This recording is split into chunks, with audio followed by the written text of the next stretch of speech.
Wow, Jesse, I sent you the email, Jesse, but it's going to be a while. Guys, everybody, thank you for coming on the show. GG for GB. And we're going to do this live because Rick Farron is asleep, but it's okay. Rick Farron is asleep, but we'll still do the show. Dereliction of duty. I wonder if, before we start the show, maybe I'm going to go on here. And I'm on YouTube, and let me put it here. I am streaming live at GG for GB on YouTube. I am streaming live. Okay, guys. So there it is. Jesse, let me know if you didn't get the link.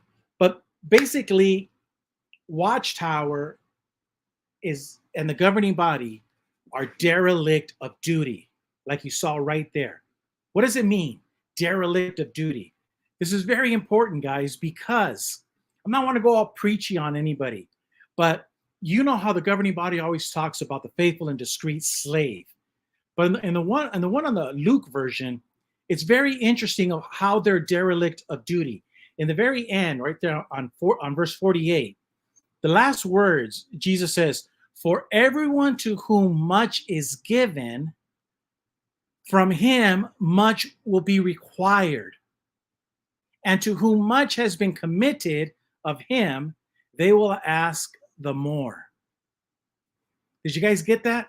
You see how powerful those words are? So Watchtower wants to be, I want to be a leader of a church. I want to be the governing body. I want to give all the speeches. But with that comes a responsibility.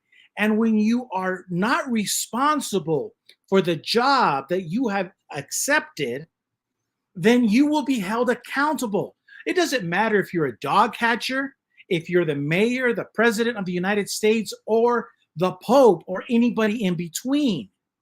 When you accept the role of being a leader of a religion, there is consequences to this. I'm going back to YouTube to remind people I am streaming live. Okay. Man, I don't want to lose my train of thought. So here's the point. So Watchtower, the governing body, and the Jehovah's Witnesses, they want all the hype. They want all of the accolades. They want to have all the titles. I'm elder. I'm circuit overseer. I'm district overseer. I'm the Jehonadad clap. Everybody wants a title, but with that title comes responsibility. So 2 weeks ago, when Jesse and I were talking,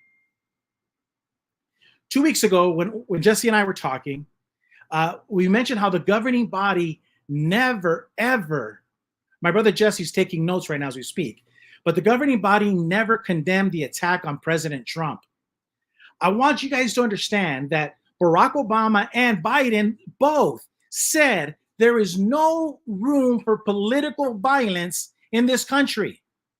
We have a constitution that allows for due process. So if you do not like your leader, you don't kill your leader. There's a process. And Barack Obama and Joe Biden and a lot of others who are not on the side, in this case, of President Trump, echoed what everybody in the United States knows, that we do not resort to violence. But Watchtower and JW.org never, ever condemned the violence. As a matter of fact, my brother Jesse's taking notes, and he's going to talk about the article that Watchtower wrote right after Jesse and I did our video on 6 screens, and what's more, how it mimicked the words that Jesse and I were speaking. But that's not important. What's important, my friends, is this is of monumental importance of why the governing body and the people of high positions in the governing body do not even know that they're playing with fire and that their lives are in grave danger. Let me show you something that's happening in the news. Third of Democrats wish that Donald Trump had been killed. You've seen this, my friends. You've heard people actually lament the fact that the president was not killed. Now, think of this number, 30%. So there's 300 million people in the United States and more than that. Let's just say 100 million people are Democrats, 100 million are Republicans, and the other 100 million are dead voters, babies, and teenagers that can't vote. Let's just say, easy numbers, 100 million. That means that 30 million people in our country wish something that is so dangerous, the death of a presidential leader, or anyone, any human being. And then it's more than that. The news reports that the director of the FBI is saying that even people in government who have sworn an oath to the Constitution and the rule of law privately wish, or publicly wish that people, that President Trump would be killed. This is what Watchtower does not understand, because they're not Bible scholars. You see, Jesus was very clear. If you're going to be a dog catcher, or you're going to be a mayor, or you're going to be a governor, an FBI agent, whatever it is you are, you better take your job seriously. And here, the governing body of Jehovah's Witnesses has said that they are Jehovah's representatives here on earth. They are the channel, and they are directing God's people. Now, this is a cancer. This cancer of wishing death on people has gone through the nation. I'm going to show you one of thousands of clips that are out there and you have seen. You want Trump to get shot? I do. Why? Get rid of him. Why? Why would you want somebody like that to get killed? That's horrible. Is it? Yes, it is. You should never wish for a president to get shot. Human beings that are walking up from Venezuela to be sent back to war and kidnapping, gun gang. Why would you want that? Why would you want any of those people, which he calls illegals? I'm coming here to rape you. Come in legally. Come in. You know how hard that is to do, and do you know why they've left? Millions of people are doing it. Women who are getting their period every 30 days are walking for 3 months with children. Think about that. Well, you don't get your period, but menstruating every 30 days as you're walking through the jungle. Take that home tonight. Well, never call for the assassination of a president. That's pure evil.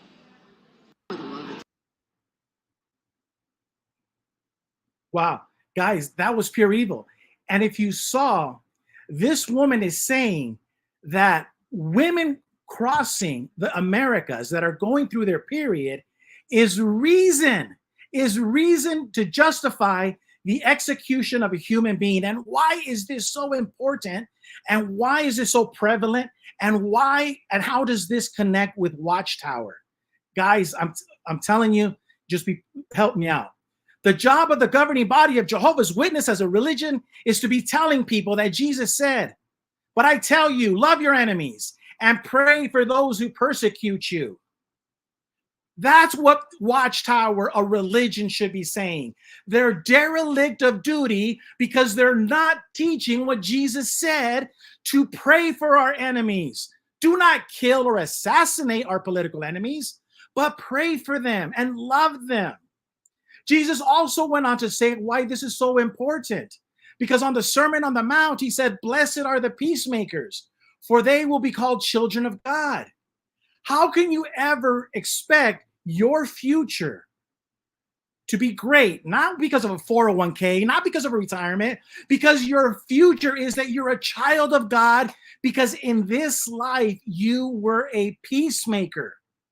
Now, my friends, this is where I'm going to have to lay it out, where Watchtower is guilty of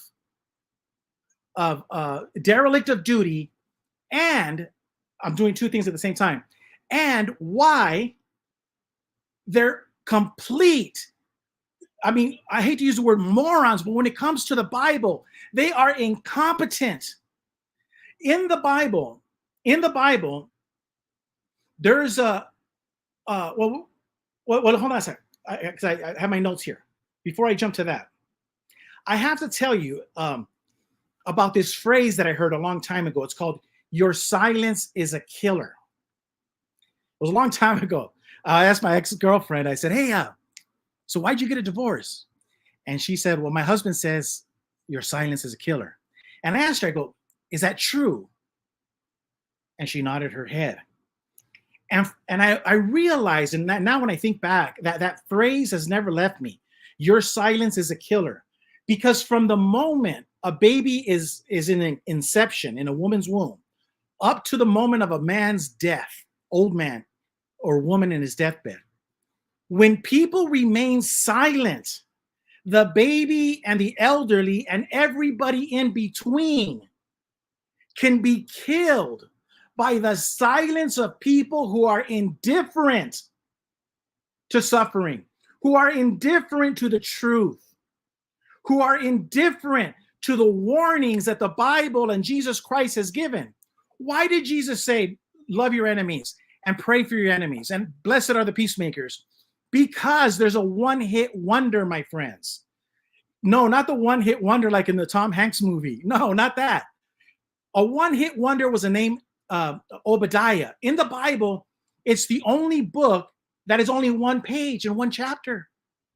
But in this book, there's so much wisdom, and this is where Watchtower has been derelict of duty in 2024 during an assassination attempt where you could lead people to do things that could cause mass suffering. So here goes.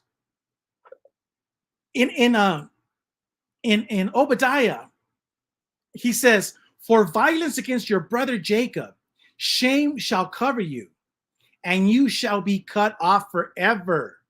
In the day that you stood on the other side, in the day that strangers carries captive his forces, when foreigners entered his gates and cast lots for Jerusalem, even you were as one of them. But you should not have gazed on the day of your brother in the day of his captivity. Wow. And it talks about, hey, Rick.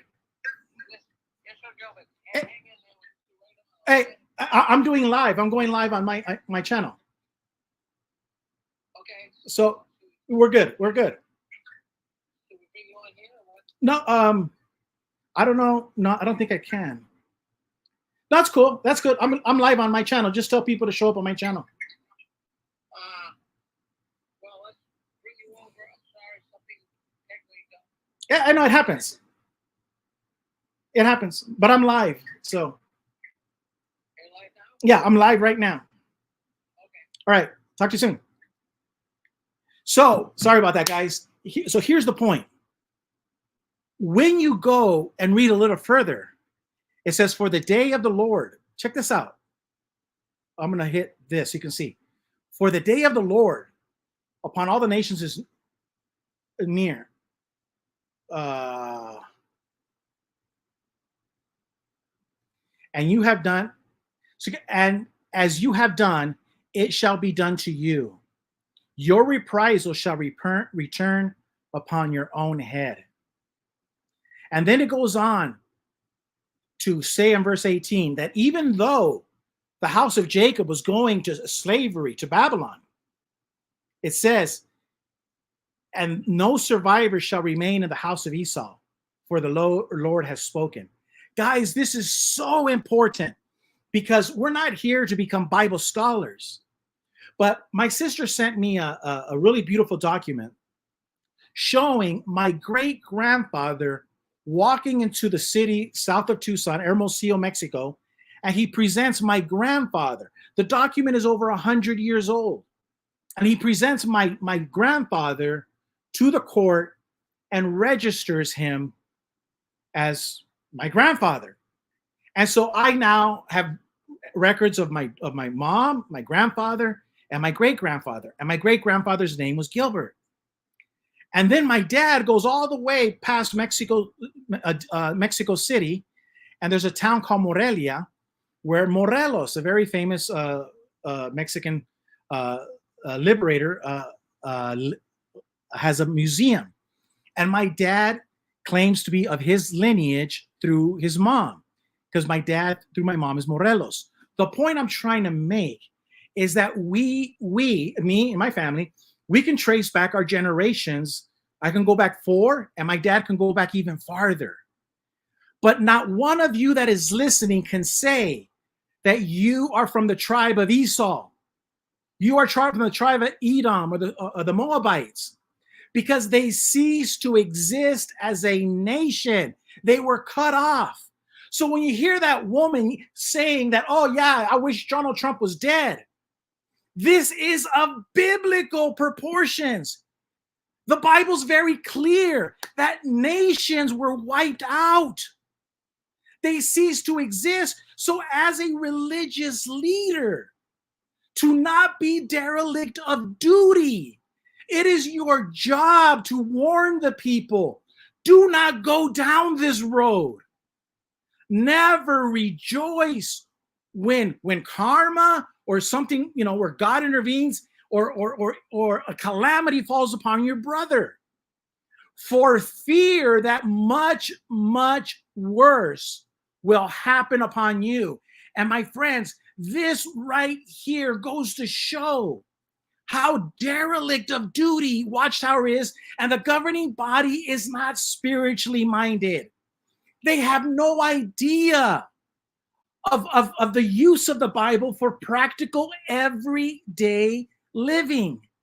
The good news, my friends, is by listening to this, the GG for GB elect, this is very important, because a very good religious leader will say to you, do you not remember what Jesus says? For I say to you that unless your righteousness exceeds the righteousness of the scribes and Pharisees, you will by no means enter the kingdom of heaven. So here we go. We got the righteousness of Watchtower, the righteousness of the governing body, that does not say we condemn political violence at all costs. It shall never be acceptable. We follow in the footsteps of Martin Luther King, Mahatma Gandhi, who followed in the footsteps of Christ Jesus. We will not be violent. But the righteousness of the governing body is such that they will not utter those words. So Jesus was very clear, unless your righteousness exceeds the righteousness of the scribes and the Pharisees and the governing body, you will by no means enter the kingdom of heaven.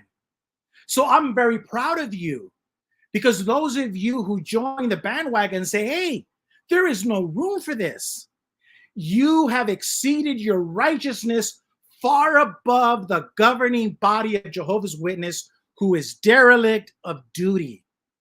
And that is the case that I put before you. Now, I'm trying to accomplish more than one thing at the same time. So, Jesse, get ready, Jesse, because my brother's taking notes, and he's going, and we'll talk about why his note taking is so important. The last point I wanted to bring out is when Jesus said, every plant that my heavenly Father has not planted will be pulled up by the roots. Leave them. Leave the governing body. Leave the Watchtower. Leave the Jehovah's Witnesses, because they are blind guides. If the blind lead the blind, both will fall into a pit.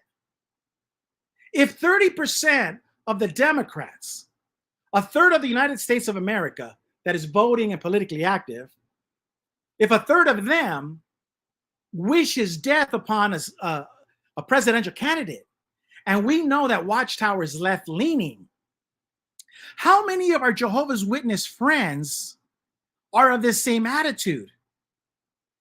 And Watchtower, by their silence, by Watchtower silence, they put their lives in jeopardy. What's up, Rick? Yes, Kelvin. So how can I connect you on here? I don't think we can, because I'm already live. Like, I'm already 20 minutes in. Yeah, I'm not sure what happened. No, it's okay. Yeah, but it's cool. It's gonna be okay. All right. But you can watch me on GG for GB. I'm there live. Okay. All right, bye.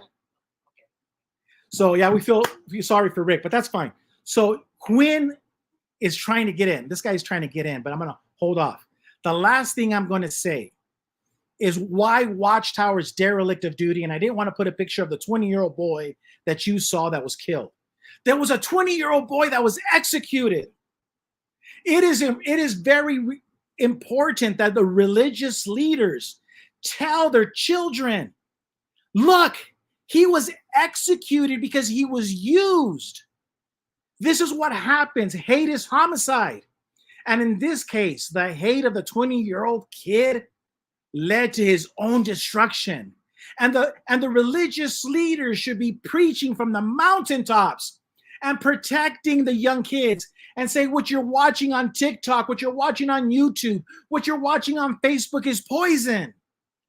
Heed what Obadiah warned you. Heed it. Instead, have children, have sex, have children, become many. But this 20-year-old boy that tried to kill Donald Trump became like the Edomites and the Moabites, where no one can say I come from that line, because the hatred led to his destruction. Do you not understand how Watchtower's derelict of duty and how Watchtower's silence is a killer? And Watchtower needs real leadership at headquarters. That's why we brought in Quinn de Eskimo to review my words. We are unique here at the GG for GB because we're the only YouTube channel that reacts not to other people's videos, but we react to our own. So for the peer review comment of my introduction, I give you Quinn the Eskimo. Hey, Gilbert, I know that you come from Morelos, and is my sound okay? Yeah, we come from Morelos. I know, we come from, but no, I dug some lineage, and I think mom and dad adopted me because I did my ancestry.com, and I come from the Quinn tribe of northern Alaska, Nome, Alaska. Okay. So from now on, I'm going to be Quinn de Eskimo. Quinn de Eskimo. Mm-hmm. My great-great-great-great-grandmother was Ruby Quinn de Eskimo. Oh, okay. Okay. Yeah. Hey, speaking of that, Mr. Brother Quinn. So what do you're here to review my video intro. Yeah. Am I wrong? Am I wrong on the dereliction of duty? First of all, I know what you thought, but now let me tell you what I think about what you said. Okay. Very wise words. Very wise. Let me just dissect it. Derelict of duty, you said it over and over and over again. But let's talk about this, because it could be in question. And Watchtower, they could rebuke you by saying, no. The news arrived, and about 4 or 5 days later, we came out with a statement on the political violence in the world. What we're doing is, it's not that they're silent, it's that they're bandwagoning off of this. They're derelict of duty as Christian organization. They're not even a church. They call themselves an organization. Therein lies the dereliction of duty. They don't talk about loving your enemies, and they don't say, thank goodness a lot of these people didn't die. You're right.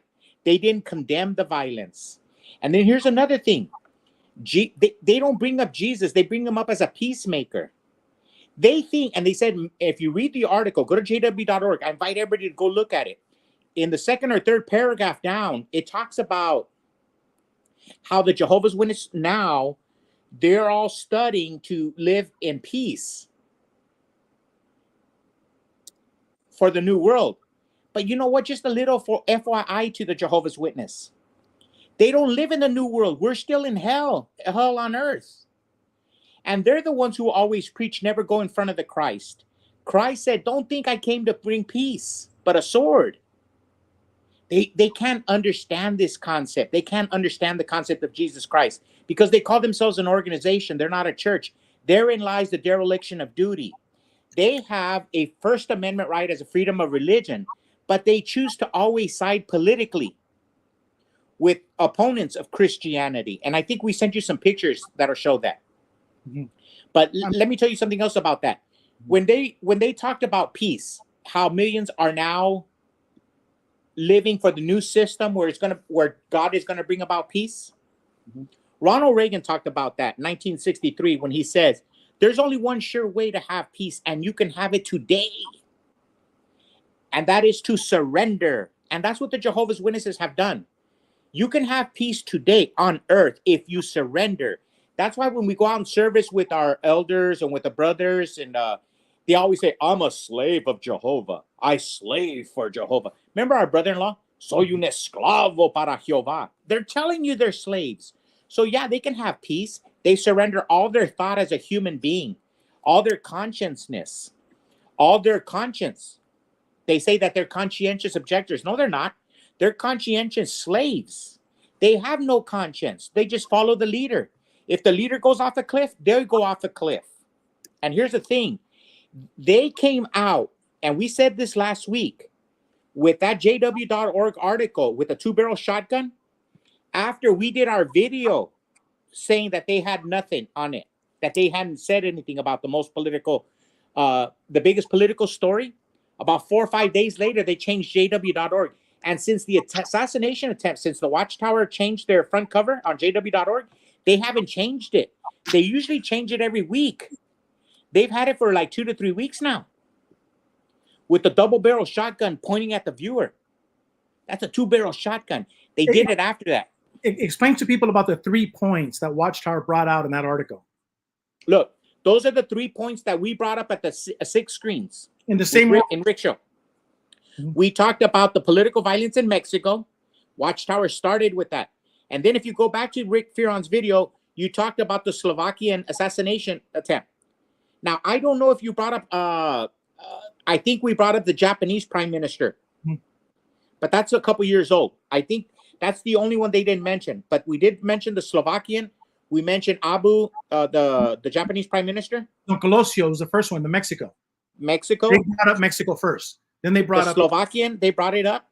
We brought it up too. And then we brought up Donald Trump as political violence. And the Watchtower responded with all the 3 of them. So I really think they're watching the Rick Fearon show. I really think so. Yeah. And we got them to respond. Now, Jesse,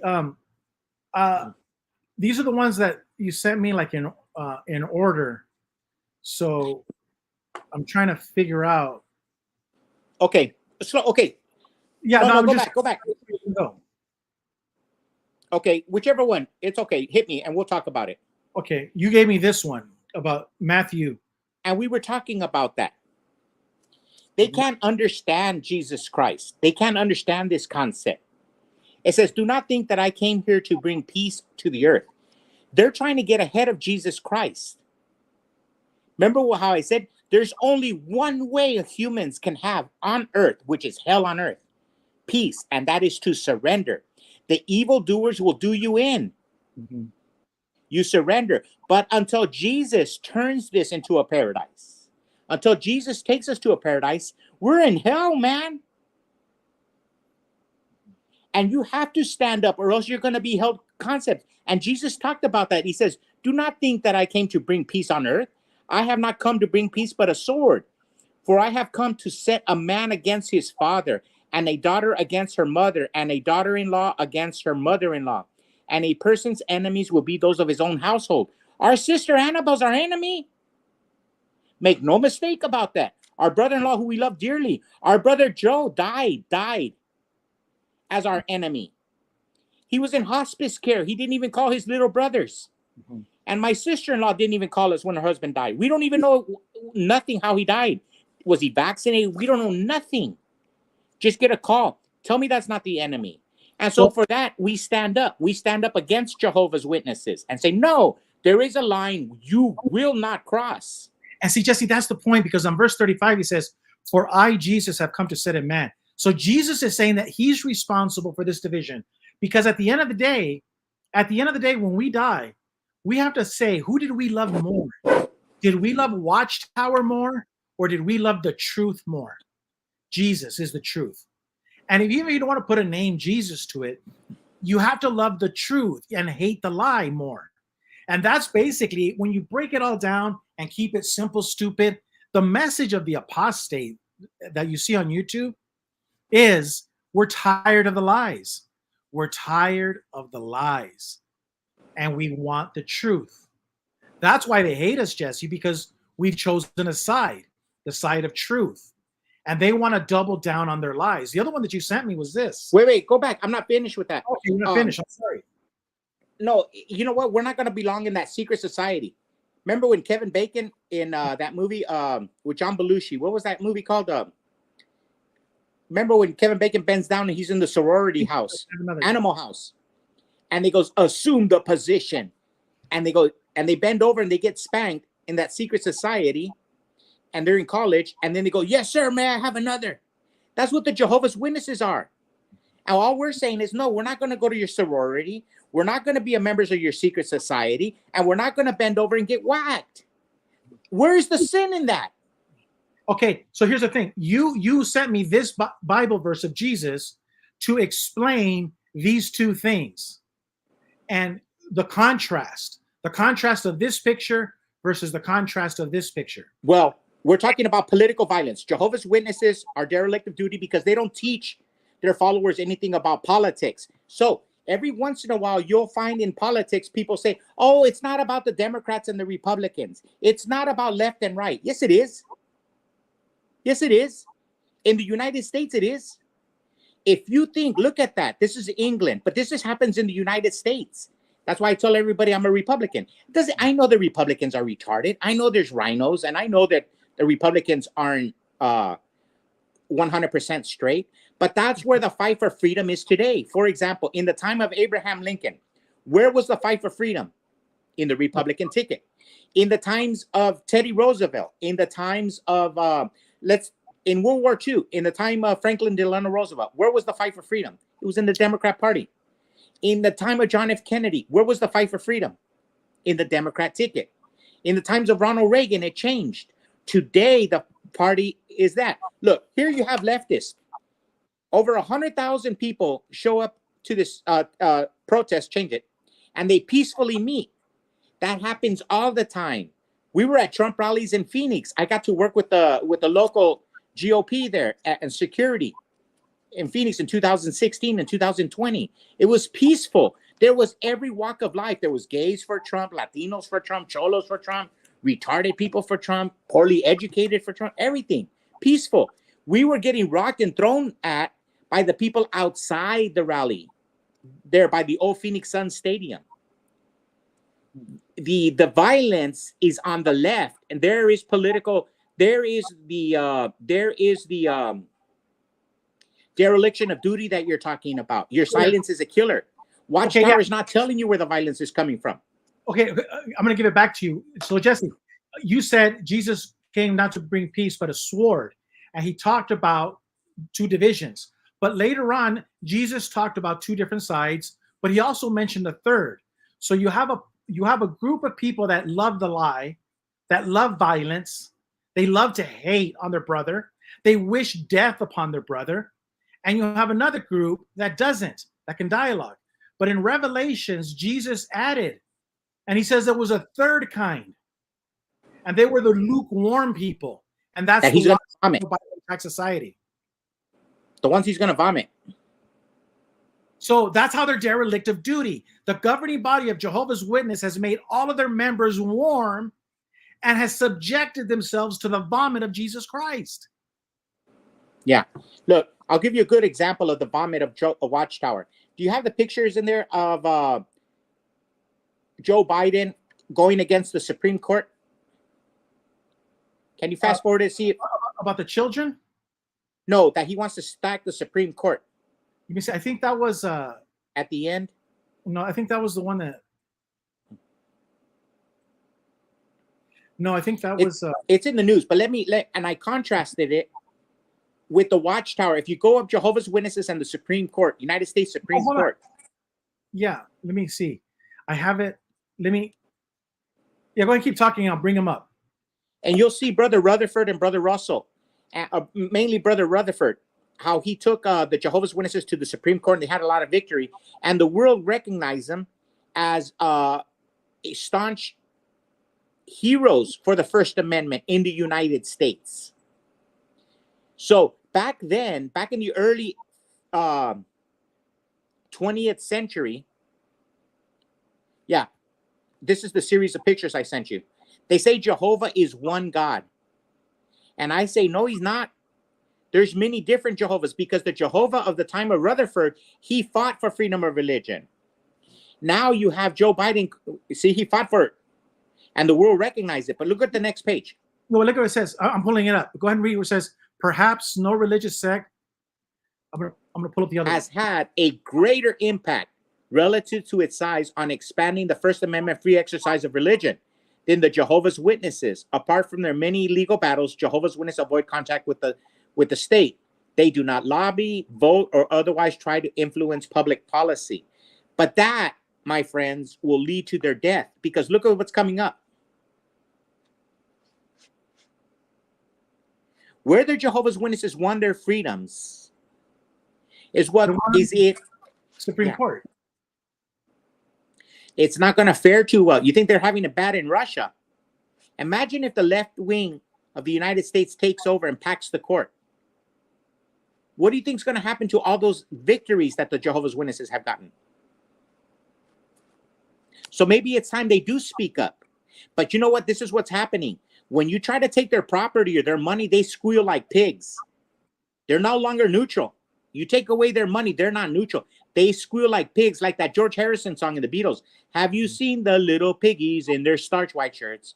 You could see them out for dinner, clutching fork and knives to eat their bacon. That's what Watchtower is. You touch their money, they'll squeal. So, so like in the previous picture, Rutherford, fighting with the United States Supreme Court, and then, like Solomon said, the vanity of the vanities, that now, because of their silence, Watchtower silence is a killer, and it's going to allow for these sweeping changes, these radical plans to come in and destroy their freedom of religion. So, yeah. So maybe Watchtower. Let's go over to this, and you sent me this picture, and yes, and why this first picture? Well, it goes with a series of pictures from the Watchtower from jw.org. What's the next one? Anxiety, and okay. This woman is suffering anxiety, and she sees another woman with a little girl. So you see this Jehovah's Witness, and she sees this girl in a car bomb. This lady right next to a car bomb, and she's holding on to her child. So, no. This is to show. I sent you a series of pictures from jw.org, and they're directly related with Kamala Harris. Correct. But I'm setting it up, Jesse, that if you look at this picture, it's going to go to what you're saying. Behind her is a woman, say in Ukraine, walking with her daughter.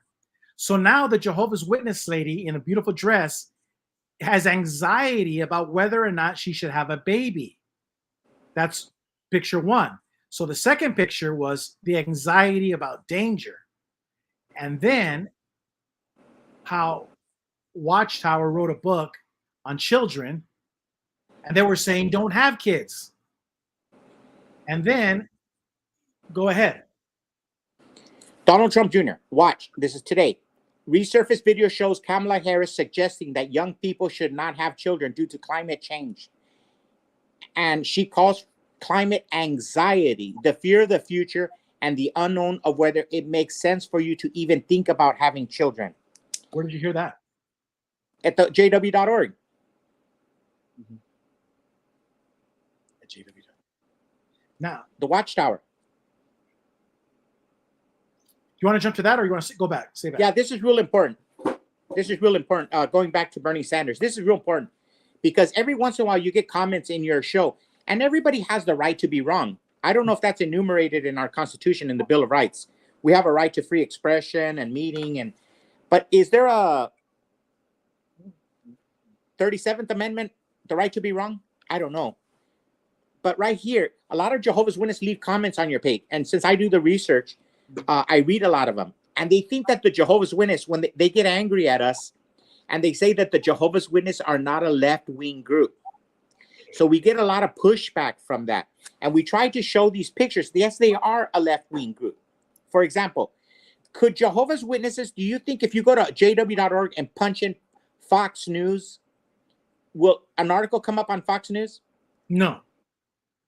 Any conservative newspaper, will it show up? No. Gilbert, it was a miracle. It was a miracle. I'm telling you, like the crossing of the Red Sea, that the jw.org wrote the assassination of Donald J. Trump. They never write about any conservative unless he does a betrayal of freedoms of principles of freedom. But right here, Jehovah, would you see in jw.org that Jehovah calls himself a progressive organization? Yes. Would Jehovah ever call itself a fundamental organization? No. Would they ever call themselves a conservative?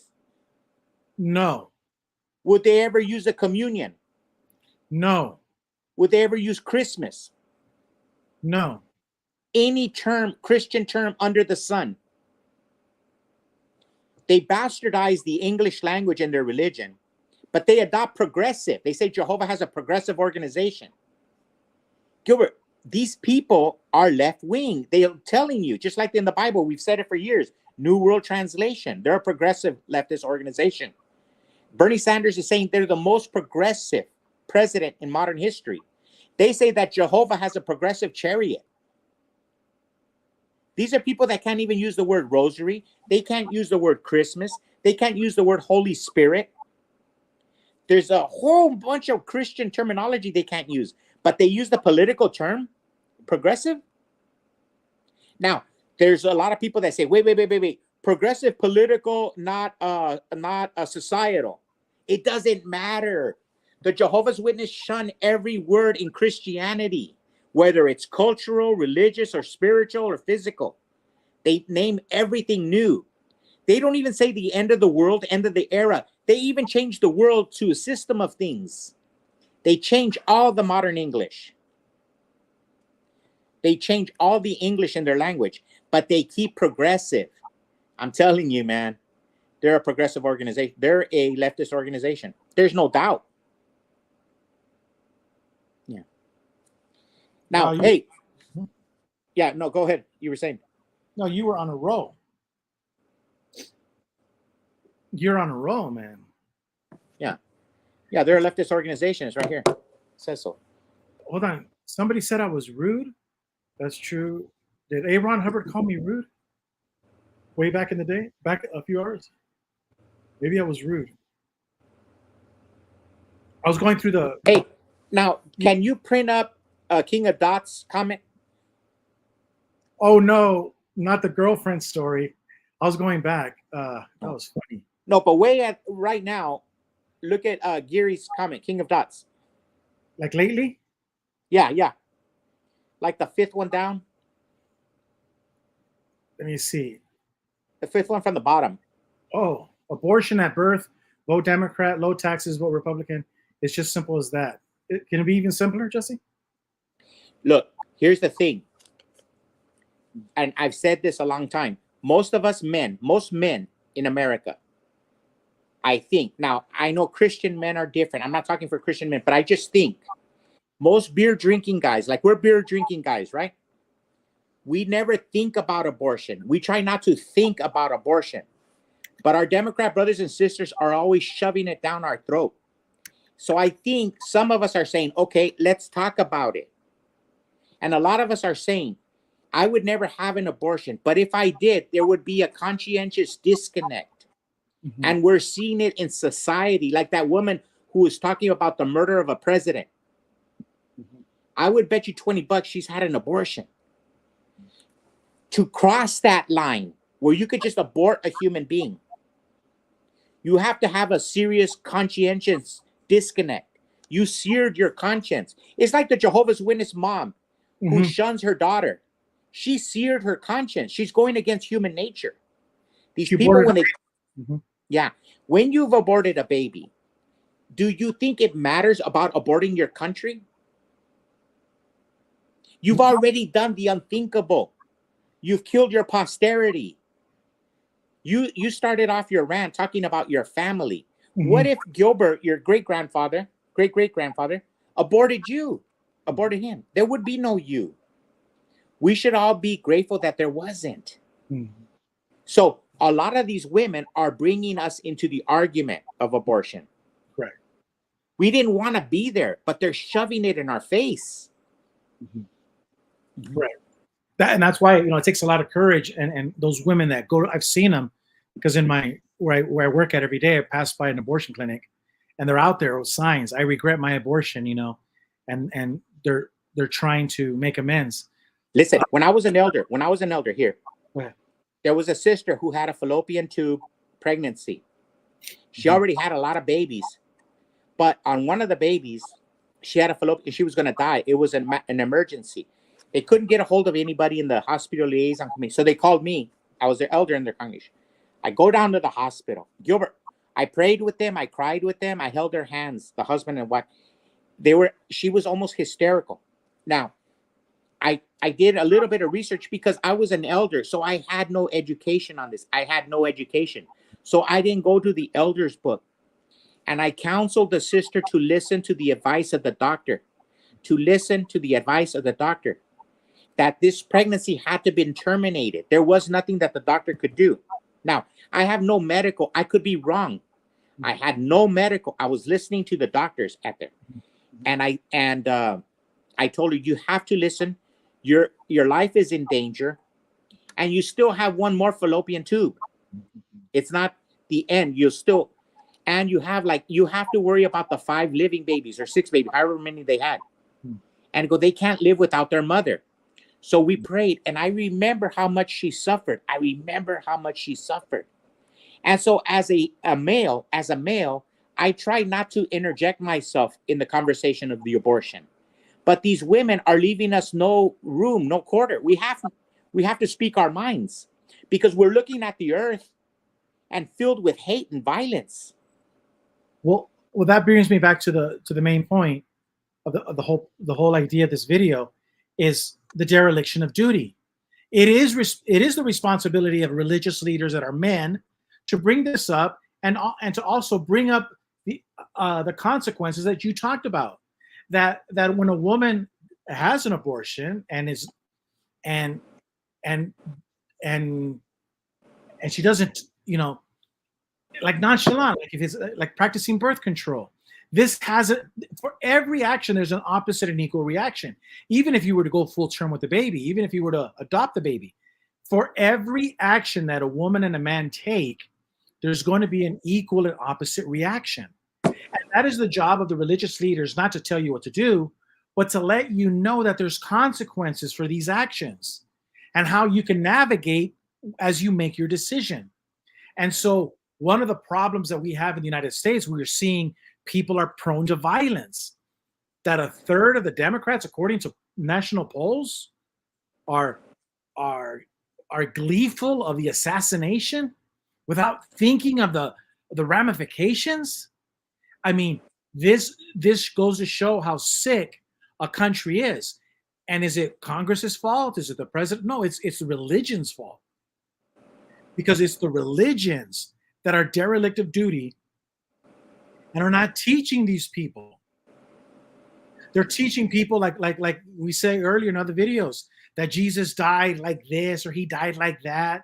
They're talking about things that are irrelevant. They use the Bible to try to impress, like to be Alex Jones, that I'm the first person to know. God told me this secret, and I'm going to be the first one to know what this means and what that means, and I'm going to predict a date. That's stupid. When you have the Bible that gives you, like I pointed out in Obadiah, practical information, practical advice. Do not gloat over the destruction of your fellow man. And what do they tell you in sports? Never to gloat until you won. And even then, be careful about gloating. You know. Remember Larry Bird when Reggie Miller hit that shot and he was going to knock out the Bulls, and Reggie Miller was dancing and dancing, and Larry Bird just stood there in the center, just because he knew the game wasn't over. Yeah. The series wasn't over. All he did was piss off Michael Jordan. Yeah. by gloating. Yeah, and he took it serious. You know. Damn, that's scary. Wow. Wow. Wow. Wow. Wow. So, but you know what? Speaking of that, check this out. When a woman aborts a baby, she crossed a line that she should have never crossed. You know, it's like when mom and dad tell you, don't go past that line, right? So when a woman and a man disfellowship their children, are willing to disfellowship their children, there's an unnatural break. It's an unnatural break. Yeah, you said that there was an elder in Jonesboro that served with our brother that said he was going to be so busy in the new system. He told his son that if he didn't make it, he didn't care. He was going to be so busy. Mm-hmm. They're not dads. I'm going to be so busy in the new system, I won't be thinking about you. You need to get your act straight. My mom used to call them bitches. That they're like the dogs that have, and then they don't care about the dogs. She said that's a bitch. In Spanish, she used to call them a perra. A perra. So Jehovah's Witnesses that disfellowship their children are like bitches, dog bitches, where they don't care about their litter. You heard it here. Where in the ex-Jehovah's Witness video community have you heard something like that? Some in the community are calling them bitches, dog bitches. Perras, right? Perras in Spanish. But they're willing because to a mom to do that to the daughter, or that what you just wrote right there, that lady just wrote that she'd wish she had thrown him in the water. Isn't hate homicide? Wow. And what does it do to the self-esteem of the child when your mom says, I wish I would have drowned you guys? What the hell? Then we wonder why there's so much a mess. Now, are all these people in the English congregation? Because I didn't see all this kind of whack job in Spanish. Wow. We got called cabron and estúpido, but my mom didn't say, I'm going to throw you in the canal. So when a woman, Jehovah's Witness, aborts her children through disfellowshipping, she disfellowships them. They erode their soul. Now, Gilbert, I think intellectually speaking, the Watchtower cannot get rid of the disfellowshipping of the. They have to, because it's intellectually impossible for a Jehovah's Witness to communicate with an active apostate. Yeah, let's talk about that. The first thing that's going to come out of the apostate's pie hole is 1975, or the generation that would not die. The Jehovah's Witness has no rebut. They have nothing. The only thing they have is to shun. The only defense they have is to shun. We're like spiritual COVID to them. Yeah. So everyone that's watching knows of a Jehovah's Witness family member, friend. We can't be in the same room. We're at a wedding, and the tension is there. Right. The tension is there. Gilbert, and you know what? There's kind of a curse also. There's a curse because I remember 20, 30, 40, 50 years ago, the Jehovah's Witnesses were so haughty that we would go, like we were in a Mexican wedding. And the importance of a Mexican wedding back in the 60s and 50s and 70s, and even in the 80s, it was so big. All the family was there, the grandmas, the grandpas, a Mexican-American wedding. And there was so many weddings. There was a wedding every weekend, and a dance. And if a disfellowship person in the Jehovah's Witness community came in, what would some of our super holier than thou witness brothers do? They would walk out. That was a human disgrace. That was our brother Paul used to do that. Remember? And because a disfellowship person came in, he would walk out of the party. Just stand up right there in the dance and walk out. I think what's happening now is that they've cursed themselves. Now they're suffering equal. Nobody wants to sit with them. They're like pigs. Jesus says to not put your pearls before swine. The Watchtower is swine. I'm not calling my brothers and sisters swine like my sister, but their organization is swine. They're pigs. They're a pig religion. They're not worthy. Remember that Pink Floyd song? It says, "You're not worthy. You're not even worth a quick grin." And there's a lot of apostates that really believe that. They don't want nothing to do with. They won't join us on the 6 screens. They won't do a videos because to them, Watchtower is not even worth a quick grin. They don't want to remember the time that they spent with them. Oh my gosh, that was a nuclear bomb. Put that back. What? That's no about the Amish.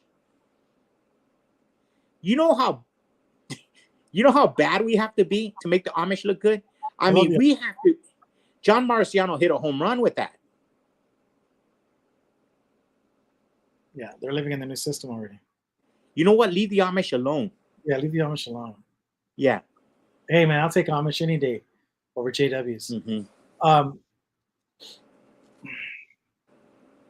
But the shunning is that bad. It is. And you know what, Jesse? This is, the shunning, going back, when you read, it's only one book, just one chapter. It's only one page, Obadiah.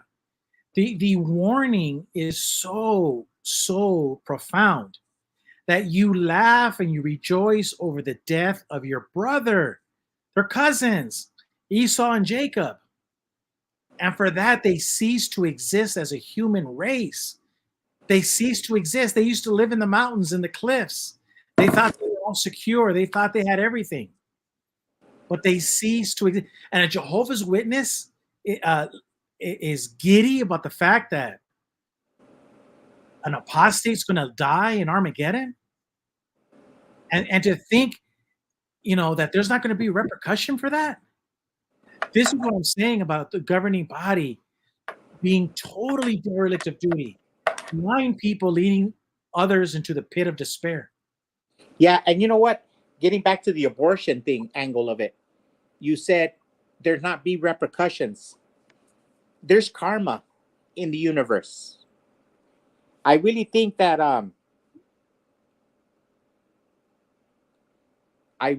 Gilbert, like, you can't be aborting generation after generation and there not be a hurt.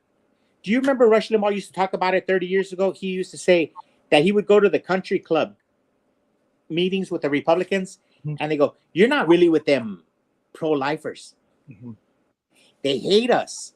Anybody who doesn't believe in abortion, they hate us." Yeah, so that's the Republican Party telling Rush Limbaugh. And he was talking about it 30, 40 years ago.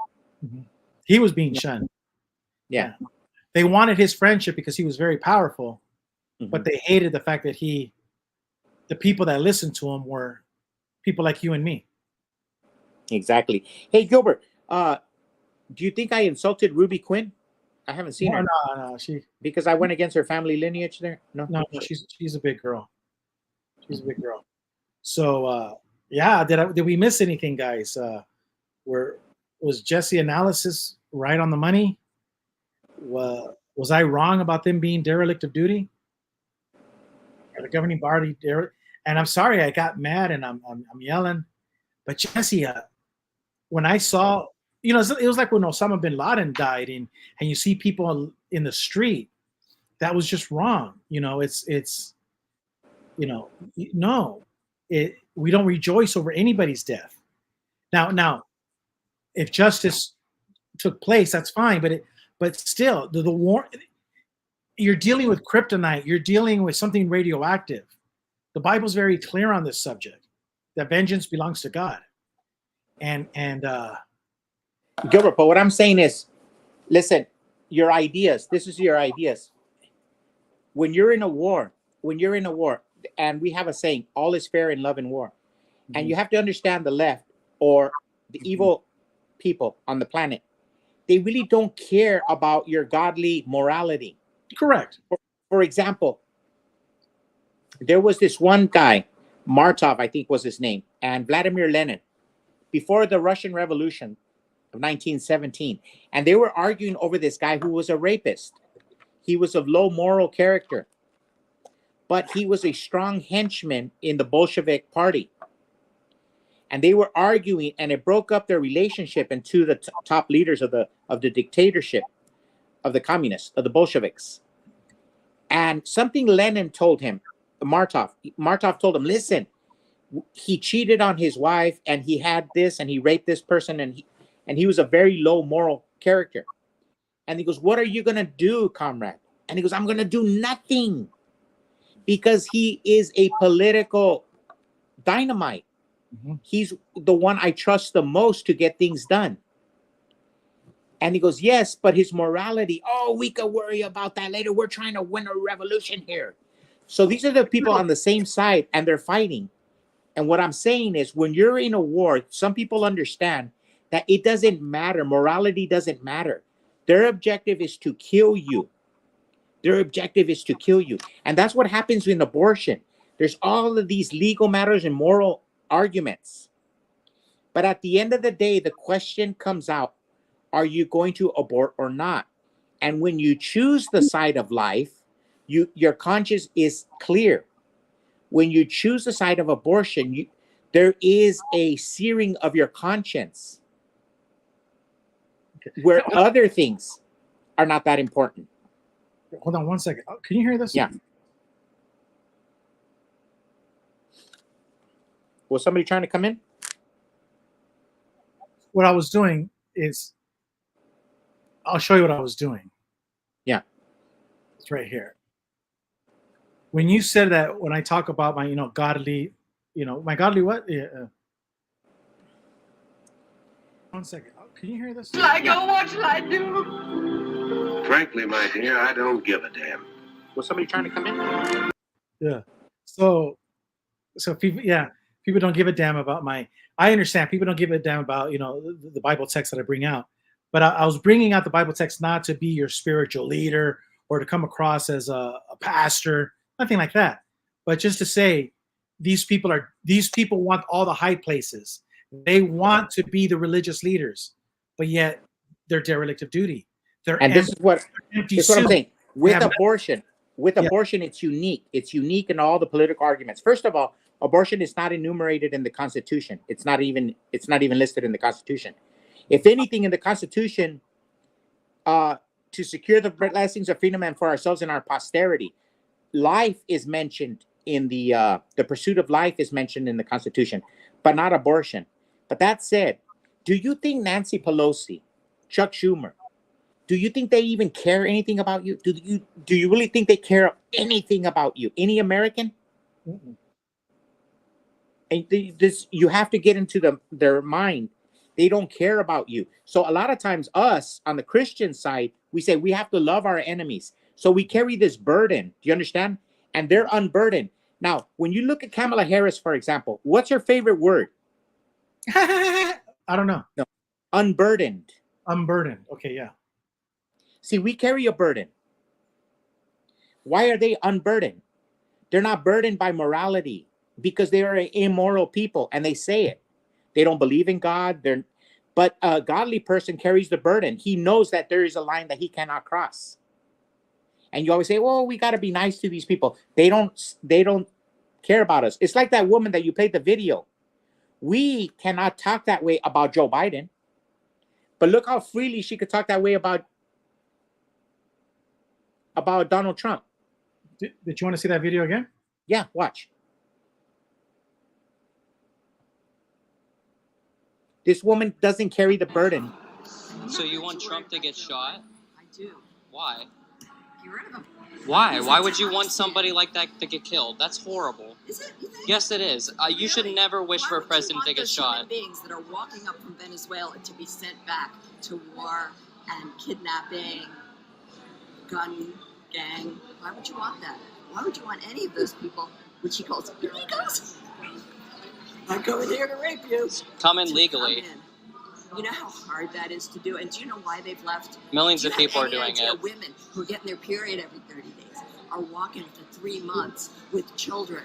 Think about that. Well, you don't get your period. But menstruating every 30 days as you're walking through the jungle. Take that home tonight. What if we Well, never call for the assassination of a president. That's pure evil. Now, here's the thing. This is why I told you everybody has a right to be wrong. Me and you had a vicious fight about this. You said that the woman was pretty. And I go, Yeah, well, you know what I meant. Like, I wasn't saying like I'm attracted to her. I'm just saying she's married. She's, she's and not. what did I tell you? What did I tell you? That she's rotten to the core. Grant, no, quarter. Oh, okay. She would want you dead. She Mhm. would want you dead. And you have to understand that. She wants you dead. She'll want you aborted. She wants you disfellowship. These people are evil. You can't grant them a quarter. If you say any positive, they will use that positive and beat you with a positive stick. There was nothing beautiful about that woman. She had an external veneer, but she was demonic. She's ugly, of biblical proportions. And then she equates the murdering of somebody with somebody walking through the village and breaking another law. But it's okay. She's menstruating. She has her own sense of morality. She has her own constitution. She has no fealty to the United States Constitution. And see, that's what happens when you sear your conscience. You become your moral agent because you don't have access to your conscience no more. What did Jiminy Cricket tell us when we were babies? Always let your what? Conscience. Always let your conscience be your guide. And our parents beat that into us. And when we went to school, we didn't steal and we didn't smoke. Why? Because our mom and dad beat it into our conscience. We wanted to smoke. You wanted to go out with all the girls. You wanted to do all the things all the other kids did. But our mom and dad beat us into our consciousness, and it kind of tamed us down. And we led a good life. We didn't get into trouble. So when you abort your baby or you abort and disfellowship your family, you have to come clean and confess. Otherwise, your conscience is seared. There is no. It's like Jesus. When the Bible talks about how only Jesus or God can make a crooked tree straight. You're crooked. All of us are crooked. And a woman that has aborted a baby, or a husband and wife that have disfellowshipped their son and aborted them from the family, they're crooked. And they'll forever be crooked. And they'll never be straight unless there's an open confession.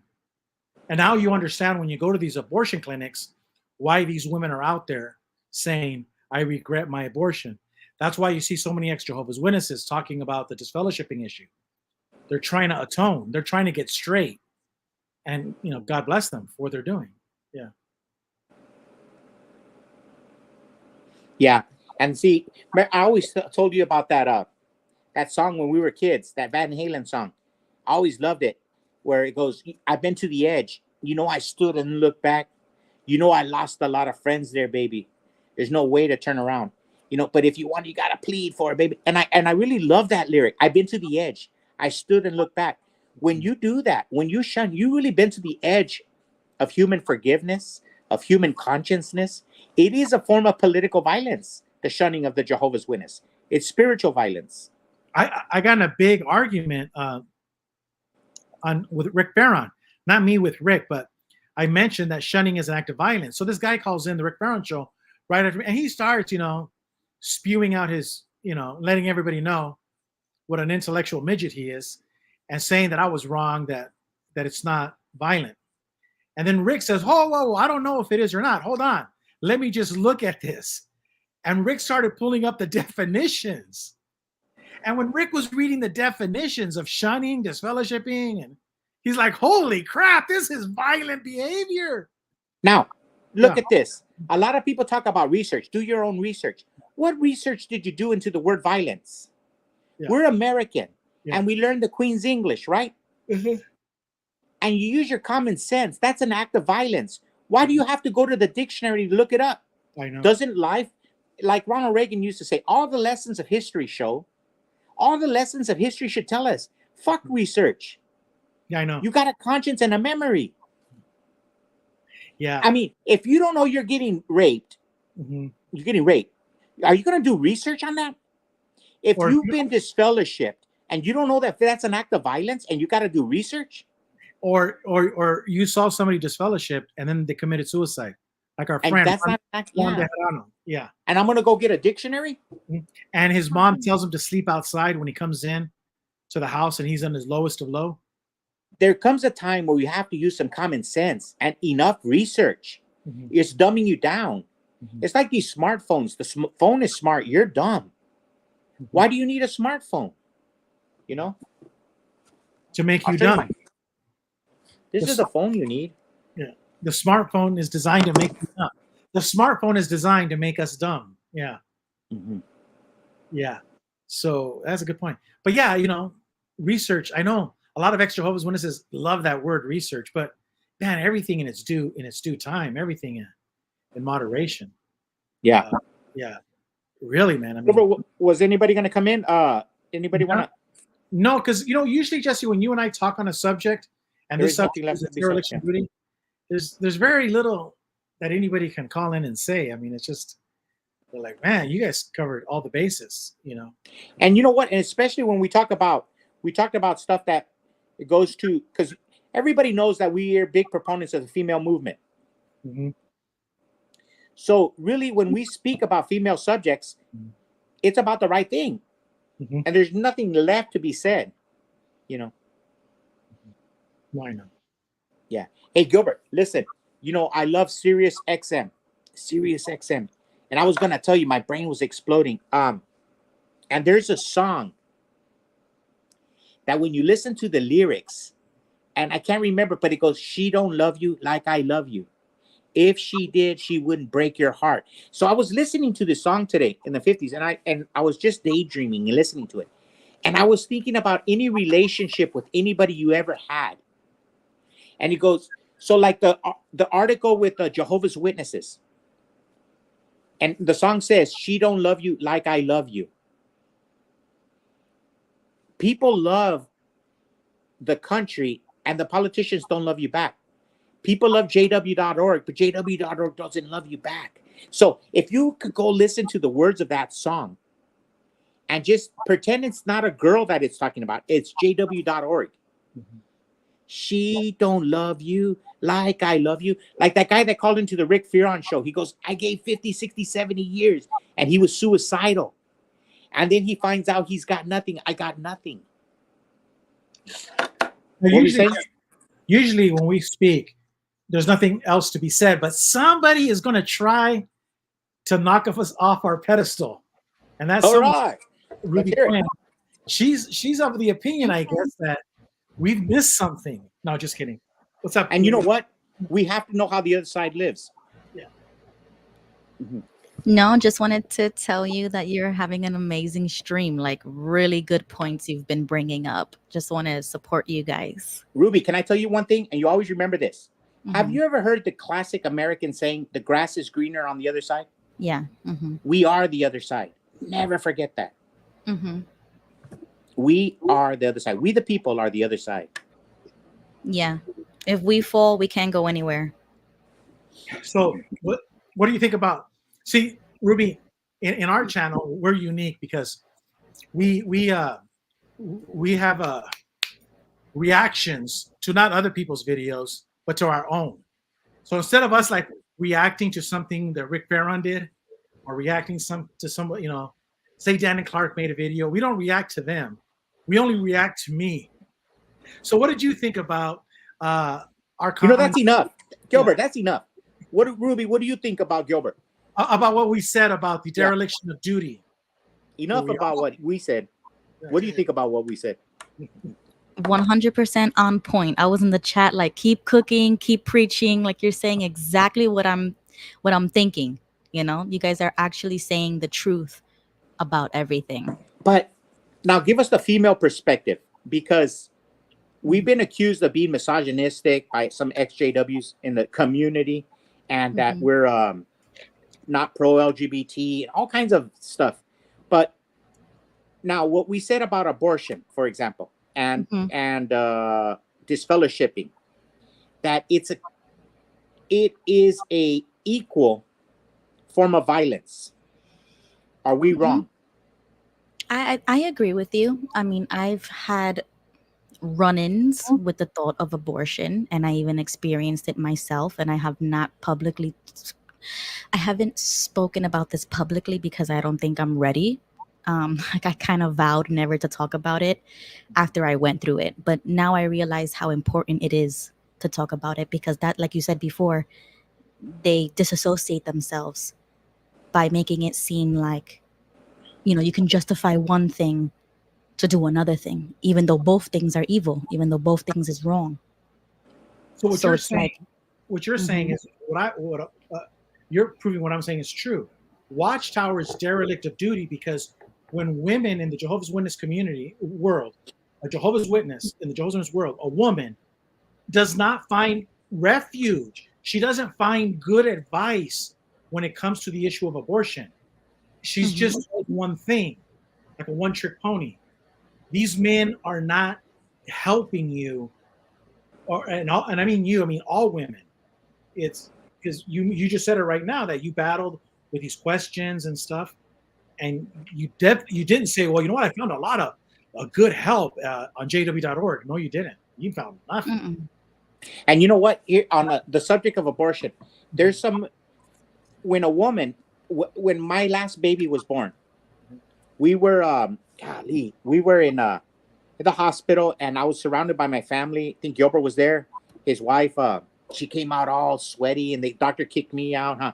I mean, so the whole family was helping out, and the girl next to us in the another room, it was two women, my wife and another woman. She had nobody. She was like 18 years old. She had nobody, and it was real sad because we had all the support, and this young lady had nothing. And I started thinking about that, what a woman goes through who's all alone. And it mhm, reminded me of the Bible verse where the brother of Jesus in our tradition says that the form of worship that is approved by God is to take care of the orphans and the widow in their need. The form of mhm, religion that is approved by God in some religion, in some books it says.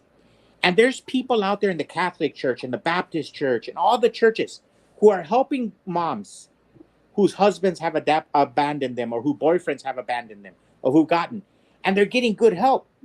mhm. Our religion never helps nobody. Right. We disfellowship them instead of helping them, where other religions are out there trying to help the person and Mhm, outreaching to people, to moms in the time of most need. Because when a woman has a baby, I remember the my last baby really hurt my wife. So it changed my life. I took care of her. I changed her. I did everything. So that's when a woman is most vulnerable at the time of birth. And the mhm. Jehovah's Witnesses have no kind of support for women, pregnant women. Oh yeah, Yeah. yeah. Yeah. That's exactly what I went through. I literally did it all by myself. But you see, that's where the thought of abortion even comes up, because you're thinking, if I have to do this by myself, should I really be doing this by myself? I could just get rid of it. It's like an easy way out. Hmm. So we don't get help, not through the religions who call themselves religion, and then the government either. Everybody's pushing you to do that. So if you don't have any other options, then what are you gonna do? And think about this. These men in Watchtower, they're men, and they're so damn arrogant that and misogynistic, and to say, you know what? Like if I was, that's why I ran for GG for GB, and I want you to vote for me, because one of the things that I would do if I was, headlining the Jehovah's Witness religion is I would have the women man the hotlines, and I would let everybody know, if you're a female, we're not going to baptize you, we're not going to do anything. All we're going to do is listen to you, and if you're pregnant and you have questions, you're going through anxiety, abortion, you have questions. How many women would love to man the phone lines and be pioneers in that aspect? You see what I'm But saying? and Mhm. here's the thing: when I was a young, me and my wife, when we were real young, we had a circumstance in our family where we had to adopt our baby, and we were real young, so we had to go through a state-approved program to become foster parents. And in Mhm. our town in Yuma, the only organization that did that was Catholic Charities. And so I was trying to become a ministerial servant. I was real young at that time. And I remember when the circuit overseer came, it was a question about that. And they asked me who I was using. I was saying Catholic Charities. Now, the reason they didn't allow me to be a ministerial servant at that time was because of the blood issue. Since I wasn't I was just taking care of my family, the baby, but I wasn't an adopted dad yet. But I remember I fought back and I told the elders that questioned me about using Catholic charities, I didn't do it mean. I just threw it out there. I go, well, we don't have anything like that. And it just shut up. They didn't say another word. It's true. The hypocrisy. Attacking me for using Catholic charities, but at least Catholic charities has something to approve people to be foster parents. Mm-hmm. And I remember they shut up. They left me alone about that. Yeah. Isn't that crazy? Yeah. So we criticize the Catholics, but at least they're out there doing something. At least they're trying. Yeah. We don't even try. Yep. You know what I was gonna ask you, Jesse, when you were describing that woman in the video that Gigi played, how do you think we handle raging liberals like that? Well, Rush Limbaugh told us many years ago, when you see somebody making a fool of himself, give him more rope, give him more microphone. And I think the guy did an excellent job, gave a good questions, and she hung herself. She made herself look like the idiot of that that fairgrounds. Mm-hmm. That's a good point. It's like Jehovah's Witnesses. That's why they don't talk when you present them in the cart witnessing. If you're an ex-Jehovah's Witness apostate, and we all going to make the mistakes. Make all your mistakes. Crash Kingdom Halls, crash cards, whatever. But if you really want to expose Watchtower, the girl from Tucson, what's her name, Jesse? In Tucson, where she records all the phone calls when she calls in the Watchtower. When she calls into the, she calls the Kingdom. Was it Bridget from A to Z? Yeah, Bridget. I met Bridget when we did a protest on there. The only advice I would give Bridget is talk a little bit less. And you're right. The more a Jehovah's Witness talks, the more they destroy themselves. Mm-hmm. Mm-hmm. That's why smart people, when they were around Jesus Christ, shut the hell up. It was the stupid ones that kept talking. Yeah, you got. So that's yeah.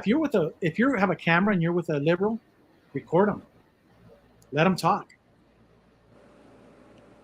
Yeah. What would you have done? What would you have done, Ruby? I don't know, because it gets me angry. I haven't practiced the scenario yet. I have not, because I do a lot of, mental daydreaming of what I would do in certain situations. And I don't know. I have only surrounded myself with like-minded people. So I really haven't had to deal with that. That's why I wanted to ask you, because you accurately pointed out like how dumb those people sound. And she's doing that in public. Like that's what shocks me, because I would never talk like that or act like that in public. So the fact that they could just do it shows a lot. Like, you got to be off the hook in some way to be acting like that in public.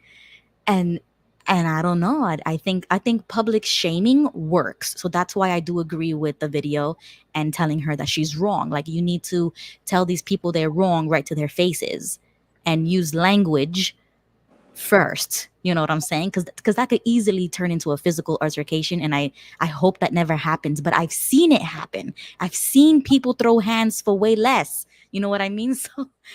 So but it also shows you her worldview. Mm-hmm. For example, do you remember King George, the founding of our country, when there was a Declaration of Independence? Did you know that there was a letter sent back? Yeah. There was a response to the Declaration. And King George was saying, no. I was born to be king, and you guys were born to be my subjects. So in his head, his worldview, he really thought that he came from heaven as King George. And we were all born to be his subjects. They really believe that. In this woman's mind, Donald Trump is a racist, a murderer, a Nazi, somebody who should be aborted. Mm-hmm. In her mind, it gives you a view of their political world. And that's what I was telling Gilbert. These people are full of hate. Right. It's almost dangerous to enter their orb. They're like black holes of hate. If even light can't escape a black hole. So it's dangerous being around those type of people. I believe that. That's why I don't hang out with nobody that I can tell that they have those types of views. And if they do, most of them are respectful. You know what I'm saying? Like they don't really act like that the way she was acting. So in real life, it doesn't happen like that. But if it ever did, I feel bad for I would feel bad for that person, honestly, because I'm like, how do you how do you like approve of yourself of acting like that in public? Like there's no like rules anymore. Like there's a way of act, like, your parents teach you how to act in public. Right. Like what? Do Yeah. you know that guy from OMG? OMG. He's a reporter and he does videos and he undercover. What is his Mhm. name, Gilbert? He does videos and he records Disney and bankers and Yeah, I forget his name. I forget his name. But anyways, what you have to go along with it sometimes. Now Gilbert has a lot of fun. So I think if Gilbert would have been with this scenario, he would have fed that woman some timely questions and she would have buried herself even further. Like Mhm. Gilbert is like the Apostle Paul. To Yeah. the Jew, he will become a Jew. To the Gentile, he becomes a Gentile. And right there, you could have just baited her, Yeah. and everything would I have used come to out. fight, I used to fight with Jesse because like we would have dinners, and like one time there was a woman, she just talked too much, and, Oh yeah. and I used to kick Jesse. I used to be kicking Jesse like, shut up, like, like I And would we were ask, drinking. I would just get her going, and then I would offer her more booze, and I, Oh my God, Jesus. But here's the thing, Jesse gave me that, but as a spiritual leader that I am, it says here, Jesus saw that the people came running together because he had been with this kid that had been suffering from the spirit. He rebuked the unclean spirit, saying, "Deaf and dumb spirit." Other Bible translation call it a stupid spirit. So the deaf and stupid spirit, I command you, come out of him and enter him no more. So what is the moral of the story? That some people have a stupid spirit, a dumb spirit, and only Jesus can help them. And we get that from Mark chapter 9. Now, is that a stretch of the scriptures? I don't know. But that my dad would always tell us that not even, that only Jesus can deal with a stupid spirit. And unfortunately, when you see videos like that, she's above your pay grade. There's nothing you can do that would ever, there's nothing you can do. And so now it makes sense when Jesus says, pray for your enemies. Because the only thing you can do for stupid people like the governing body is pray for them. I mean, that's only help that you can give them. Uh-huh. To quote the great intellectual Kamala Harris, Okay. we are unburdened. No, we're burdened. Because now, did you understand what I was throwing? That we as Christians carry a burden, that we have to pray for our enemies. We have to turn the other cheek. And so we were instilled as Christians with all these burdens. And maybe that's not a good word, burden, but a hindrance when you're in political battle. And the left, they don't have it. They're immoral. They are their own morality. A lot of times you hear Watchtower and Democrat leaders say, we make it up as we go along. They make up their morality. They even say the Constitution is a living document. What does that mean? They want to be able to change it. They don't believe in the rock. They don't believe in the foundation. They want everything to be fluid. So what happens is in the Watchtower, in politics and religion, you have right now, it's like playing baseball or basketball. Can you imagine playing basketball and you're running down the hoop and you're Caitlin Clark? And you throw the hoop, but they hate you so much, they get the hoop like this, electronic hoop. They change the rules on you. So you have to play by certain rules that they don't have to play by. Yeah. Yeah. That's what's happening. No, hell no. No, that's why I don't like those rules. I don't play by them no more. That's what's happening. But Christians and apostates have to live by those rules.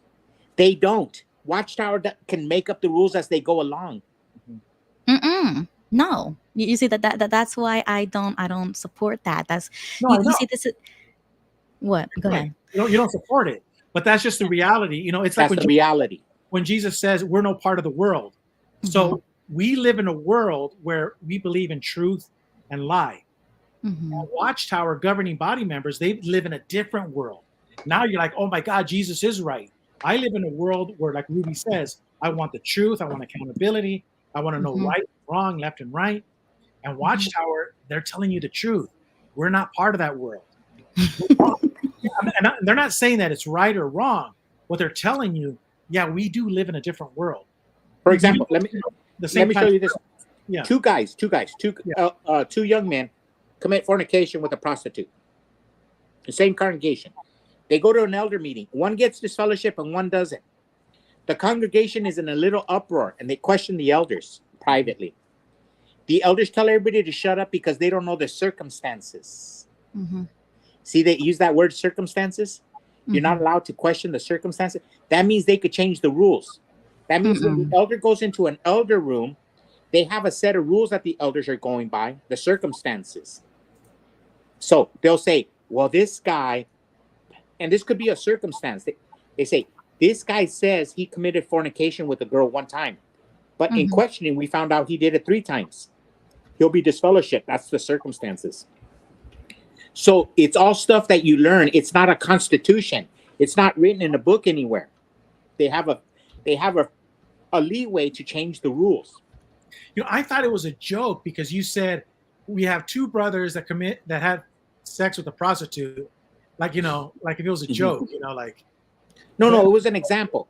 I was an example. And everybody go, why did one guy get his fellowship and one guy didn't? I thought it was the elders would answer that it's the circumstances. You don't know the circumstances, and you as a publisher don't have a right to question the elders, the circumstance. I thought it'd been funny if you would have said a publisher has sex with a prostitute, an elder has sex with the same prostitute, and a circuit overseer has sex with the same prostitute. And that would be a good joke, I think. What happens to all 3? Yeah. I'm sorry. Well, no, that's a good point. And so, Ruby, we're not disagreeing with you. It's just now you're realizing that Jesus was right. We really are living in 2 worlds in the same earth. Yeah. Here's another one. A contempt of Congress. We have a thing called contempt of Congress. A Democrat, Eric Holder, does contempt of Congress, doesn't go to jail. Peter Navarro, Republican, has contempt of Congress, goes to jail. He's in jail. And so what's the difference? It's Steve Bannon. What's the difference? It's a 2-tier justice system. So you have to understand the laws that we're living with. Yeah, there is a 2-tier. And that goes to show where Jesus, again, was telling us from the very get-go. That's why I like the phrase battlefield earth. Because, and also I quoted that Bible text where God had planted. So it is battlefield earth. Jesus says that there's wheat and the weeds, right? How do you say it in English? The wheat and the weeds? The chaff. The mala hierba y la buena hierba, in Spanish. And so we coexist. We grow together as babies. And you're witnessing now, Ruby, as you're getting older. Jesse and I witnessed it a lot earlier because we're older. But you're witnessing that a lot of the people that you grew up with, you're like, oh my God, you're still staying green like a weed. And you're changing colors like wheat. You actually see it before your very eyes that we grow together. So at the end of the day, we still try to fix the world. But at the end of the day, what is the purpose of human being life? That we were given an opportunity to exist. And unlike the demons, we were grateful. We chose the truth. We hate the lie. At the very end, when we die, that's all we have. Either we love the truth or we love the lie. Right. And now we're seeing it. So it really doesn't matter what you fight, how you fight, where you fight, as long as you're fighting for you're either hot or you're cold. And like we said earlier, Watchtower is derelict of their duty because they're keeping all of their members lukewarm. Oh yeah. And it's like that. Army. It's like that in everything, in politics and religion. Look, Jesus talked about the spiritual man, the physical man. It was 2 different people. And he moved people. We understood we're physical men, but we wanted to be moved by the spirit. And I want to relate it to the political side. In the United States, we're an exceptional country because we're 2-tiered people. We have the Constitution, and then we have the Bill of Rights. All the countries have a Constitution, but we're exceptional because we have the Bill of Rights. And if you read the Bill of Rights, there was a fight. And I don't know if it was George Washington, who was presiding over the Continental Congress, who wrote down that certain members of the Continental Congress were not going to ratify the Constitution unless these Bill of Rights were amended. And And that's the beauty, because that's when the spirit comes to life in the Constitution. If you read the Constitution, it's a boring document. But when you read the Bill of Rights, it becomes life. Yes. It becomes life. It's the spirit. That's when we, the people, spoke up. Yeah, we were a nation when we had a religion. I mean, we had a Congress and a representative, 35 years old, 45 years old, Supreme Court, yada, yada, money, gold, all that boring shit. But along came some ornery men, and I bet you they had no teeth. I bet you they were farmers and they had these muskets. Congress shall make no law respecting religion. I bet you that's how it went down. God damn it. I'm George Washington. I don't care. I want my own church. And you couldn't have it in England, but in the United States, you could be Pope. We're the best country. They say, somebody told me one time, you know, we didn't go to the moon. I know, but we made you think we did. We are the best. Yo, I want to talk about that. You see, this is why I want you to join me on some of my Tuesday night shows, because I want to dive into all of that. Everything that you're talking about, I love it. I love it. I want to dive into it. Well, everything you hear is true. Mm-hmm. So you got to have a sense of humor, because they're messing with us. It's called gallows humor. Mm-hmm. Yeah. So anyway, so that's what I was saying about the Constitution. So think about it. You got these people in Phoenix, in our capital. What's your capital? Miami. Tallahassee. Tallahassee. You have these people, and they live in the Constitution side. Mm-hmm. They live in the Constitution side. 45 years old to be represented. 35 within the jurisdiction. The sheriff, the police. They live in all those stupid rules. Article 1, Section 1, revised statute. But we the people, the baseball players, the farmers, the guys that do the Cowboys, the guys that run the lines, we live on the Bill of Rights side. We live in the spirit side. We're the ones who get things done. Yes, patriots. I talk about this. Patriots, just humans, people. We the patriots. I like patriots. Patriots, but all of us together. All of us. Yeah, like normal people, everyday living people. Class. Yeah, just a patriot isn't. A patriot is always. Yes. But I mean, I wasn't exclusionary to patriots. They were being inclusive into we the people. For example, when I'm a Republican. When I go to Republican meetings in my county, you know what the first thing is? We all sit down, and guess what the first thing, wherever we're at, in the Tea Parties or the Republican meetings, the first thing they say, who's the elected officials here? And I get so angry. It's like being in the Jehovah's Witness. Who's the elders here? And the elders speak. The wives never get to speak. The moms never get to speak. The kids never get to speak. Only the elders and now the governing body. Same thing in politics. You know, you never hear from the farmer. You never hear from the construction worker, the business owner who's burdened. What I think when you go to a political rally, they should say, who's the political people here? Okay, sit your ass down now and you're going to listen to we the people. Yeah, that's a great idea. It looks like a Jehovah's Witness convention. You're right.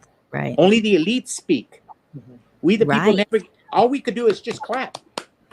Yes, No, I'm getting involved. I joined the Moms for Liberty movement, and that's what it is. It's a bunch of moms who they try to run for board of election or whatever, for the school board.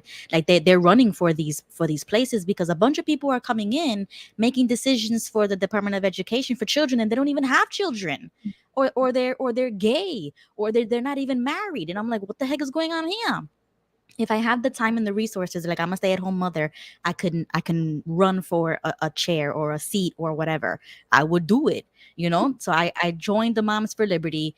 I'm gonna get more involved because I feel exactly how you're talking is exactly what I'm like, yo, we need to get more involved. And I'm used to going door to door. I can go door to door, and I can start actually preaching and teaching a message that I actually believe in. So you can still work. We think you should do it. I really do. And some of our good friends, Jesse and I, are in high political offices, and they're ex-JWs. But it's dangerous too, Ru. You got to be careful, because I have dyslexia, and I wanted to be Mothers Against Drunk Drivers, and I joined DAM, Drunks Against Moms. So you got. This is a badass group. Now, Ruby, you may ask, like, Gilbert, why don't you do it? And it's because I'm from a different breed. When we talked earlier about my ancestry, and I belong to this guy right here, Groucho Marx. I refuse to join any club that would have me as a member. So, like, if they want to have me as a member, then I have to question their sanity. But that was a joke. That was a joke. But that was Groucho Marx. That was a very good quote. That was a very good quote. But you know, Ruby, in all seriousness, I really think that if you feel that, I don't want to call it a calling. If your gut is telling, I say roll with it. Roll, trust your gut instinct. Yes, trust your gut instinct. I did. I got involved and I started emailing all of the people on the board and I spoke to them. I just got my mail-in ballot and I started calling candidates and I spoke to one. Like, I'm literally getting involved. I'm talking to them. I'm telling them I'm a first-time voter, or like I'm finally waking up to the world and stuff, and I want to get involved. And I'm gonna talk to my representative too. I mean, well, if she loses her seat, I'll talk to the new one. But that's what I'm looking for. I'm like, what are your values? Are you America first? And are you Christian? Do you have these values? Because this is what I'm looking for to vote. So if you want me to vote for you, then tell me how you feel on certain issues. And I actually got answers. Like, I'm pretty excited. I can't wait. I always believe love is the answer. And do you like the Beatles? Because me and Gilbert love the Beatles. And they said, all you need is love. And we really believe it. We really believe. And a good stick, maybe a 2-barrel shotgun like Watchtower has, maybe. But all you really need is love. And for example, if we all loved America, yes, it wouldn't matter if you're a Democrat or Republican. It shouldn't matter. It shouldn't matter all the questions that you enumerated right now. If you love America, okay, go serve and then get out. Be a citizen, politician, and then go back to work. But there's something that happened in America. We got it right the first time. But there's some people who live in secrecy who like to tear down America the way it was founded. They don't want to be out in the open. They want to be like this Republican who says, I'm America first. And then he gets to Washington and he's America last. Or he gets to the Florida state capitol. It happens all the time. They talk a good storm, but when they get to the capitol, they become big time rhinos. Or and they Jesse, become big time, Speaking of secrecy, Jesse and I, we talk about secret society like John F. Kennedy, but that's what Watchtower is Watchtower Bible and Tract Society in New York. They're a society and they're a secret society, and they pop up everywhere. And listen, it came up today in the 6 screens. I'm not knocking them. You can quote me at the 1 hour and 42-minute mark. There's a group of people that are going to Washington, D.C. to protest, and they keep talking about a founder, but she's anonymous. And since the very, very beginning of me doing apostasy, Ruby, I'm telling you, hate anonymity, hate it, because it's just like the New World Translation. You mean to tell me you're going to invite people to a protest in Washington, D.C., and you don't know who the founder and who's responsible? They're anonymous? No. Be like Serena Williams and get the torch, because I guess Serena Williams was at the Olympics and she had the torch. But in front of everybody, there was no secret there. Everybody saw Serena Williams with the torch. Good for her. She was not doing anything under secrecy. And that's all I'm saying. And then they were talking about how, people from other countries. No, if you are from another country, you never, ever, ever protest in another country. So if you're a Jehovah's Witness and you're from Britain and Canada and you go to Washington, D.C., your ass better not be at that protest, because if one thing goes wrong, and the cops decide to arrest somebody, guess what? You're going to be arrested. I don't know why, but karma's going to get you. And you came from another country to protest?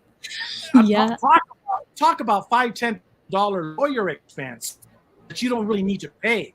So even Vern talked about it one time about, I'm not going to go because it's a different country.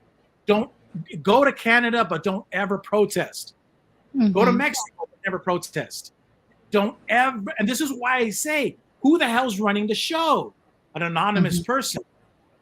So I would say, sponsor these people, help them out, God bless them, whatever they want to do. But if your founder is anonymous, fuck that. because the New World Translation is anonymous. And if you're going to lead, you lead by example. And if you don't, give it to somebody else. If for some reason you can't lead, that's fine. Give the torch to Serena Williams. That's all I'm saying. Mm-hmm. Use your real name, like we at the GG for GB. Yeah, like Quinn the Eskimo. Quinn the Eskimo and GG for GB. GG for GB. Yeah. Am I wrong? Wow. I'm not mad at them. I'm just saying, no. Hey, so let me ask you one. I heard one time. Oh no, it might have. You guys have Jacksonville, huh? Yeah. Now, is Jacksonville the largest area city in the country, or is it Tallahassee? I mean, in square miles. I don't know. Okay. What you mean in the state? No, in Not the the country. the state, the country. No, I don't think the country. I don't know about that. I thought in square miles. I had read a city in Florida. Oh. Yeah, like New York City. Yes, it's the biggest because it's got 8 million, 9 million people, but it's real small. They're all crammed into that. Good point. Good point. Yeah, that's right. Yeah. Oh, so now, did you and Jimmy have a show on Tuesday? So this Tuesday, I'm doing one with Quinn Wright. And then the following Tuesday, I'm open. What is Quinn Wright? Is he a family member? No, he's another XJW YouTuber. And his channel is called Deconstructing Something.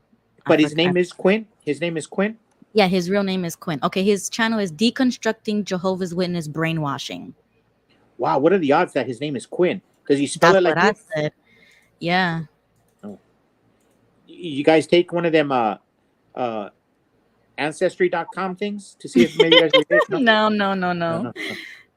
His videos are actually really good, and he talks about conspiracies, which I'm totally into.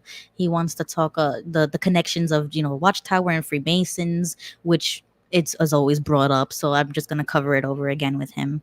Yeah, very interesting connections. Hey Ruby, can I ask you a question? What is your nationality? I know we're American, but what is your what would that be called? Like our ancestry is Mexican. Yeah. So what is yours? I am Puerto Rican and Dominican. Puerto Rican and okay. So so you're from the island and from the mainland. Yeah, but it's way more Puerto Rican because the only family member that brought in that Dominican was my biological grandfather. He's from DR.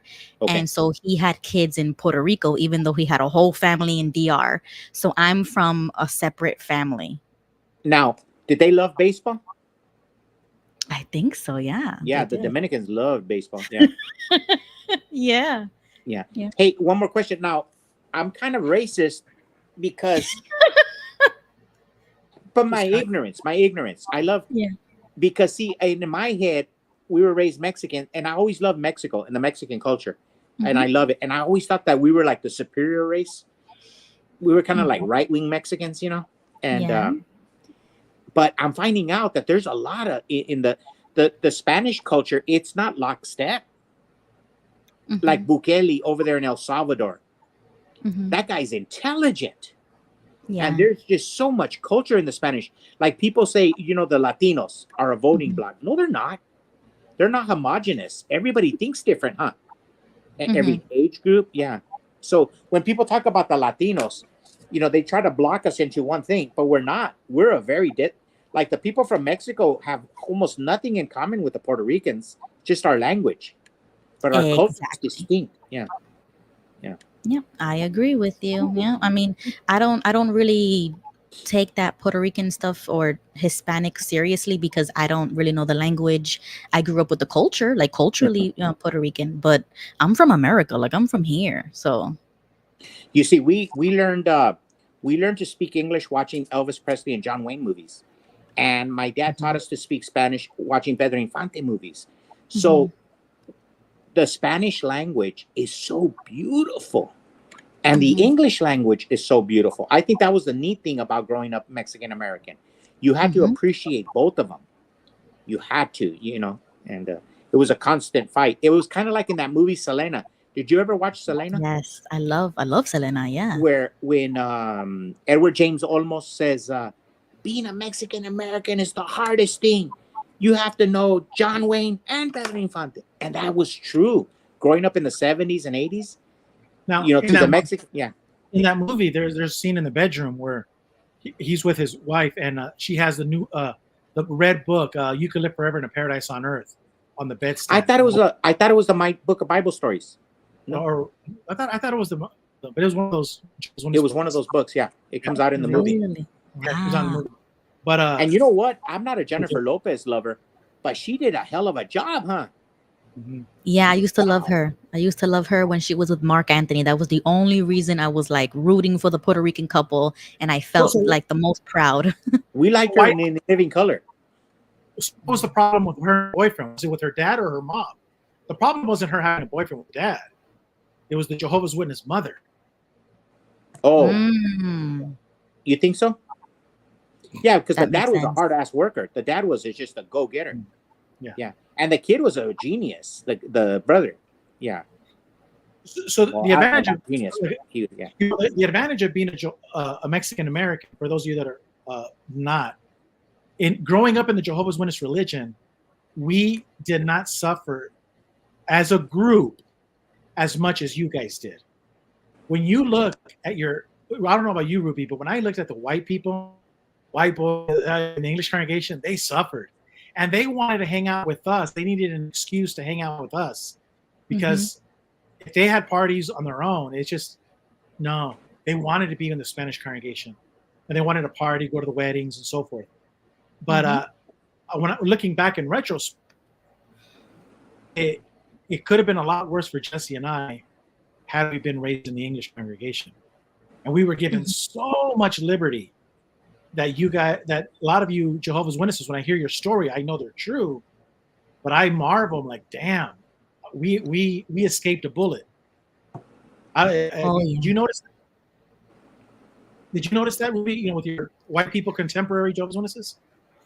yeah, because in the Spanish, I felt like it was more cozy, like it was more like a family, and that everybody looked out for everybody's kids. So it didn't matter if the kids were walking around or doing anything in the lobby because everybody felt like a family. As soon as you went to the English, it was like, no, this is my kid, don't even touch him. And then there's the family over here. Like they all had their own little cliques, their own little corners, favorite seats, like really territorial. And I was like what the heck? And those And spanking kids. children. And like all of these ex Jehovah's Witnesses on these videos, you spank the children. Listen, we used to hear it all the time. Kids get spanked, but never ever did I think they're beating the shit out of these kids, like you hear in these experiences. Like it was just normal. I know it's wrong. Jesse would take his kids sometimes back because they were uncontrollable, but he knew that they were kids and they were asking out of them. But never did I think that Jesse was taking them back to the woodshed, like the stories that you hear, and I know they're true. But in the Spanish, we never had that.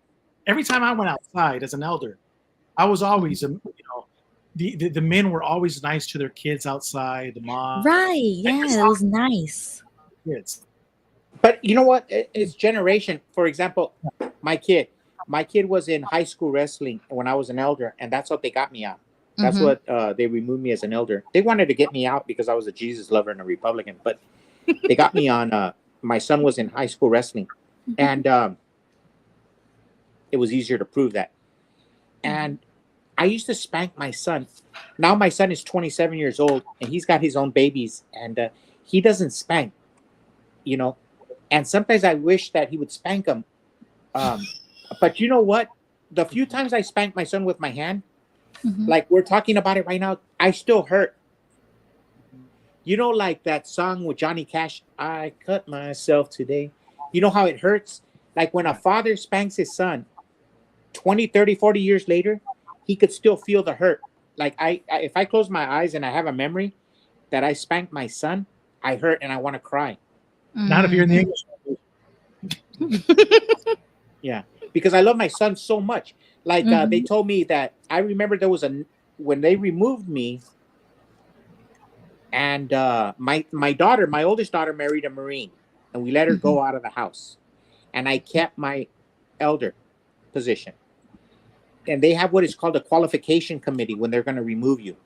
But the circuit overseer came in when my son was in wrestling. They brought in the circuit overseer to remove me. And I remember in the meeting, they came up to me, some of the elders, and they said, Jesse, it looks like my son was 15 years old at the time. And he told me, if there's a chance that if you kick your son out of the house, that you might be able to stay as an elder. And I remember I told my good friend Danny, I told him, fuck that, F that, poo-poo. I said it like, I didn't get in trouble for cussing in an elder meeting. I didn't get in trouble. Like nobody heard it. It was like not heard. Mm-hmm. Like right there for cussing like that, you would be like a worldly person, an outcast. But I remember I was real adamant. I think I scared them because I said, do what you want with me. I'm through. There's no way I'm kicking my son out at 15 years old. I thought that would be a death sentence. That's a testament because Jesse's best friend, he did disfellowship his daughter, and his son. He disfellowshipped 2 out of his 3 kids. He shunned them out. And he stayed as an elder. He can't leave the organization. So that's a part of the abortion, about the searing of the conscience. So, and we're not condemning anybody to hell if they aborted anybody. We're saying this is why I did, like a long time ago, I always talk about my videos, why it's so important to openly confess your sins. If you're a Jehovah's Witness and you did this, you aborted your family, you shunned them, you aborted your mom, you shunned her, you have to come clean, or else your conscience is seared, and who knows what other bad things you're capable of doing. Oh yeah, I told my mother to her face. I mean, that's the last time that I had a bad conversation with her, and then I cursed for the first time. I spoke about this on my channel and with Joe and Fran, because I told her to her face. And she also dealt with abortion, and I said that's murder. You are going to go to hell. I mean, that's my opinion. Before you get to heaven, or before you could repent, if you don't repent, that's on you. But I know, it's like I know the skeletons in her closet, and I told her to her face, I'm probably gonna go to hell too, because I did a lot of sinful things too, and that's why I feel the necessity to go to church and to learn what do I need to do to repent for my sins, because I care enough. But back then, you see, they don't care, and she thinks, oh, as long as I go to the meetings or whatever, Jehovah can forgive me for all of my sins that I did in the past. And I said, no, that's not how it works. You need to actually repent. You need to actually confess what you did and what happened. And they are not people to be confessing to. They don't even claim to be a priest. So who you confessing to? You're confessing to nobody. So I mean, that's why I am passionate about these things, is because I do feel bad for what I did when I left the Jehovah's Witnesses and I was an atheist and I was doing things because I didn't believe in anything. And that's why believing in nothing is dangerous, because it allows you, like you said, to do things that you probably would have never done. You're dangerous because you don't fear God. So you're going to do whatever. You're going to chill, you're going to steal, or you could murder, because that's what abortion really is. You're ending somebody else's life without their consent and for no reason. And if there is a reason, that's not a reason. You know what I mean? Like, there is no justification to end somebody's life, even in the womb. So that's why I became like a Christian nationalist, an abolitionist. I became a very strong speaker on these things, is because I went through it. I failed myself. I didn't respect myself. And then I regretted it later, and then became depressed and anxious and felt like why am I doing this? Because you're doing things that you don't know why. No, there's a reason for everything. And so if you need to turn back to God, then do it. Like, I had to force myself to turn back to God, start reading the Bible again, start looking at these things again, because you keep hitting a wall and you don't know why. That wall can be taken down quite literally with Jesus. Like, when people say you need Jesus, it's for real, because Jesus can break that barrier for you. He already died for your sins, so you don't have to do much. You just have to believe in him. You have to have faith. You have to make that tree. Yeah, he can make that tree straight. And touching on what you're saying, I did a video, and I apologize for knocking on doors and selling magazines for 25 cents. So I openly confess, and then I got some. And a lot of people, I got feedback, and they get upset because they say, I don't have to apologize for going out door to door. Yes, you do. And a lot of people have. Back in the 2015, 14, I used to see a lot of videos when women would go and mostly they were all women. They would say, "I want to apologize for knocking on your door." They would do these little things. You see, when you don't apologize, like Jehovah's Witnesses, you get in the habit of saying it's the governing body's fault. Well, technically, it's your fault. You're the one that knocked on the door. They didn't put a gun to your head and made you do it. See, Exactly. but they got you in a habit of not confessing and not owning up to your behavior. But when you own up and you say, "Yeah, I'm sorry, man. I knocked on your door and I sold magazines for 25 cents and I tried to do a Bible study with you. I'm sorry." It doesn't take a lot to do, but for some ex-Jehovah's Witnesses, they can't do that. And I feel sorry for them because they're always going to be blaming somebody else instead of blaming themselves first. And that's something Watchtower never taught you.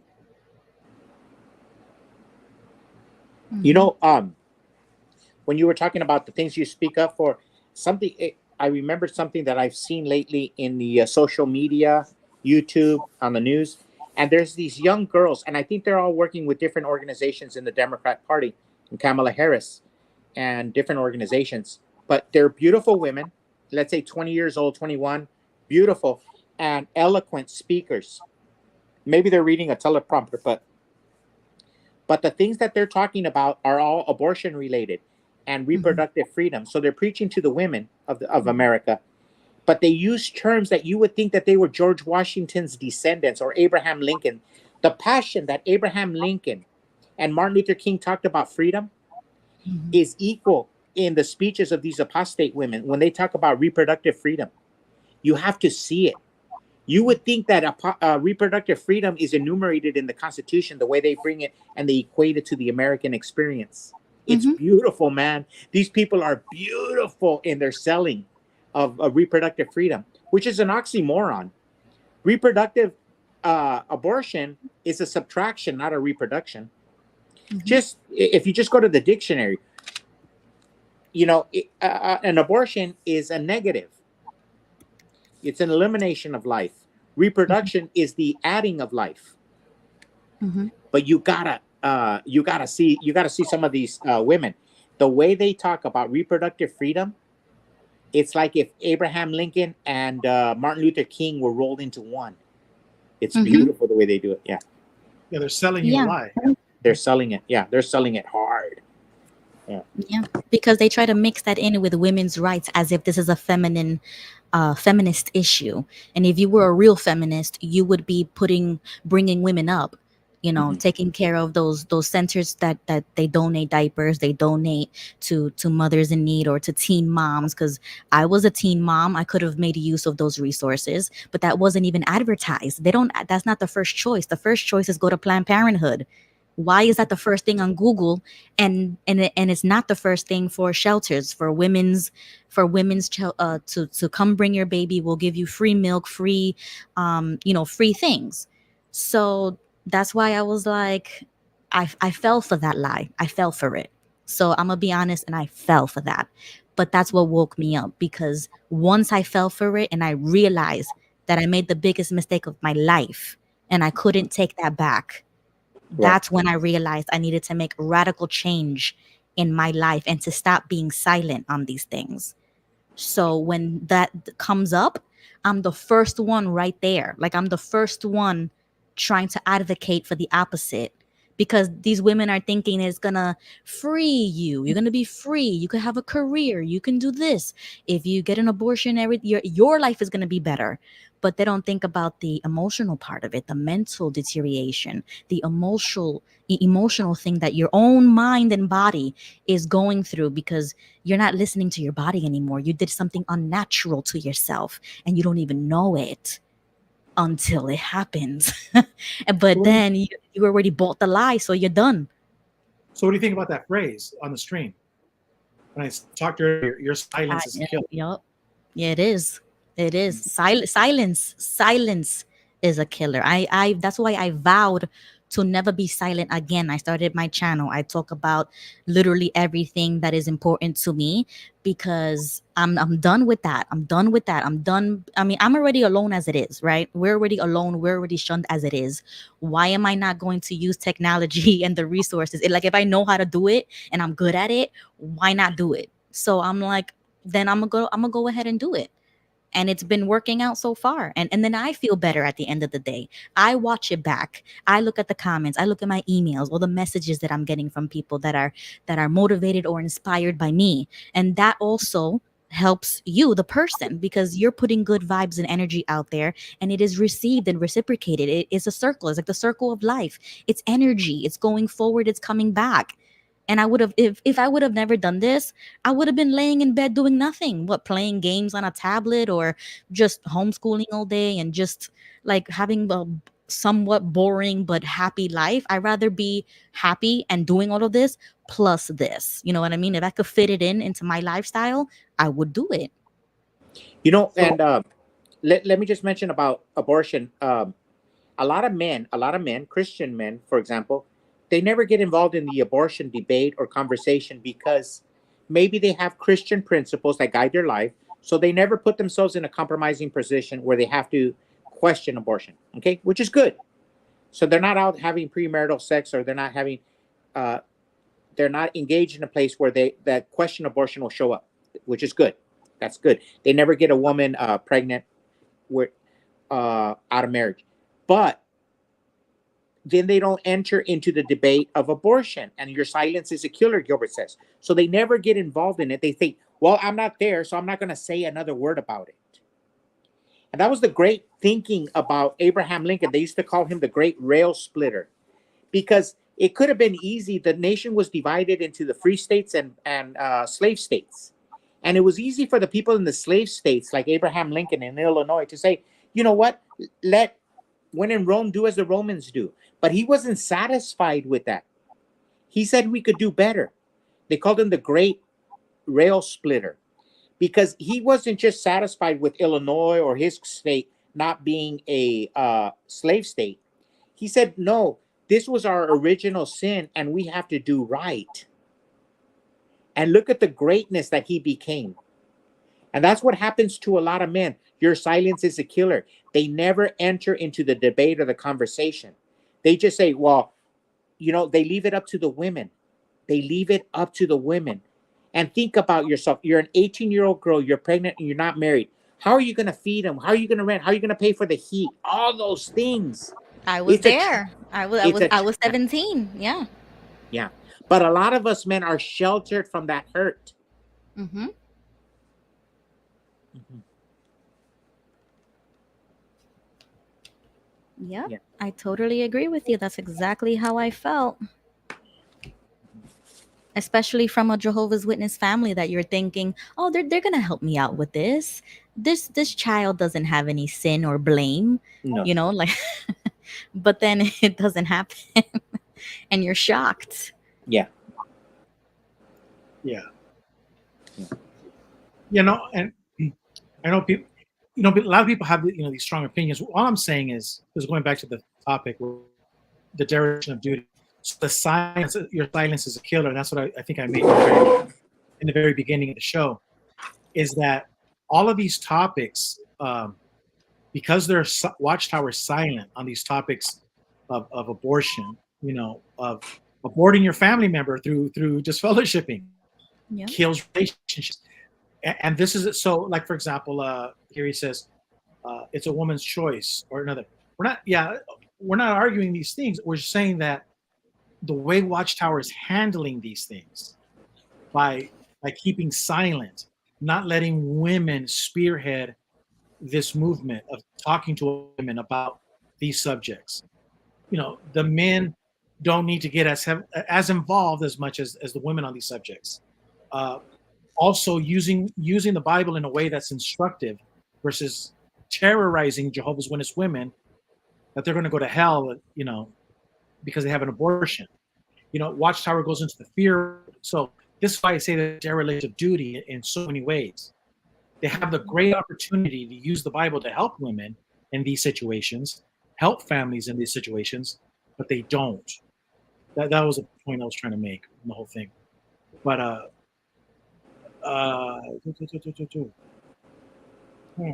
Well, wonderful stream, yeah, Gigi. I totally enjoyed it. I'm gonna hop off and let you guys finish. yeah. Thanks for coming in and talking about what your opinion of our show was. See, thanks, Ruby. Mhm. Like you guys see, you know, this is why we're cutting edge. You know, we don't go and tell you what we think of other videos. We only want to know what you think of our videos.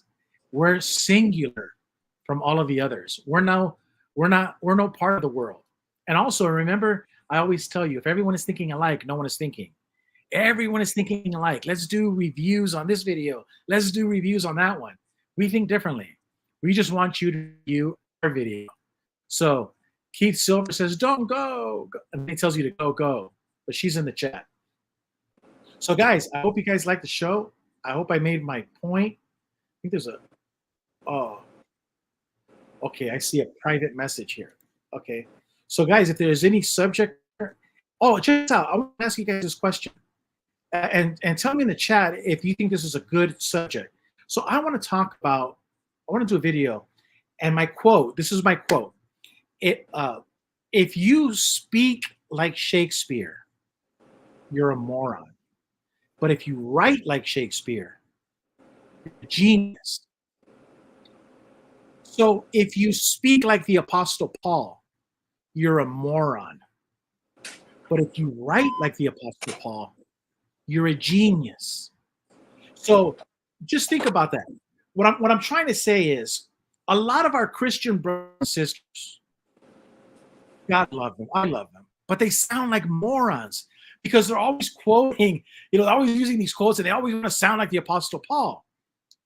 And I was asking Jesse, I go, I wonder if this would be a good subject for a show, because the Apostle Paul was writing for the ages. Shakespeare was writing plays for the ages. He wasn't talking that way on a normal day-to-day when he's trying to pick up a girl at the pub, right? So why is it that our Christian brothers and sisters want to talk and they want to sound like the Apostle Paul? Our Jehovah's Witness brothers do the same thing. They want to hold Bible, and they want to talk and use expressions just like the governing body. You look like a moron. You see, what I'm saying is, if you love Jesus, why don't you just talk like you do, like normal person? Don't try to talk like the Apostle Paul, because you sound like a moron. Just say, you know what? I remember the Apostle Paul wrote something, I don't know where, he said this. And I thought that was a cool quote because of this. See, that's how normal people speak. But am I wrong, Jesse? Am I picking on my brothers and sisters too much? A little bit, because do I have a little leeway to go into politics about it? Yeah. Donald Trump and Franklin Graham. You said that Franklin Graham counseled on a private message that Donald Trump made public today. Privately, Franklin Graham was praising him, saying, "You're doing a great job," but he says, "You might want to not use foul language, because you're doing so great." But that was privately, and Donald Trump made it public. Okay, but to a lot of people that endears Trump, because we hear so many people who are eloquent, who are full of disgusting things. Like, look at that girl in that video that you did. She might be eloquent and she's real loving, but she's full of murderous hate, homicidal hate, and contempt for her own country. So that's something we have to weigh, we have to weigh, our language. Mm-hmm. Yeah, and I'm not, it was just good counsel. And I say the same thing. Like I've said it when I was on Rick Farron's show, don't cuss, because this is not your channel. Now, if you do your channel or that's fine. But when you're on somebody else's platform, watch your language. That's only common courtesy. But but I thought that was good advice that he gave. But that's what I'm not trying to knock my Christian brothers, but I've noticed that a lot. And I thought that would be a good subject. I gotta fine tune it. But if you talk like Shakespeare, you're a moron. But if you write Shakespeare, So you're talking about eloquence. Yeah. Now, check this out. I don't know who we have on, but is this Angela or Dan? Yeah, it's Angela. Oh, I I don't have I an just- introduction for you. I had one for your husband the Oh, last Dan. time. Did you Yeah. see the introduction? I just wanted to see if I was able to get onto the StreamYard, if it worked or not. So Yeah, I you're guess it on. works. You're I'm on.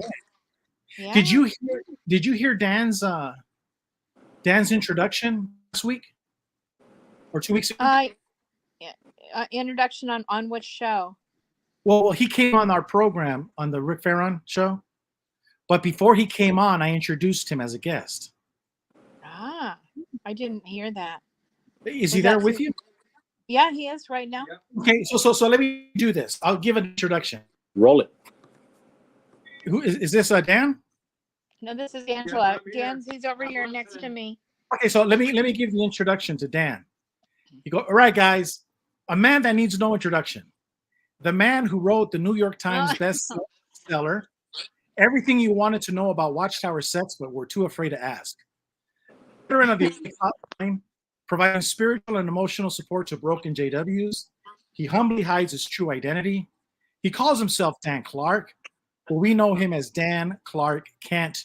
Ladies and gentlemen, I present to you Superman and Lois. And Lois, what? You're sweet. You're sweet. I did Lois hear Clark. that. I did hear Lois that. That was Clark. good. Thank you, guys. That was really sweet. That's awesome. So Lois, what do you have to say? You, Lois Lane. What do I have to say? Lois Lane. Honest to God, I just wanted to see if I could get onto your show, and so here I am. So Hey, can we ask a question? What state are you calling from? Idaho. Oh man. So is it 11 o'clock? Yep. It's no, actually, it's almost midnight. Okay. Is it mountain time? What is Idaho? Yeah, it's mountain time. That's right. Now Arizona, we're mountain, but we're at 10. Yeah, we Oh, No, so everybody- we stay. Wow. we never change. We're the only state that doesn't change. Oh, interesting. I can't believe it's 10 o'clock there. That's crazy. Arizona's in Jehovah, and Jehovah never changes. Like Arizona. Yeah, we're the Jehovah of the states. That's too funny. That is too funny. Are you guys potato farmers? Well, not me and Dan. We're not. No, definitely not. Now, how did Idaho get its name? Is there any is that a sexual connotation or? You mean about the potatoes? You mean? No, Yeah, no, you- about Idaho. Idaho. Idaho. Oh God, yeah. Oh God, I forgot about that. Dan and I are from Colorado. Well, actually, Dan's been from Texas, but we met each other in Colorado, and we lived there a long time. We moved here to help Dan's girls out because his wife, when her and Dan split up, she moved to Idaho and took the girls. So, and when they got to their teenage years, we moved to Idaho to try to help them get through those tough years. And so we've been here ever since. We actually intended to go back to Colorado, but it just wasn't really that attractive when the time came to move back. So we just stayed here. So I don't feel like I fit here exactly, but this is where God planted us, and so we'll stay here as long as God has us here. Angela, what did you think of the topic, dereliction duty? We talked about that.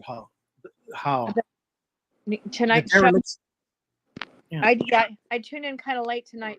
I heard, and Dan did too, but I kind of heard what you guys were talking about abortion, and I heard that part of the show tonight. Yeah, no, we're talking about how they're derelict duty because Rick was derelict, huh? Because he went to sleep during the intro on your show. Yeah, right. Yeah, he did. But our whole beef was that Watchtower, because of the Trump assassination attempt, they still have not openly condemned it, like Barack Obama and Joe Biden has said. There's no room in this country for violence, but Watchtower has never ever condemned it, and they're derelict of duty because they want to be religious leaders, but they're not doing the basic roles that a religious leader should be should be doing at this moment in time. Hmm. Yeah, I don't usually like to get into politics with anybody on any show. So if you don't mind, I don't really want to comment on that. But there Yeah. is something that's of interest to me right now that I wanted to see if you guys would be interested in talking about. But Okay. because I know you like to talk about women and their struggles and whatnot a lot. But one thing I think is I'd like to see change in America, and that's just the fact that you know, I don't exactly know how it all started, but I'm going to guess that at some point women, you know, they were abused, and so they just became in a very low self-esteem, and that low self-esteem caused them to, in America anyway, dress inappropriately. And because of that, we have a lot of women who are not treated with respect, and also men that think that they don't really expect to be treated with respect because of the way that they dress. And so it just becomes this, you know, bit of a mess. And I just I wish so much that we could have the men not having to be tempted by the women, and thereby then disrespecting the women, and then the women turning around and dressing and provoking that, and then having low self-esteem, and then they don't attract the right kind of guy because they've already put it out there that they don't really expect to be respected by the way that they dress, and it's this big sick cycle. And I don't know how in the world we could possibly get out of it, especially because it's such a thing that happens all over the place anymore now. It's just pretty much commonplace, and I don't know. It just seems like I would Let me like to take see it turn around. let me take a crack at it, Jesse. So this is political because what you're describing, Angela, is All right, Chris, maybe we should. a culture. No, what I'm saying is what you're describing is a cultural movement. Yeah. There was a movement in the Chinese called the Cultural Revolution, and it was okay for little kids to beat up old men. So what happens is goes back to the topic of our show, dereliction of duty. Watchtower is guilty as charged. It is the responsibility of men who lead religions to affect change in the culture of a nation in a positive way.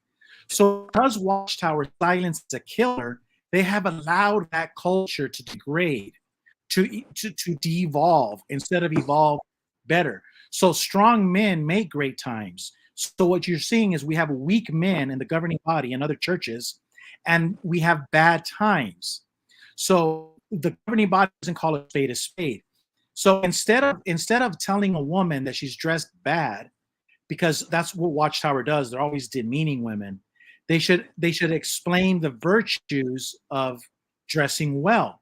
And so you throw Jesus never sank to the bottom of the barrel. Cream always rises to the top. Jesus was always uplifting the people. He wasn't telling them you're stupid because you holes in your jeans.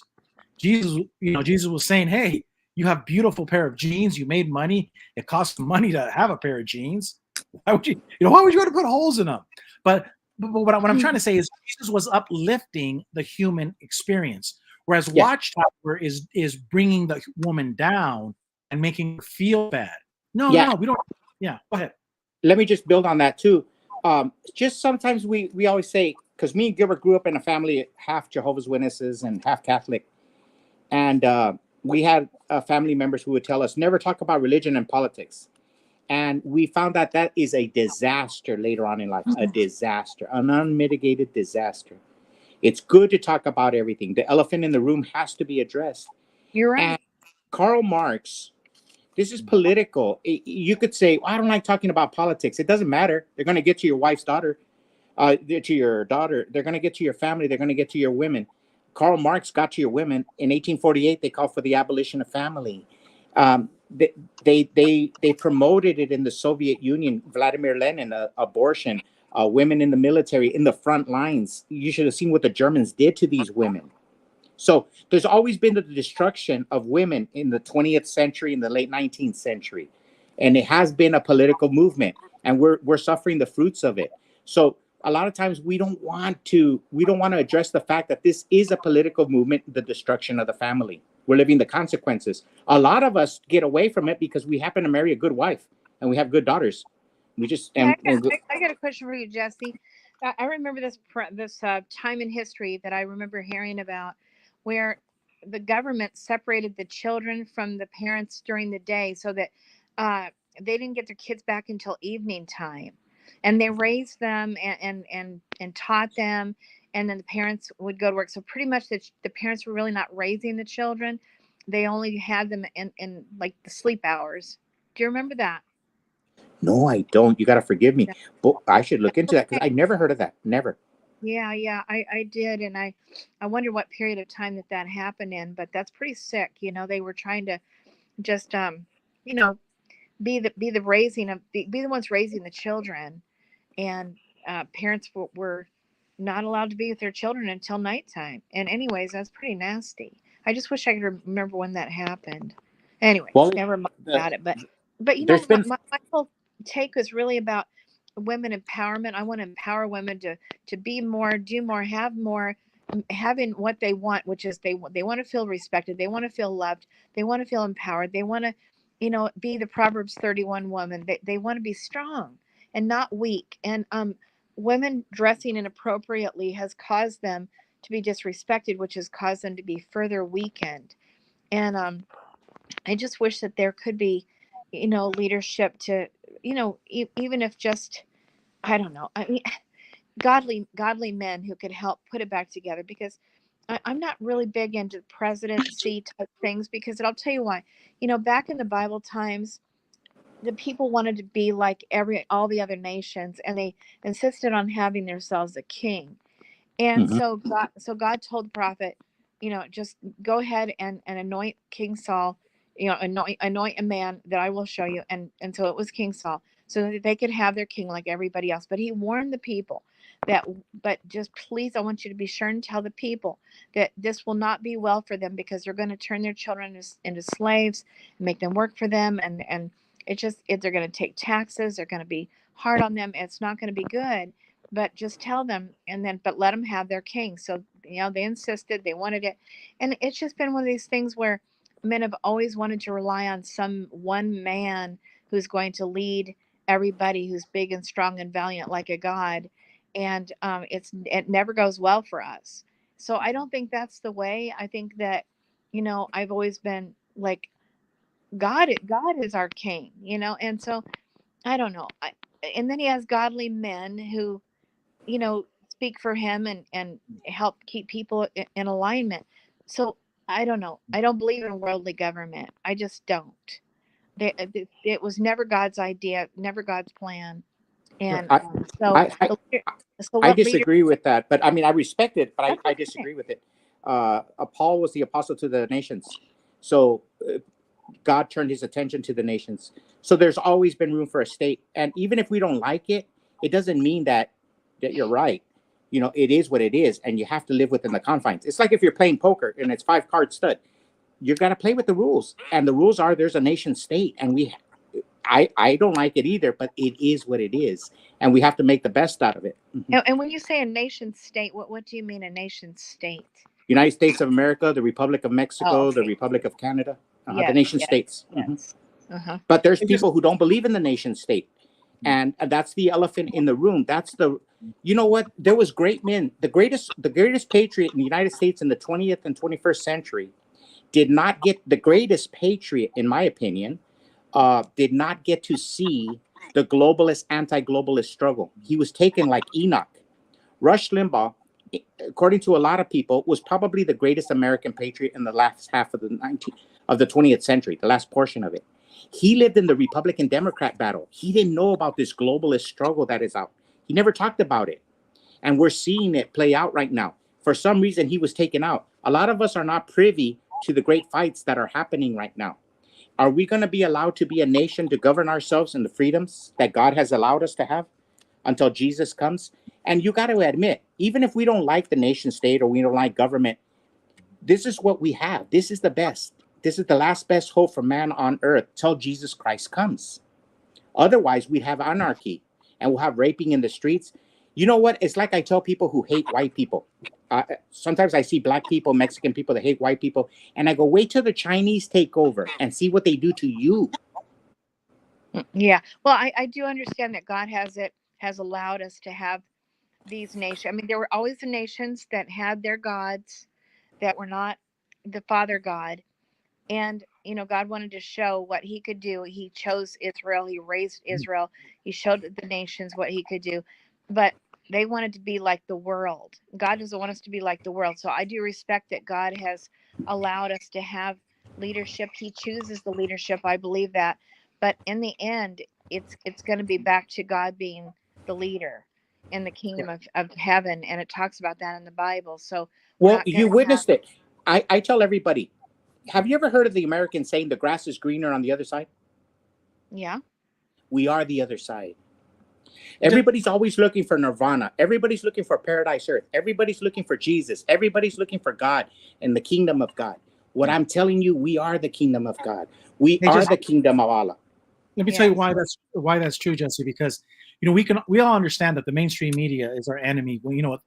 Like what Angela's talking about, how women are portrayed, men are portrayed, and they're fighting against the the man, the woman. We understand that, but it's like Jesse says, we are the other side. It is greener with us because we have YouTube, we have free speech, and we're able, if we want to, as a people, we can have more influence over the lives of the culture. But it all goes back to how we present our argument.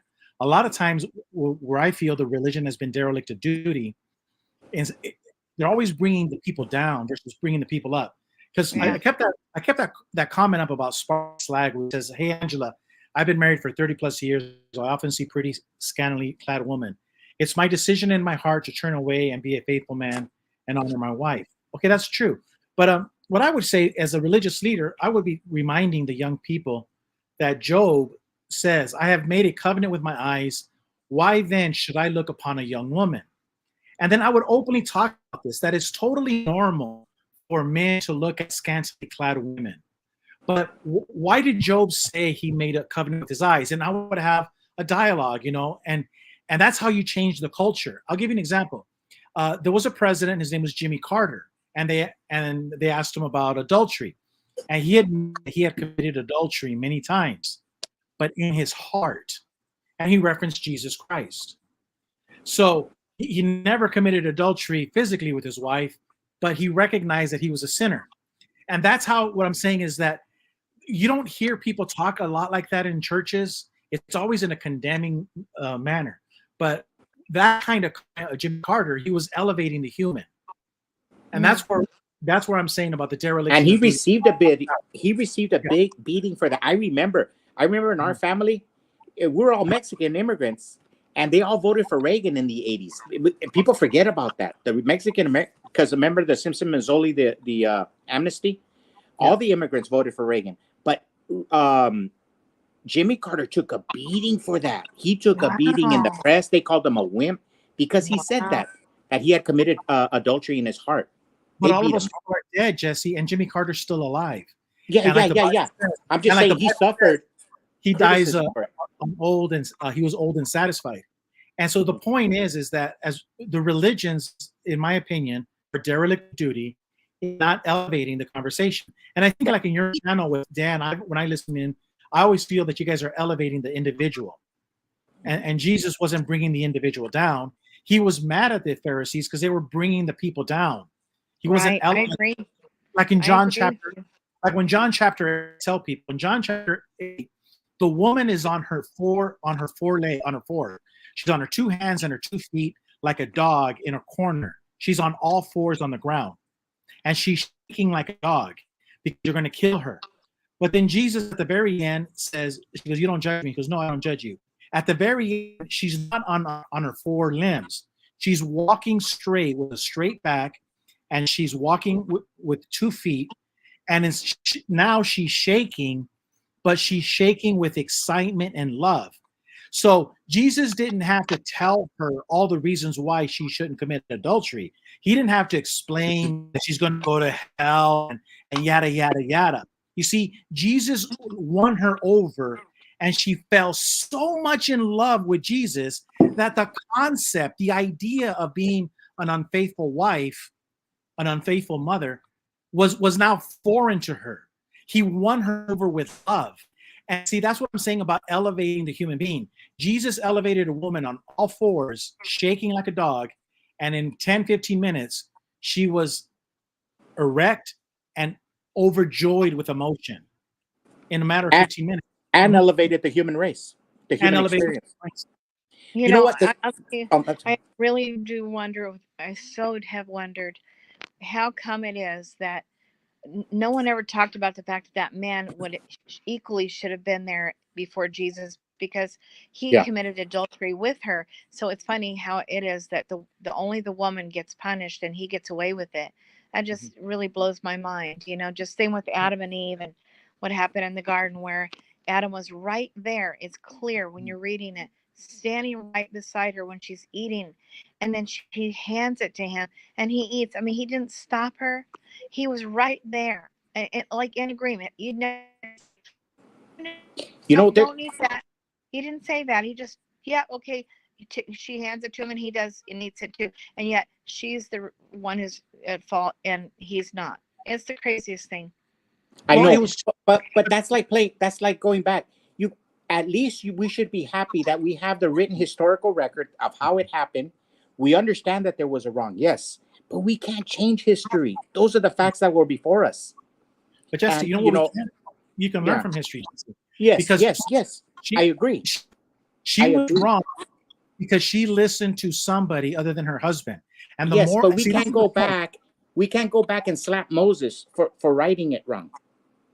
Is what I'm saying. We have the written historical record, and we have to deal with that. This is the cards that have been dealt with.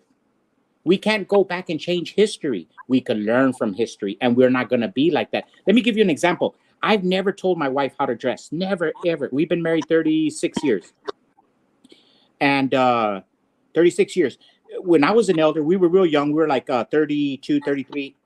And sister from Mexico, they dressed like Amish, came over, and we were at dinner one time with another family, and she came over and she said, Jesse, Lisa, I got to tell you about this sister.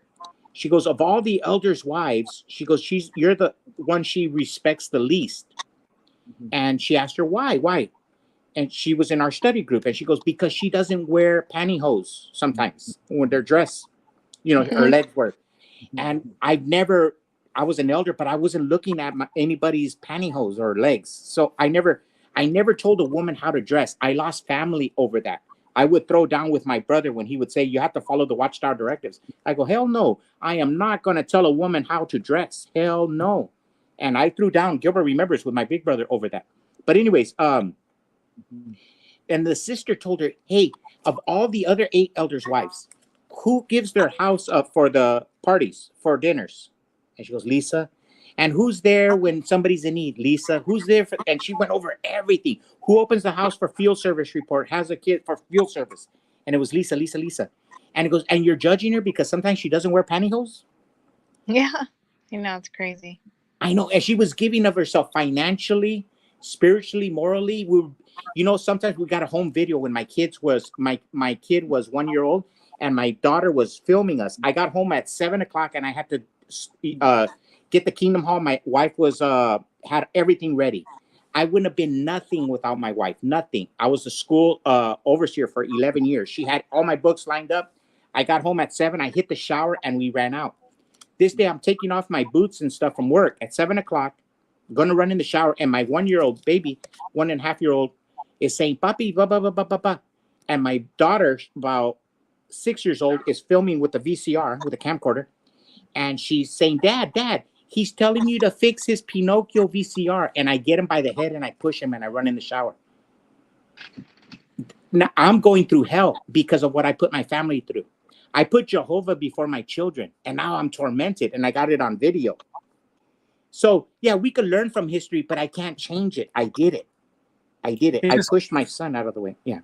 Yeah, but the in that case about Adam and Eve, is that the man and the woman were both told, like what they were to do, or she knew what was expected. But the thing is that if man is supposed to be the leader of the family, and then he should have been the one to say, Eve, no, we're not going to do that. But he didn't. So he did not fulfill his responsibility to be the husband there in that situation. And Correct. then he didn't stop her. And then he was standing right beside her. And then he ate it too. So to me, he's more at fault. Yes. Just Do you think he No. chickened out? Do you think he chickened out, or what do No, you? just I don't know. I I don't. think I that don't have. I think he really wanted to eat too. Okay. no, Jesse. Let me take a crack at this. And Angela, this is why you called in the Gigi for Chibi show as a governing body elect and a religious leader of a religious movement. I'm gonna have to answer this question. And in the comment section, I put this down. We should not look back unless it is to derive useful lessons from past errors, and for the purpose of profiting by dearly bought experience. George Washington. So even the Apostle Paul says that the scriptures were written for our instruction. The problem that I see is that we have, even in this chat section and other places, people are always going back in history, not to get useful lessons, but you've noticed how people go back in the Bible to criticize the Bible as if there were firsthand witnesses living in it. They weren't. So let me just real quick, I'm not saying that you're doing that, but let me just tell you about Adam and Eve. Actually, The lesson to be learned, because George Washington is telling us, don't look back unless it is to derive useful lesson.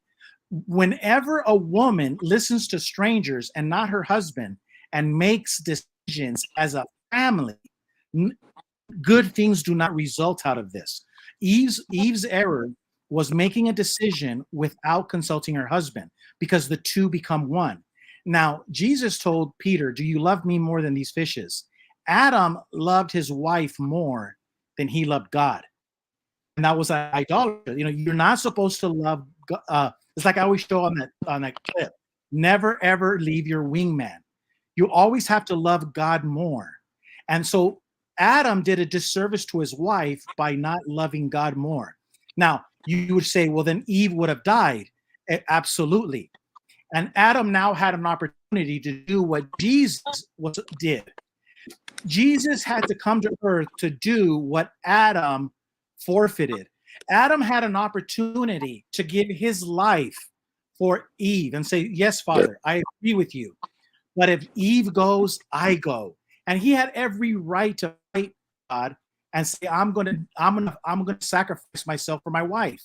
He's a perfect human being. But he didn't do it. Jesus did what Adam did do. And since Adam and Eve had kids, for thousands of years of recorded human history, men and women have done what Jesus has done before and after Jesus Christ. Before Jesus Christ and after Jesus Christ, men and women have given their lives so their posterity could live. That's a fact. So what Jesus did is what we could do too, and Adam forfeited that. Those are the things that Watchtower as a religion and other religions don't do.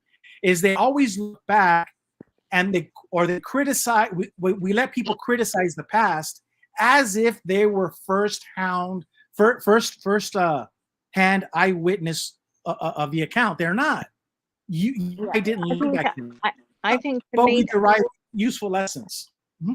Yeah, I think to me that this is more about discussion about women and being respected, because it's the funniest thing to me, the weirdest thing to me, that women are always the ones who are lesser. They're the stupid ones. They're the ones who are always at fault. And as we saw with the whole situation with the prostitute, which you brought up, where Jesus was, right there with her, supporting her and telling her, lifting her up, as you said, lifting women up.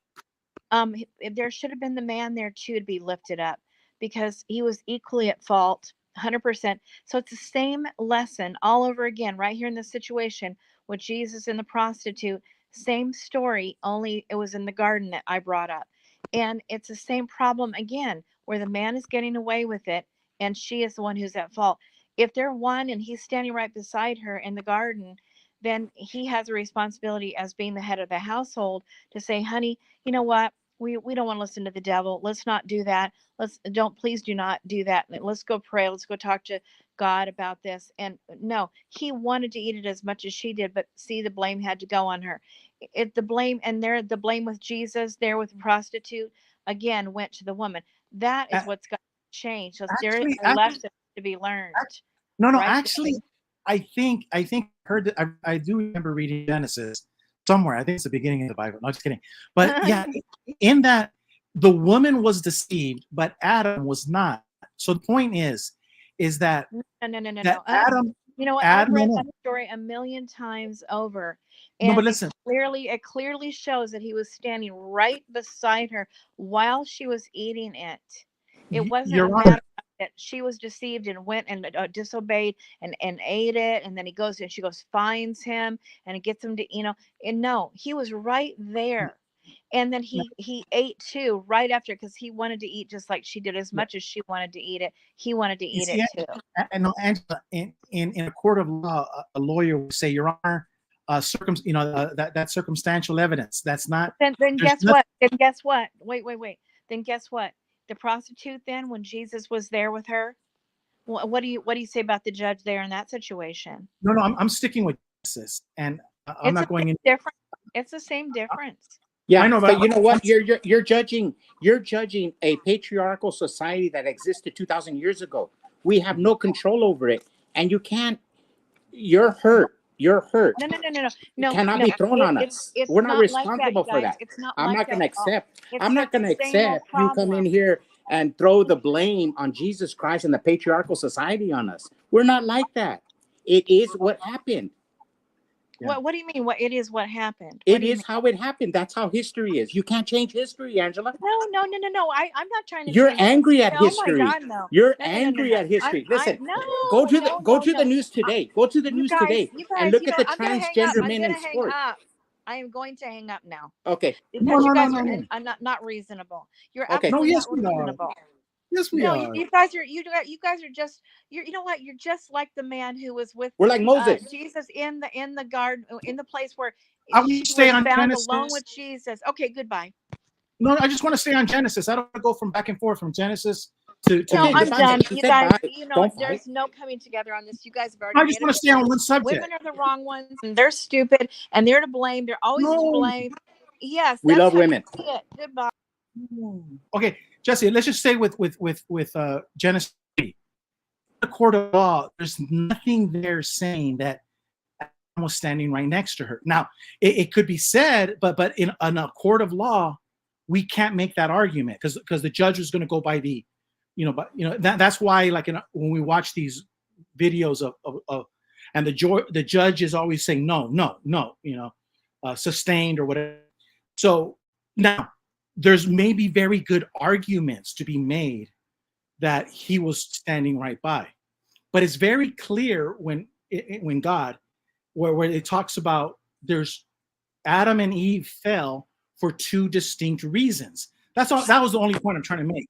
Eve fell. My understanding was she was deceived, and Adam's sin was he listened to his wife, but it wasn't the fact that he listened to his wife, is that he loved her more than he loved God. And when a man loves God more than he loves his wife, she is the benefactor. She is protected. This is what I was saying. I agree with you. But with Angela's case, I was saying, yes, I would agree with her. Her arguments are true based on today, but we can't judge our fathers from the 21st century thinking. And all I'm saying, it's a historical record. Now, I know what she's saying is true, and I agree with her. Yeah, no man, Adam should have stood up. And you're saying different, that maybe Adam was not deceived. That's fine. But what I'm saying is that we can't go back. She has an anger about what happened in a patriarchal society 2,000 years ago.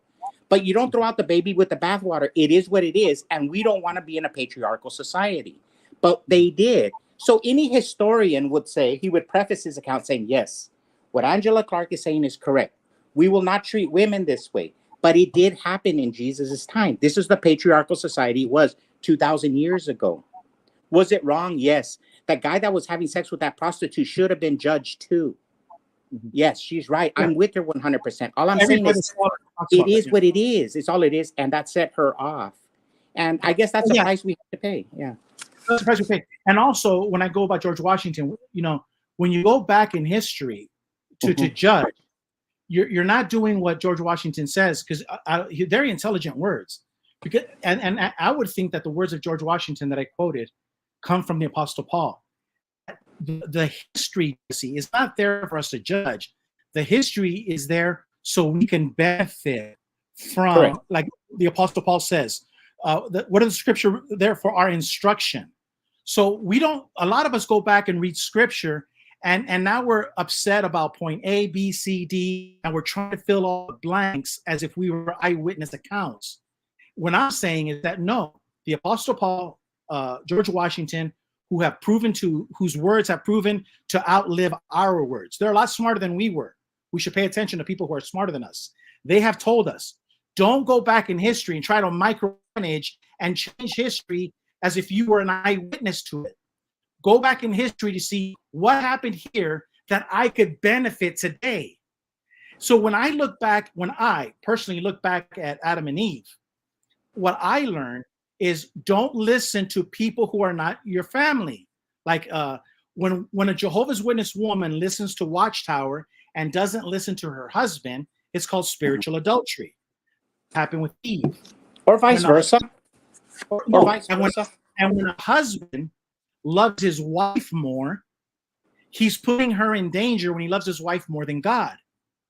But when a husband loves God more than he loves his wife, she is the benefactor. So I'm not looking at I'm not looking at the Adam and Eve account with a view of interjecting whatever other ideas. I'm looking at it like George Washington says, what can I glean from it? Just from the words, straight from the Bible, what can I glean and how can I benefit? I'm not going to add to it. I'm not going to say they were in the same vicinity. It's not there. I'm just going to take what's there. Yeah. See, because this is the danger of a lot of times people want to go back in history as if they were eyewitnesses account, and they weren't. And those history moments were not written for that purpose. They were written to give you This is all I'm saying. This is all I'm saying. The argument that Angela had of the women being treated different than the men is true. You have to, any reader, like she says, I read it 1,000,000 times. It's there. Eve was treated different than Adam. The prostitute was treated less than the man. Yes, that's true. My only point is that it is a historical record. That's what it is. Yeah, that's what I'm saying too. Yeah. That's all. Yeah. All right. We're not mad at her. We like her and we love them. God headship arrangement. Yeah. Hey, I mean, and you're right about we have to learn to live within the confines. This is where we live in. We live in I can't go to Mexico and change their laws. I can't. I have to live with what I have. Yeah. And and I sensed, and maybe I was wrong, because I sense a lot of anger she has towards the historical record. It is a historical record where we should be happy that it's there. And we're not going to try to repeat it or live that. Yeah. And we're trying to write now justice. Yeah. And the historical record is like the Apostle Paul says, to gain to what does it say? All scripture inspired by God to censor us, to to instruct us. So it's not there so we can add to it. Just read it. Don't add more to it, and just say, what can I learn from this? Not to make the same mistake. Because listen, and we're going to close it up right now. Everything in the Bible, Jesse, from what I said in the very beginning about Obadiah and everything, is God is telling us it's going to happen again. Almost everything that's in the Bible are stories that repeat themselves generation upon generation upon generation. So when you look at the story of like a woman, let's talk about woman. If you look at the story of Dinah, where she got raped, I would tell a woman in 2024, just read the account. And I've had this conversation with Apostle Babe, and she was like, yeah, Gilbert, I agree with you. Never, ever put yourself in a compromising situation. Always try to avoid it. Always have, be with. Remember, like when we were kids going to school, we had a buddy system. Oh, okay. We don't know. We don't know. It's okay. We don't know. Okay, that's fine. You know what? Constantine changed everything. Okay, I didn't know that. I didn't know that. We had to look up into that. But that's what I'm trying to say, Jesse, is that all of the things that you read in the Bible, like the story of Dinah and Joseph got sold by his brothers. These are stories that keep told over and over again. And you read the Bible, you're like, holy cow, this happened to me. That's what I'm saying. You know, your wife listens to jw.org. She don't listen to you. That happened to Adam. She listens to somebody else. Husband in love, when a husband falls madly in love with his wife, that he worships her, he gets into problems. These are the same problems being recycled. That's why we always say, keep it simple, stupid. Keep it simple. Yeah, and you know what? And on the historical record, we're the ones who always say that history is written by the victors.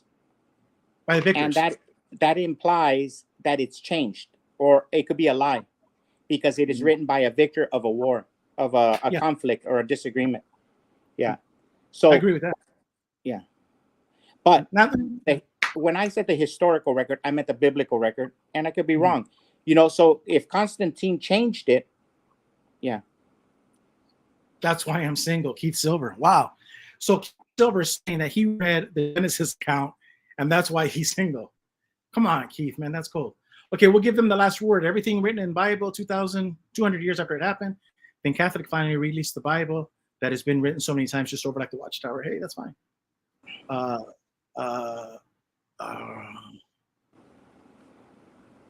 Hey, man, I'm not an expert on that one, so I'll like remember Meatloaf when he say, "Baby, baby, let me sleep on it." I just man.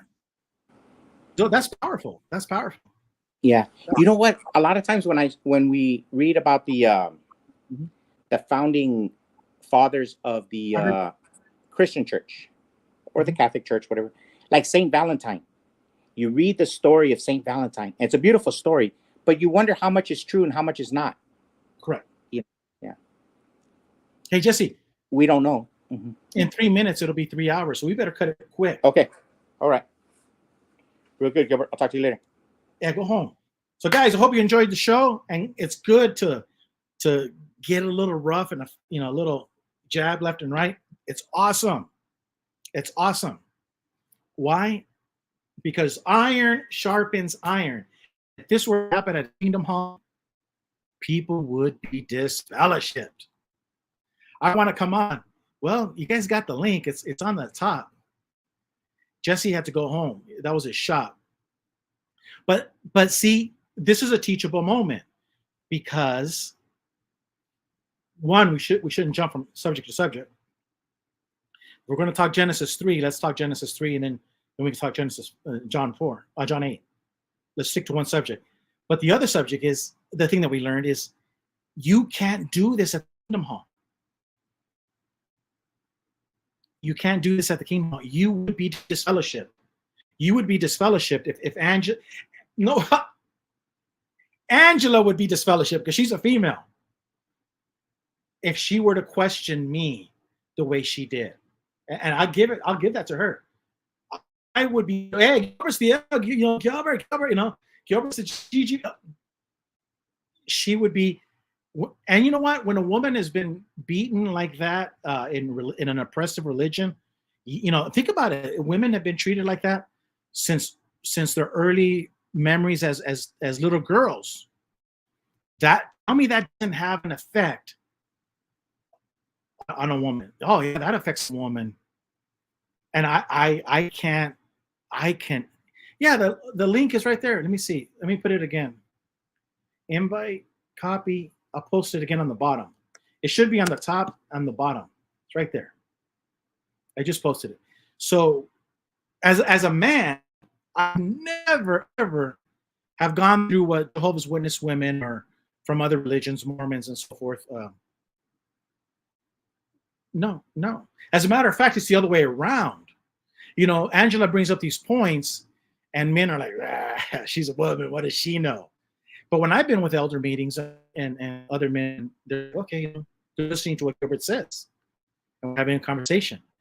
That, my friends, can really have an effect on people. So, as a man, I can totally sympathize with that argument. So I guess somebody saw the link, and it's Dan Clark. Hey, how you guys doing? Hey, we're doing great. Good, good. I was just chiming in. Yeah, I mentioned about Constantine. I know a lot of people don't know about that, but Not me. Constantine, it's some good research if you look it up, because he was part of what created modern day Christianity. And basically, what's interesting about it is here's the thing I kind of got from it. You know, Christianity today is very much like Jehovah's Witnesses. You Mm-hmm. know, when I was in Witnesses, it was kind of like Gigi, like everyone who didn't call in the name of Jehovah would be dead, right? It was genocide, right? You remember that. Yeah. And so when I traveled through Christianity, I saw the same thing. It was Mm-hmm. only Jesus had the sword now. Jesus was going to bloody everybody up. Every knee's got to bend to Jesus. And I didn't understand that either. But here's what's interesting, Gigi. I was just going to throw this out for you to think about. Constantine, when Constantine came in, he needed the Christians to form a Mm-hmm. military. So he created a Bible. He said, "Get me these books and throw them together in a book." That's why they're all unorganized. They just thrown in there. And he said, I want a Bible. And so he came up with this Bible.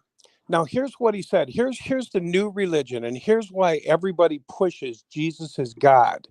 In Mm-hmm. Christianity, 90% of the people push Trinity. Jesus is Mm-hmm. God. And do you know what happened? I don't know. Since you don't know about Constantine, Mm-hmm. basically what happened, Gigi, was the people who said Jesus wasn't God, the people who said, no, I'm gonna say he's the son of God. Constantine enforced it and said, no, you will believe that Jesus is God. This is the new religion. Mm-hmm. And if you don't, we're going to torture you. And so Mm-hmm. what Constantine did, along with the Catholics, was the Inquisitions. What the hell are the Inquisitions? If you look up the Inquisitions, you'll see people were tortured because they wouldn't say Jesus is God. And that is amazing to me that Jesus would Mm-hmm. demand, and I talked about this today in a video, Mm-hmm. but I said, my God, Jesus, you need to kill people and stretch people and drill holes in people's head and torture people to say you're God? Do you really want to be God? Did you really come here to be worshipped and every knee should bend? Are you as narcissistic as Jehovah? You know, Jehovah is this narcissistic, angry, jealous God, and Jesus is coming right behind him, just like father, like son. See, Mm-hmm. I for me, Gigi, I was like, that was the difference between the Old Testament and the New Testament. I was like, man, the Jehovah in the Old Testament, I don't know about that guy. But when Jesus started saying, God is love and the prodigal son, more people have come to God because of the prodigal son story than the angry God story. Nobody really comes to God with a gun to their head. You've said that earlier, Gigi. If we Mm-hmm. what good is it to come to God when God says you worship me or you're dead?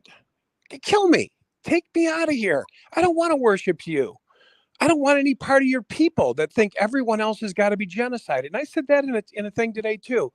I said, what's wrong with religion? Why does everyone else have to die so you can live? Why does everybody have, see, that's a new world order. Everybody has to die so Jehovah's Witness can live. Christianity, everybody else has got to die.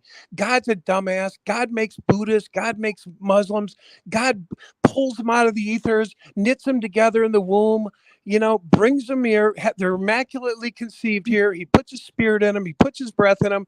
But God is so stupid. He keeps making what do you call it? Defective product. I mean, he's creating all these Hindus and Buddhists, and yet God's going to genocide them any day. It's like that ain't the message of Jesus. Jesus' message wasn't like that. And I say this, Gigi, if you're over in Israel, there's 4 different religions there. And depending on how you grew up, you would be in one of those religions. If you grew Right. up in Tibet and you were on a monastery in the mountains, you would worship Buddha or you would sit there and meditate. And the Christians say, no, all those people need to be exterminated. All Muslims, all anybody who's not bowing the knee to Jesus have to be exterminated. And I said today on a video, I said, where do these killer gods come from? Jesus is all of a sudden a killer now? He's coming back on a horse in Revelation and going to whack the heads off of everybody because they don't give him a knee? What do you think, Gigi? I'm just throwing it out there. What do you think?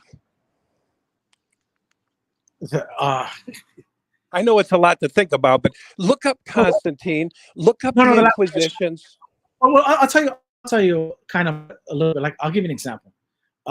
Let's hear about the Bible. Like, I don't believe the Bible is the Word of God. I believe Jesus is the Word of God. There's a big difference between the two. Now, here's the other thing about the Bible. I find it very interesting because I've always said, if the Apostle Paul wrote all of these letters, then then Simon wrote letters, Andrew wrote letters, James, the son of Zebedee, wrote letters, Bartholomew and Philip and Thomas wrote letters, and James, the son of Alphaeus, wrote letters, and so did Simon. So we have all of these other apostles that must have written letters. Why are those letters not in the Bible?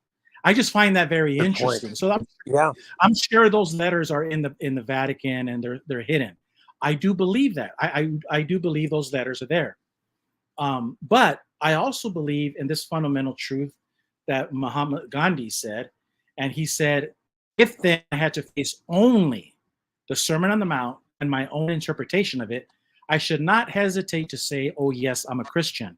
So Gandhi, a thinking man, understood, even though he was Hindu, he was a Christian if he only had to face the words of the Sermon on the Mount. So right behind me, you see the phrase that says, keep it simple, stupid. So when you take just the simple teachings of Jesus Christ on the Sermon on the Mount on 3 chapters, you come to find out that, guess what? Jesus was so smart, because he's the Son of God, or God, if you want to call it, whatever, that he put everything that you needed to know in 3 chapters. That's how powerful those Sermon on the Mount is. Now that pisses off a lot of Christians, my Christian brothers, because there's power.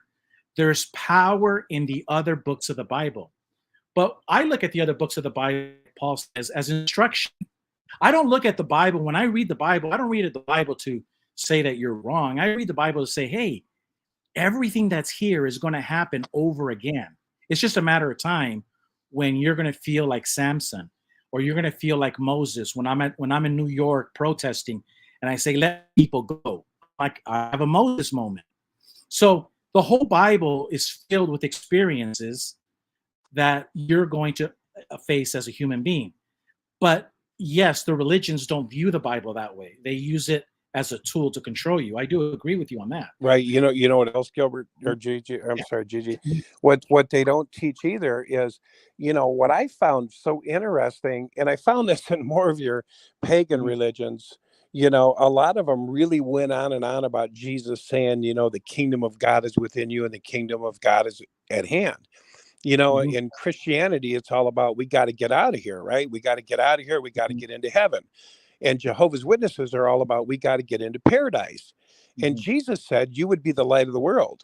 And Jesus said the things he did and greater you would do. Now, here's what's interesting. I have gotten kicked out of churches because I've went up to pastors and said, isn't it exciting what Jesus said? And I wasn't saying this sarcastically, Gigi. I wasn't saying like being an a-hole. I was saying, did Jesus say these and greater things you would do? Don't marvel at what I'm doing, because these and greater you'll do. The pastor looked at me one day and he goes, let me tell you what I think about that scripture. And I said, yeah, go ahead. And he said, we had a man dying and we had a dog dying, and we put them both on a prayer chain. And I said, okay. He said, we prayed for them both the same. And he said, the dog lived and the man died. He goes, I have no idea what that scripture meant. I have no idea what it's even talking about. And he didn't want me to talk about it in his church.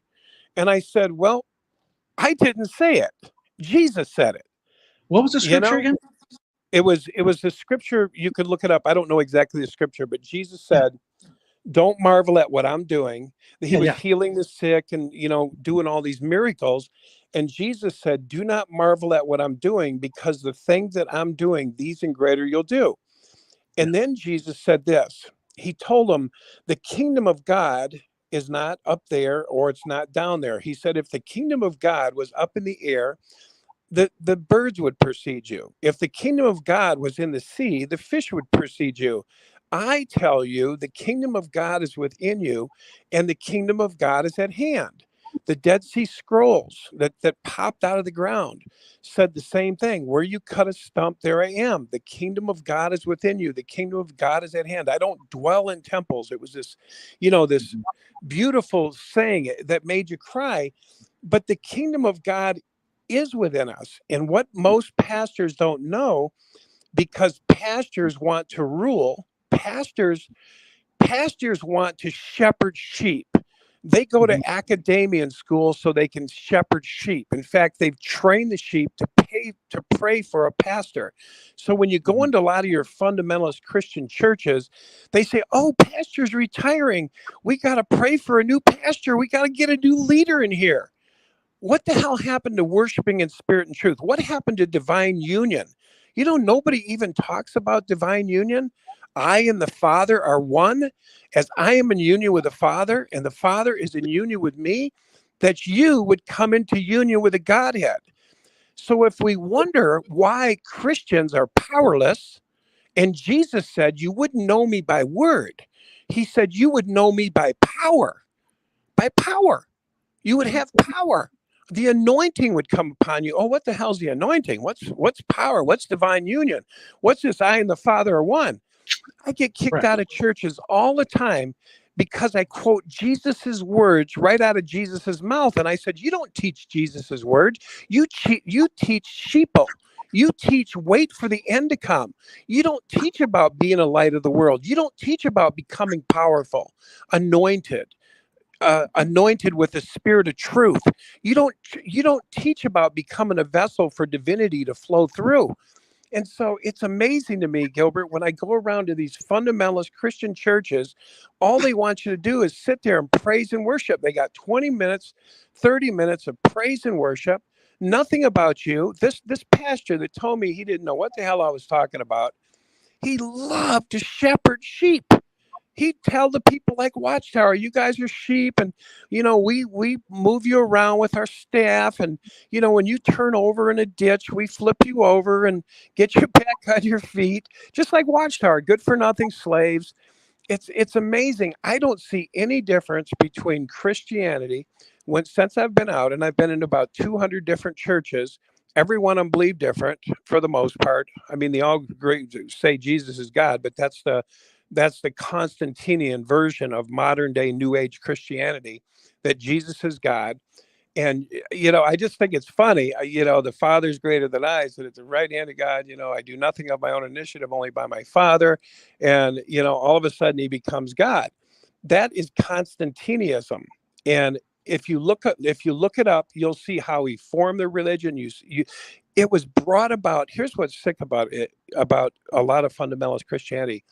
It was brought about by bloodbath, a freaking bloodbath. Jesus needed a bloodbath, according to Constantine. He was going to torture everyone who didn't agree with that.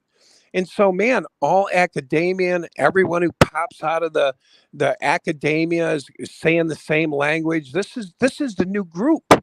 The group consciousness, the codependent group consciousness. This is all how we believe. And I got to tell you, Gilbert, the shunning is just as harsh in Christianity. If you don't go along with your tribe, you say, well, I don't believe that.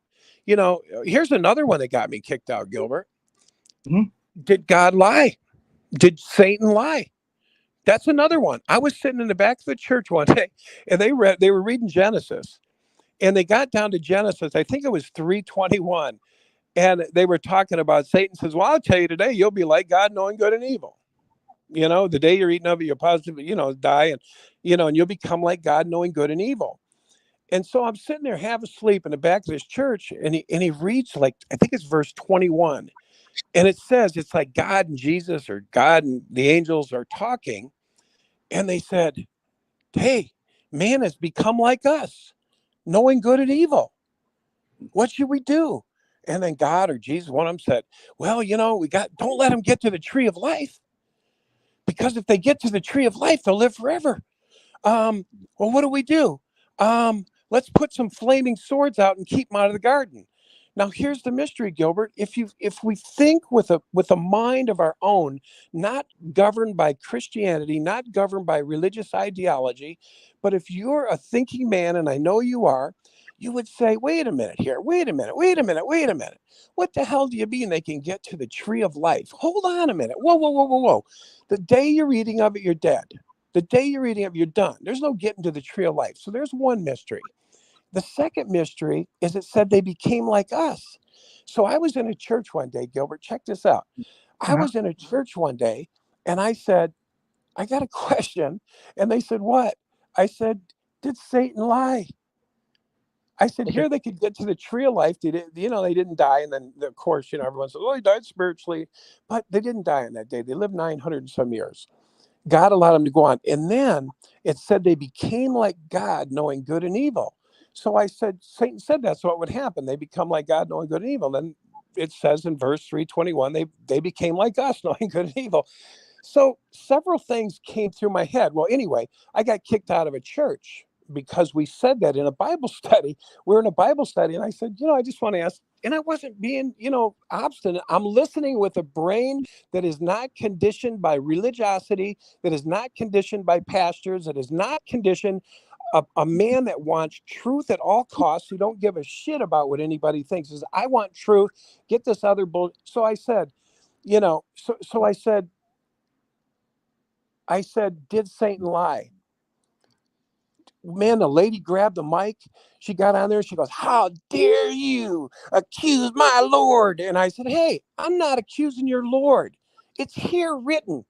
Just like Jesus saying, these things and greater you'll do. What's the matter with you people? You don't believe what Jesus said? Here I'm saying something right here. It says they became like us, knowing good and evil. I said, what's the matter with you people? Why can't you see it like that? And then I said, the worst thing you could ever say, Gilbert. You want to know what I said? What's that? I said, did God know it was going to fall before he created it? Get out of here. Get out of our church. The pastor writes me a letter, an email. Don't ever come back here. And I said, why? Because I said, I'm just saying, God is Alpha and Omega. Do you guys believe that? Yes. You believe he knows the beginning from the end. So he knew before he created heaven and earth that it was going to fall. Oh, get out of here. Man fell and it's all his fault. It's all woman's, whatever, right? But I was like, my God. Well, I'll answer your question if Satan was lying, and this is why I'm GG for GB, and again, you proved my point, because in the picture you'll see that it's the only one I could find. It's Gideon with the three people that are drinking and the one that is not. But the point is real simple. That I said earlier before, and I was telling Angela that everything in the Bible has been written because it's going to happen again. And what you described right now was those three people putting their head in the water, and they weren't alert. And the one person is asking questions. King Solomon says that he had encountered 1,000 men in Ecclesiastes, and only one out of the 1,000 men would dwell into the deeds of God, but never a woman. It's because King Solomon never looked for women for intelligence. He was, a horny old guy. But the Bible's filled with women that did care about the deep things of God. But he did make that point that what you see in the picture, that what you're describing is that a lot of people, human beings, are of the majority, in this case, 75% of people have their head in the sand. And if it was like that in the days of Gideon, and it's like that in today's day. So oh man, did I lose? Did I lose Dan? Dan, if you're on, come back on. So I don't know if I kicked him out. So 75% of the people are like what Dan is discussing. They have their head in the sand. They want to hear no evil, see no evil. They just want to drink from the river. They don't want to know anything else. I got a pastor, I got a church. Leave me alone. They don't want to think. Somehow I got off. Sorry about that. I hit a button. Yeah, so you saw that picture of Gideon. So 75% of the people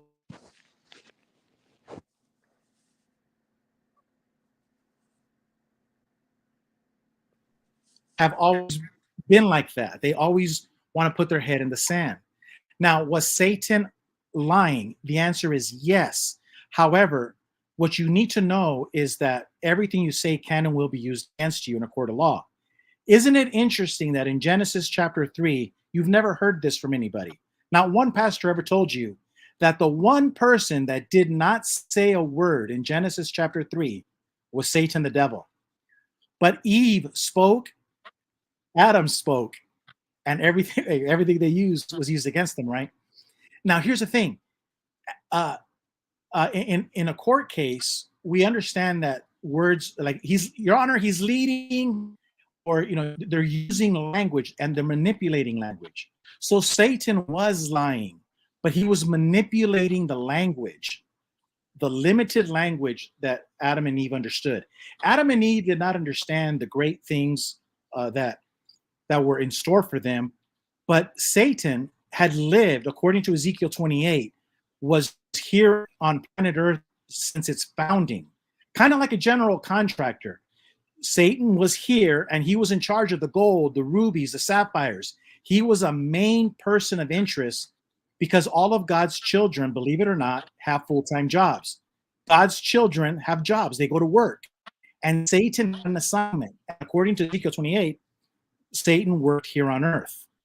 So the point I'm trying to say is that Satan's language was very well versed. He was very well, he wasn't stupid, but he used the language of you will not die. Technically today, you're right, you're not going to die. He didn't. This argument that you say that God knew that man was going to fall. I don't think he knew, but he knew that it was possible. Yeah, I absolutely agree with you. Well, he wouldn't be Alpha and Omega then. No, what I'm saying is I'm saying if he created an earth, if he created a master plan, if he put the spirit in Adam, he would have knew. He would have known. Now, here's what's interesting. Here's something to think about. He knew the possibilities. I'm going to say that. He knew the possibilities. Yeah. Right. But in a sense, you could say he created a defective product. No. Being we've had bloodshed. Now, here's what's interesting. He said that Jesus was always there. He always created Jesus in the background, and Jesus was ready to come forward and do this for us. But here's what's interesting, Gigi, and the Bible says this, again, it's not me, and you have to open your mind up a little bit, but the Bible says they became like us, knowing good and evil. Mm-hmm. So I went like this. So here's what my thought is. God knew they were going to fall. I've reasoned on this, and you don't have to agree.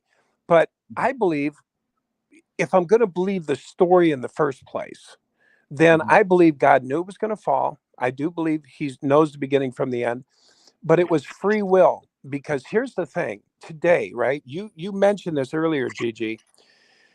You said there's two forces, and I did a video on this today. There's two forces in the universe. There's truth and there's falsehood. You mentioned that earlier. And I did a video on it. It's interesting you said that because I did a video earlier, me and Angela, on the governing body continues to drink falsehood. They don't want truth. They lie. They've been lying for 100 years. They've been false prophesying. So in that sense, see, here's the thing. I said this too. We all are here with good and evil in us. We all have the tendency to go left or right at any moment. And hopefully we learn by what we suffer, like Jesus did. He said he learned from what he suffered. And he said that, as he suffered, you learn to move toward good. You say, God, that bad road is hurtful. It leads us wrong. So when I think of Adam and Eve, I think of the prodigal son. You see, the same thing. God opened the door and told the prodigal son, Jesus said, my father's like this. He opened the door and said, go down the road, go learn good and evil. I think that's what Genesis was. We get to play God. We get to practice good and evil. We get to kill all the people we want or love all the people we want. And God says, okay, go do it. And so that's what the prodigal son did. And the father didn't chase after him. The father didn't wish he was dead like Tony Morris. The father said, go down the road and hopefully you'll come back. And when he returned back, there was this great rejoicing that he turned away from falsehood, that he turned away from his wayward course and he returned home. And it says there's more rejoicing. The trilogy that Jesus said, my Father's like this, the drachma coin, the prodigal son, the lost sheep. There's this great rejoicing over someone who returns. And so I think God set it up like that. I even wonder if we're the fallen angels. I really do. I wonder if Well, we're the ones that came down here and said we wanted to play God. And God says, okay, you're going to get to practice good and evil. You're going to get to do this and you're going to get to do that. Because I don't think God's stupid. I don't think he created something. I don't believe he guessed that it was going to fall. I believe he knows everything. So the earth has always been this like melting pot. This is a melting pot here. This is where the gold comes to the top or not. If we don't get it, we get cooked by the system. We get cooked by this planet. It's a melting pot. But if we turn to good, the dross in us, the goodness in it rises to the top, and we're purified. And I love it that Jesus said even he learned by what he suffered. And so it was a pattern. It was a pattern for us. So anyway, it's interesting I think it's interesting that in a sense, when it fell, I think it's interesting that one, they had an opportunity to get to the tree of life, and they had to put flaming guards up to keep them out, flaming swords, because they could get life if they had that. When God already said the day or whenever you're dead, and then they became like God, knowing good and evil. And don't you think, Gigi, that's like that is true that we today. Don't you think we today get to play good and evil? We get to do right and wrong at will. We're free agents. We can practice evil or we can practice good. Have you ever thought about that? Well, and probably in a different, not in that way, but probably in different ways. Now you're talking about something that I remember, like in 2014, 2015, it was real popular amongst ex-Jehovah's Witnesses. They were talking about, well, could Adam and Eve be forgiven? I've always been fascinated by that subject too. That was very popular.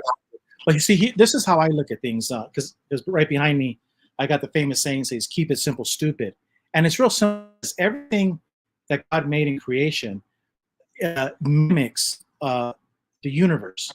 Like even when you look at the plants, you see the same images on a row, the same formation of a rose. They always show you how the same formation. By geometry is the same geometric formation of galaxy. So that was just an example, but all throughout nature and all throughout the galaxies, you see similarities to things here. And so so Jesus says we have a father and we're sons and we have mother, so what does all that mean? It means Jesus is trying to talk to us like the children are. So this is where I have problems with my Christian brothers and sisters in the churches, and this will explain a lot of things that you're asking.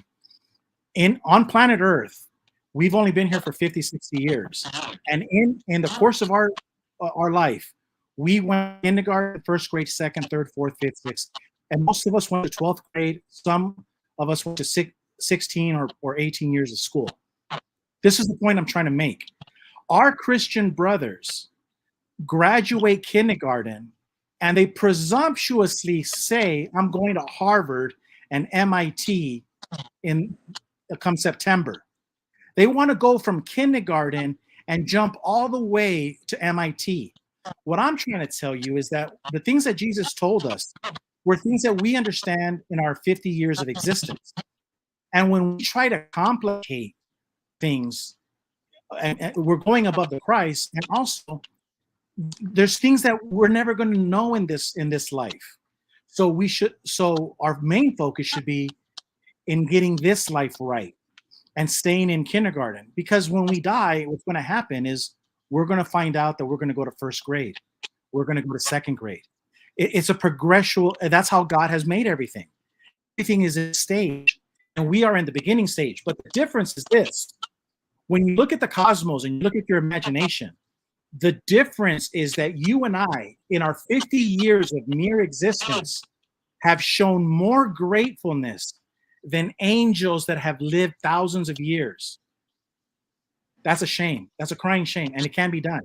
So we prove God to be true and Satan to be a liar. And so I don't worry about a lot of things because I know that when I die, I could tell God I appreciated what Satan didn't. So I hope that makes sense about the stages. We go from we're really in the kindergarten stages, and Right.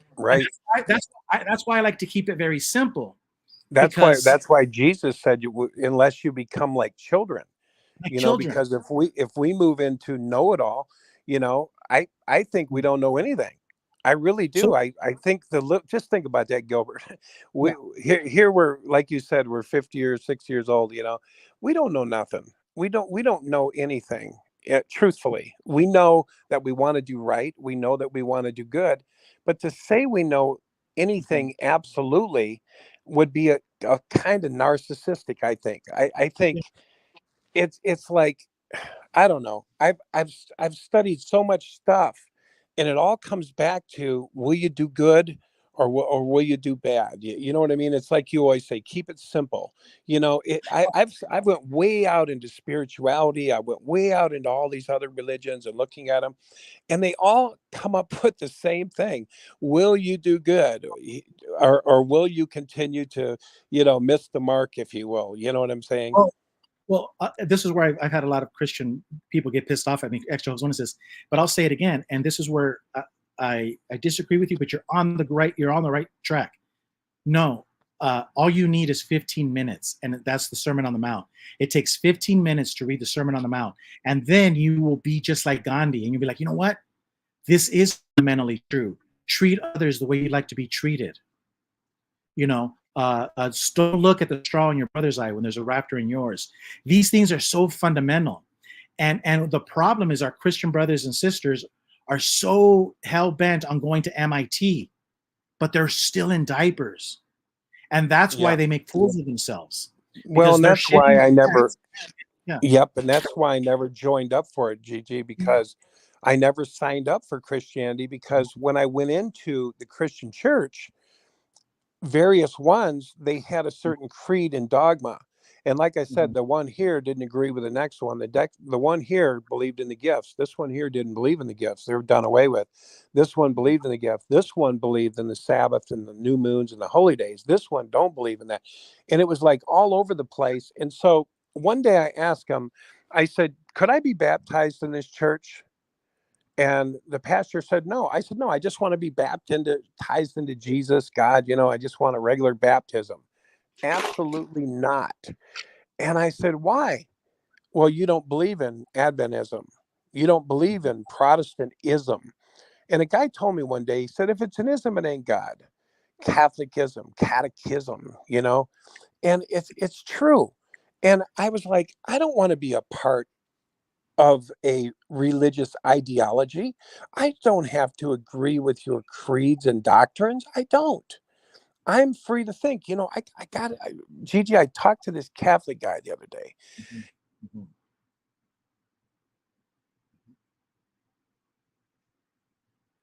It must be my internet connection. His internet connection. On the chat section, can you hear? Okay, go ahead. Are you there? Yeah, I'm here. Go ahead. Anyway, he was talking about how we need this interpreted for us. He said, well, one thing he said was Constantine never existed. And I said, what? The Inquisitions and none of that existed? I said, man, you sound like a Jehovah's Witness. Never happened. 75 never happened. Generation prophecy never happened. So anyway, he was heavily studying in the Catholic Church, and he says, by God, we need men to sort this out for us. And the Inquisitions were actually a necessary thing to round these men up, to take their thinking and, rake them all into this one idea. And I thought, wow. I'm like, are you serious? You're really serious that we need a few Catholic men who said they've studied the Bible in their own ideology in their own way, these few men? I said, that's no different than the Jehovah's Witnesses, that we need these 8 or 9 men or whoever they are that's interpreting the Bible and throwing it together. And then now you're telling me I need Catholic men to put it together for me, or Christian men out of academianism, that have got some little education, that don't have any life skill, never studied anything. And here's what I was going to say, Gilbert. Here's what the thought I was thinking about before. We have to go back and check the shit we're taught. And I'll tell you why. If we never checked the stuff we were taught, we would never leave the Jehovah's Witnesses. You know what I mean? We would never leave. We can speak about it freely now. Only those who call on the name of Jehovah will be saved. Really? You know, so we've had to go back and rethink and even collapse an inner temple that was built by Watchtower. A lot of us don't realize we're the temple. You know, the talk today, Constance and Borgie did, was all about Masons and this and that. And here's the thing. All these temples, who gives a shit? Who gives a shit about the Masons? Who gives a shit about a Christian church? Who gives a shit about Kingdom Halls? Who cares? You are the temple. I think you've said that before, Gilbert. We are the temple. The temple under construction is between our ears. That's the temple that needs to be brought down and built back up. Not this man-made shit. Do you know Christianity is just a badge? I'm a Christian. I got a Bible study. I carry a Bible. That's all badges. Who are you? What's in between your ears? What's really going on in your temple? Have you surrendered your temple to the Lord? Have you given your life over? Have you said, take the reins here? I can't quite do it. I'm having some problems. The real temple, the real story is what's going on in Gigi and what's going on in Dan Clark's head, despite what anybody else thinks. Everything else that I try to promote is just BS. What's going on in my temple, the Lord knows. God knows what's going on in my temple, no matter how good I look, no matter how many badges I wear, how many things. The main temple that has to be brought down and resurrected in truth is my temple. And the truth is the truth that will set me free, not Jesus. The truth will set me free. And I gotta ask for that truth. I gotta seek that truth. I gotta dig for that truth. I gotta keep knocking for that truth. The Bible says, keep knocking, keep seeking, and it will be open to you. So I'm like you, Gigi. I'm open to learning. I don't know anything. I really don't. All I know is I gotta keep learning. I gotta stay open. You know what I'm saying? Well, Dan Clark said he's open to learning, and that's why he tuned into the GGB. And in my voting ballot, I bring this up, and I say how in Matthew 5 in Sermon on the Mount, Jesus says, "You are the light of the world. Let your light so shine before men, that they may see your good works and glorify your Father in heaven." But the key word here is "your." So the problem with religions and but organized religions, 501c3s, it's your is now equal to us, and so it's a collective, and it's not. There's this guy, I'm not going to mention his name, but a lot of ex-Jehovah's Witnesses know this guy, and they don't like him. But anyways, I had a private conversation with him, and I told him, listen, I go, in a nutshell, Jesus is asking you, look, I'm going to give you this. Show me what you're made out of. And the thing that he gave you is life. So Jesus gave you life, and he says, let your light shine before men. It's just as simple as that. The problem with this concept, this idea, is that the churches don't like the idea because it liberates you from a church. If you have to shine your light, then if you shine Watchtower's light, you're shining Watchtower's light, not yours. If you're going door to door passing out magazines, you're shining the light or the darkness of Watchtower. You're not letting your light shine before men. And that concept is hated by people who are greedy, that want to control you. And that's why they wanted to kill Jesus. It's like a lot of people said, look at this. There's a guy by the name of John Lennon who says, let's give peace a chance. And people are like, yeah, man, let's give peace a chance. Let's stop killing each other in Vietnam. So what do? They killed him. There's a man that wanted to free black people, and they put a bullet in his head, Abraham Lincoln. So all throughout history, there's people that want to do good, and they get shot and killed. Jesus Christ. Yes. So, yeah. So, but it's because they come up with these ideas like, let your light shine for men. Show God what you're made out of as an individual. It's the idea and the concept of an individual. And like my voting ballot says, when you accept your birthright, that God is your father and you're his son, you don't let anybody in between. That would be adulterous. That would be adulterous. That's right, Gigi. And what I used to say this, and it was kind of like what you were saying, but it'd get me in trouble. I said Jesus was passing the mantle. Oh my God. Oh my God. What Jesus said it, right? He said, let your light shine. Don't put it under a basket. Go up on the hill for the whole city to see. And that light of us is God in and through us. The same thing that was through him. I do nothing of my own initiative, only by my Father. So he allowed the Father's light to shine. And so he said, when that spiritual thing came upon you, the wanting truth, the saying, yes, I want truth at all costs. I don't want to live in falsehood. That light begins to shine through us and gets brighter and brighter. But like Gigi said, when you go into a church and you say, Jesus said, let your light shine, get in the seat, you dumb sheep, and sit down and let us corral you. Angela went into a church one time and said, I want to sing my music. And the lady goes, oh, that's for children. And Angela goes, well, actually, I've got a nice voice. I'd like to sing. And she goes, what we want you to do is sit down in the chair. And then we'll talk about, like Gigi said, your light now. They don't want that light. See, like Gigi said, you won't need the church. You will not. You're not supposed to have it. You're supposed to grow up one day. You're not supposed to be under Watchtower tutelage or some Christian pasture. And, I knew a guy a little while ago. He got in so much trouble. He told his sheep they were dumb sheep. He didn't say it quite like that, but he made a crazy statement to the sheep. Were and for the next 5 years he goes, you guys soldiers, you guys are, but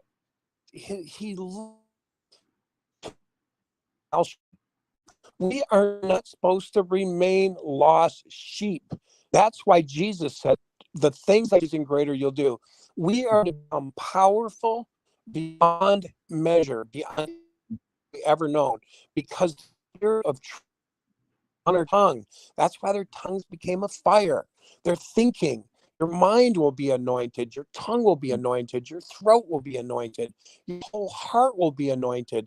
It will be anointed to speak truth in every occasion. That is what we're to do. Bring our light to the space. Bring our light into the where there is a light, there can be no darkness. So we're supposed to be that light. Go ahead. The thing about the light, when Jesus said, let your light shine before men, he's uplifting the individual. And the churches, unfortunately, they uplift the collective. See, because the power is in the collective. But when you uplift the individual, the collective loses power. You see? And so that's why you see what you do in the churches, because there's power in the collective, and men love power. But godly men, people that worship God with a spirit of truth, they love to give freely. They love to free. Yes. It's a very simple concept. And you were talking about the men will do greater things that Jesus says. But that goes back to my theory of when you die, you got first grade, second grade, third grade. Greater things will happen. Now, I will tell you, I'll tell you one thing. I learned this from a guy. When Adam and Eve, chapter 3, and then they go into the bushes and they hide. The reason that they hide, according to some people, is not because they were naked. They hid because they no longer emitted light. When Adam and Eve, according to some people, it's just a theory, but they believe that when they were in the Garden of Eden, they were light bearers.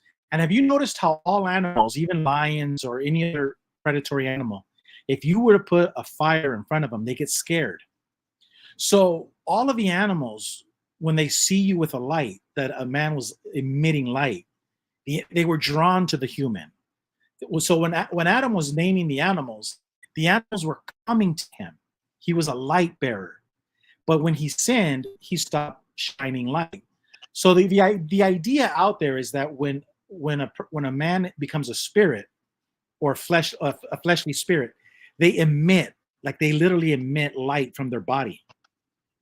And when I heard that for the first time, I don't know if it's true or not, but it just blew my mind, about the great things. But Jesus also addressed these things because he says, if he can't trust you, if Jesus cannot trust you with the small things on earth, how is he going to trust you with the bigger things? So this is why we do when we go to work. We're faithful to our job. We're faithful to our employers because we want to get a raise. We want to get a promotion. It's just common sense. Humans do this all the time. Well, same thing with our Father. We want to show our Father that we're faithful, that we love Him, and we want greater responsibility. We want to, be more hands on deck. And it's done not out of greed, but out of love. Like, yeah, I want to, I want to know what it's like to fly around. I want to know what it's like to be a light bearer. But everything will happen in its due time.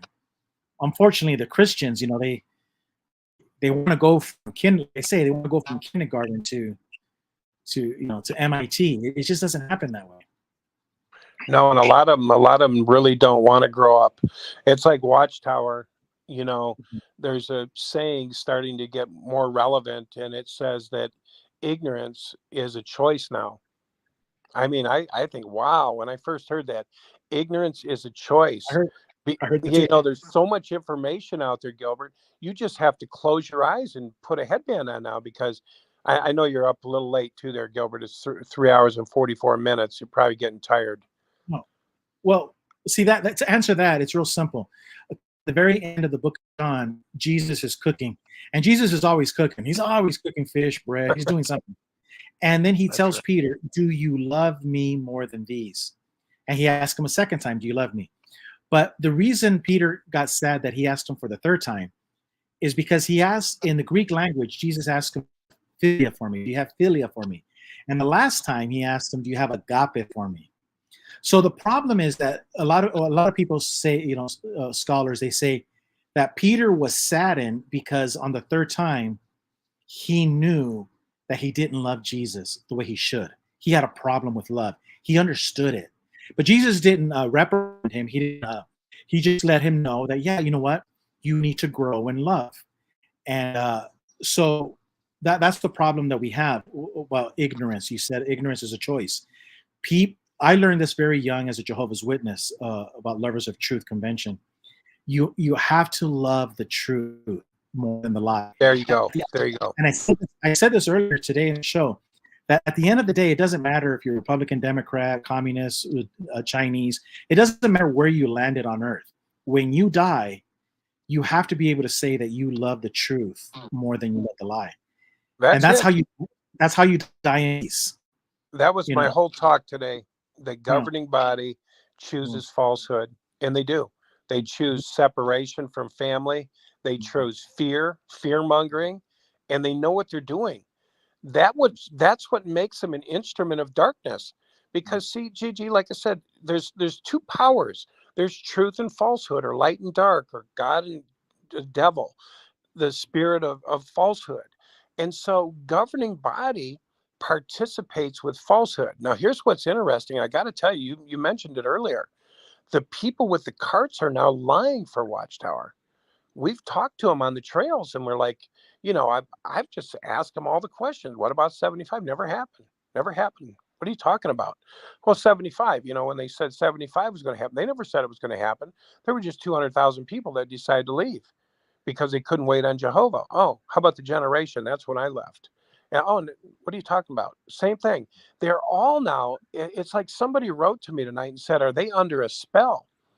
And I guess they are, because they've taken an oath. They've literally taken a Masonic oath to Watchtower. You have to say, before you become a Watchtower, you have to give all of your power to Watchtower. You have to say, this is the governing body who Jesus Christ has put over all his belongings. You have to say that to 3 different men. Those are obligations. I'm giving my temple over to these men. And they build a temple, and that temple's built. They use that scripture that says the fear of Jehovah is the beginning of wisdom. And they literally turn that Bible like a laser on you, and they fry your ass with it. I mean, they just beat you with fear. I mean, you heard Tony, maggots will eat your ass and never stop. And I'm going to blow out your flame, and you apostates and you men. There's nothing about returning or love or hope they turn around. Let's pray. There was a grin on his face, and there was an applaud in the audience. And here's what I want to say, Gilbert. This is becoming a dangerous organization. When the people start acting like we'll do anything for governing body, will lie for governing body, I think they would go to the next level. I won't say it on here, but I think they would hurt people for the governing body. I can see it in their eyes. And I'll tell you something else too. When I was on that trail, the witnesses don't act the same anymore. They're kind of badass. Now that they've got their beards, they're kind of like, get that effing camera off me. You know, they got an attitude. They're like, you know, they're like ready to rumble. I'm like, whoa. And I was like, wow, their whole demeanor is changing because of these beards and, you know, and stuff. So, but man, I just sit back and think, wow, you know, they're totally, anyway, go ahead. I lost my thought, Gilbert, but. Jesse said earlier about John Lennon, all you need is love. And it's real simple. Jesus says you have to love him more. Because I mentioned earlier in the show that the research was that 30% of the Democrats who saw Donald Trump get shot wish that he died. So what you have is people that are loyal. No, this is very important because Watchtower's derelict of duty, because people are loyal to a party, the Communist Party in China, to Fidel Castro. You know, just the list goes on and on, where people are more loyal to a political idea, a political party, than they are to their country, which are flesh and blood. So this is what Jesus was saying. You have to love your brother, and James said this. If you don't love your brother, if you love your political party more than your brother and sister, how could you love God? You can love your political party, but when you're willing to kill your brother, then that's what, you know, this is where Jehovah's Witnesses come in. They're willing to kill other members of their religion through shunning and suicide and blood. They care more about the organization than they care about the individual. So they have a problem with loving. They don't know how to love. You know why? And because Dr. Martin Luther King addressed this, because they believe in utilitarian love. The only type of love Watchtower has is when they can use you. It's utilitarian love. Yeah. And here's the other thing too, Gilbert, is they're in their heads. And what happens in your head is law. It's legalism. The Watchtower is 100% eye for an eye, tooth for a tooth. That's why they hang out in the Old Testament. Jesus, his message was coming from heart. Love your enemies, pray for those who persecute you. Father, forgive them. They don't know what they're doing. If you want to be like God, love your enemies. So Jesus was coming from heart. That's why he said when the lady came to him with the sleeping with the other man, he says, I'm not here to judge you. Turn around. Just turn around and go the other way. He was always turn around. That's all it means. Repentance is just turn around. Sin is just missing the mark.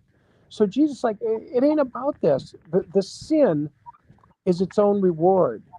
Sin has its own reward. If you go out and you're married and you have sex with another woman, your punishment is going to be right now. It's not going to be standing in front of God saying, I did this and I did that, to a God who already knows what you did. You're going to suffer right now. And that's why this earth is a melting pot. And that's why Jesus said, turn from your sin, turn away, turn back. And so anyway, I just think it's interesting. And here's what I want to say too, Gilbert. One thing I had to learn when I got out of the witnesses was the whole thing about, you know, when I watch these guys out doing these carts, they don't care about anybody. They're just standing out there drinking coffee now. They're like, man, this is the easiest thing we ever had to do. Just tell people to go to jw.org. I had an elder. I said, I want to talk to you. And the elder goes, it's all right here, jw.org. I said, I don't want to know about jw.org. He said, no, let me show you the tablet. I said, I don't want to see the tablet. I said, I want to know what you think, and I want to know what you feel. Well, let me show you how jw.org. And it was like, I went, oh my God, these guys really don't want to get into dialogue. What they really do want to get, now this is sick, and it's the same in Christianity, unfortunately. There's nothing wrong with paradise earth, and there's nothing wrong with heaven. But if your reason for serving God is to get paradise earth, or if your only reason to serve God is to get to heaven, you're doing it for the wrong reason. Because, you know, Gilbert, when you come to the end of yourself, why do you come to the end of yourself? Because you're tired of suffering. Man, I don't like what I'm doing, Lord. Help me. Help me stop lying. Help me stop stealing. Help me stop drinking. Help me stop being lustful. You come to the end, when you see what lust has done to you, when you see what thieving's done to you, when you see what alcoholism has done to you, when you see it, you go, God, me out of this. I don't want it anymore. It's not you want to get paradise. You want to be done with sin. And so when you say, I want truth, I don't want falsehood, I don't want this lie anymore the devil's been feeding, I don't want to keep missing the mark. I don't want to be a manipulator. I don't want to be an angry person. I don't want to be. Now you're doing it for the right reason. And I think a lot of people, Gilbert, when I look out now, when I go into these churches, it's all about heaven. It's like, wait a minute. I told him this one day in a church.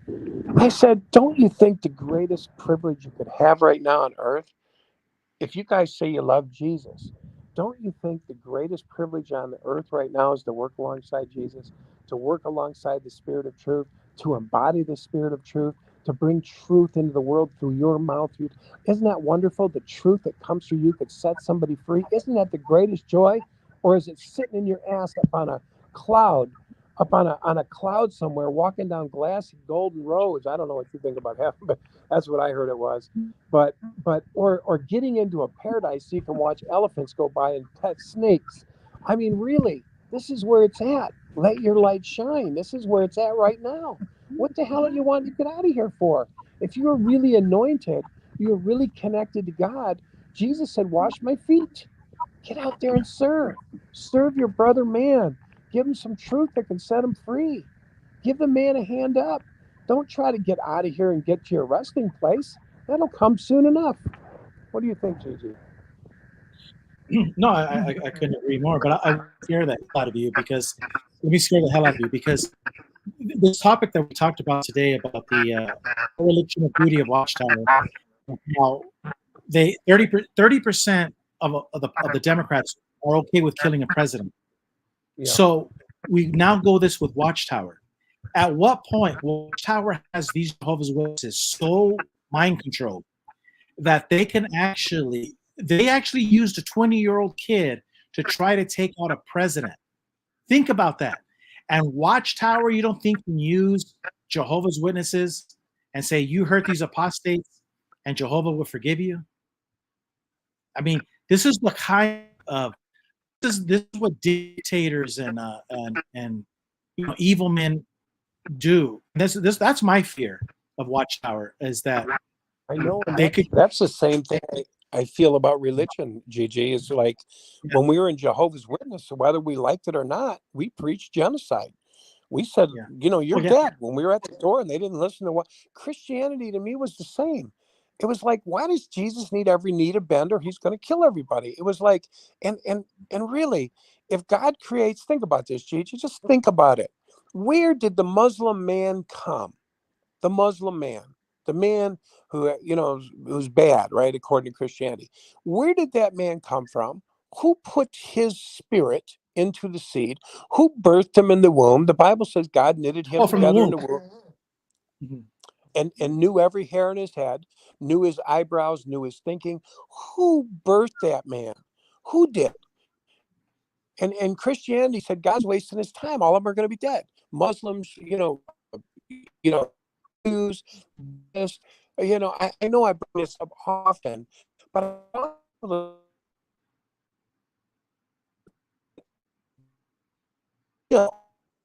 those who God created men and women in his image and likeness. He created them.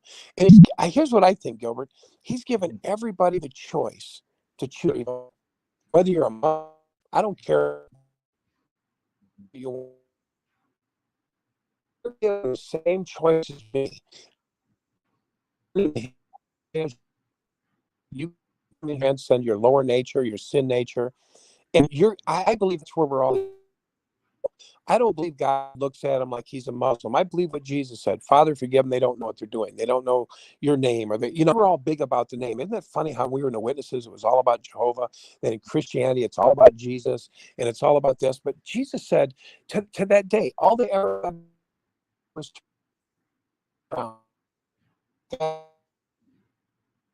next.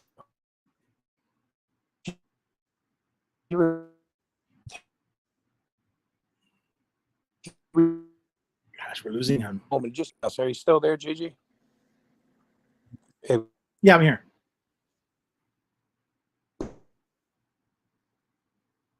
Go ahead. We missed the last minutes. And it says down in 3 verse 21, thus, okay, are you there? Yeah, I'm here. Are you there? Yeah.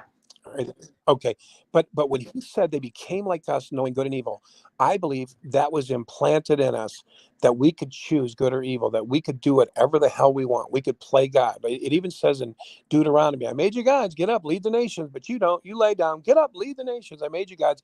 And this was Tetragrammaton. This was Yahweh saying that. I made you gods. Jesus quoted it. You've heard Jesus say that. It says in the writings, ye are gods. But the problem is, I forget what I was going to say now, Gigi. Mm-hmm. Must be getting tired, but anyway, we're allowed to play that. And I think the Muslims allowed to play God, the Christian, the me, you, we're all allowed to toy with good and evil. We have it in our hands. We have the ability as a God to say, I'm going to do whatever the hell I want. I always thought of this. What if God said to you, this is a crazy thought, Gigi, just bear with me. But what if God said this to you? You went up there and you said, well, God this and God that. And God said to you, well, what kind of God were you?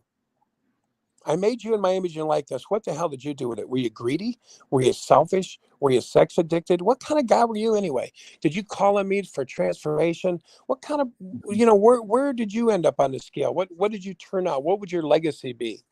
I think that's an interesting question for us all to ask ourselves on the journey. Are we seeking, like you said, the ultimate thing is, do I want truth or do I want falsehood? Now, what the Watchtower's done is the men on top have sold for soup. They said, I want a place to live in Bethel. I want to, my needs met, and they sold their soul. They don't care about truth. They care about keeping people in line. They promote fear. They say, did I do a good job? You did a great job. You scared the shit out of them. And so their job isn't truth or falsehood. But see, I brought it down to us today on this video I made. I said, but do you want truth? Or do you live in falsehood? What about us? And so we all have the same choice. So I left it at governing body can turn around. Governing body can repent at any moment. They can reverse the darkness that's filling them and reverse the path that they're on and actually turn around, and they're forgiven. They'll be restored to sanity. They'll be restored to wholeness and delight. And they could even be a light of the world. And actually, there's a living case for that in 2024, because President Bukele of El Salvador mentioned how he and his cabinet went into prayer because they were going to fight MS-13, and the only way they were going to win was through prayer. And so and he said it. We're secular men. We understand we live in a secular world, but at the end of the day, this was a task that was higher than we're not going to win. And now they went from the most dangerous country in the world to the safest country in the world. So what you just said about repenting and restoring, not only have we saw it in 2024 when Bukele was inaugurated for his second term, there's history has given us precedent over and again when we have done this. And was it Nineveh that was spared, Jonah, and so forth? So to say that Watchtower can't repent. Have you seen it in your own life, Gilbert? Well, I have. I've seen it in my life. Yeah, I mean, I've never, I've always, I'm GG for GB, Jedi Knights. I've always straight and narrow. But no, I understand it. I see it everywhere. The other thing I was going to tell you, like, going back to what the other things that you were talking about, it's really interesting how the Apostle Paul in the Bible is building churches and congregations, and there's nothing wrong with that, because if that's the life he wanted to do, so be it. But I find it interesting that Philip and Bartholomew, their letters were not there, because I have a suspicion that Philip and Bartholomew wrote letters saying, guess what? You don't need to have a congregation, and you don't need to name elders, because Jesus specifically talked about giving people titles and we're not supposed to give people titles. Those letters are for some reason absent from the Bible. But there's no, so what I'm saying is that if you feel that you need to have a congregation in your local neighborhood, all, if that's the light that you want to Right. shine, go do it. I'm not against it. But my brother Jesse and I do say that the 501(c) is the common denominator to like all of the evils that you I see in agree. religion. So and the reason why is because in the 501(c)s, they went for tax-free status. They should just listen to Jesus Christ and give to Caesar what rightfully belongs to Caesar. So they love money more than Jesus because they don't want to pay the tax, in direct violation. So the 501(c)(3) shows their loyalty is not with Jesus, it's with their money. Yeah, and a And lot that's of times, Gigi, it's compromised. I talked to a priest one day, and I asked him how these men got compromised, and he said it goes with the territory. And I said, what do you mean? He said, well, when you're in a church, you have people with money, you have people with influence, and those people with influence, this one church told me, he said, they basically shut it down. He went for truth. He split off from his church, and he said 90% of the church left, and he just built a new church.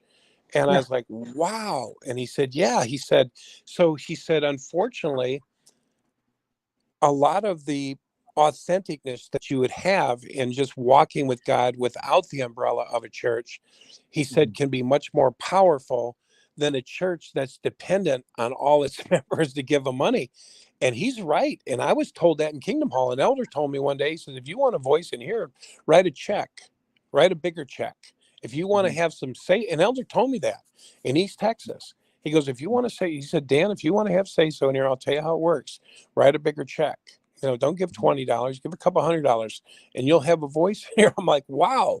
And so I've seen whole churches almost taken down, Gigi, because they were compromised because of codependency and money and things like that. The people with money knew they had money, knew they had power.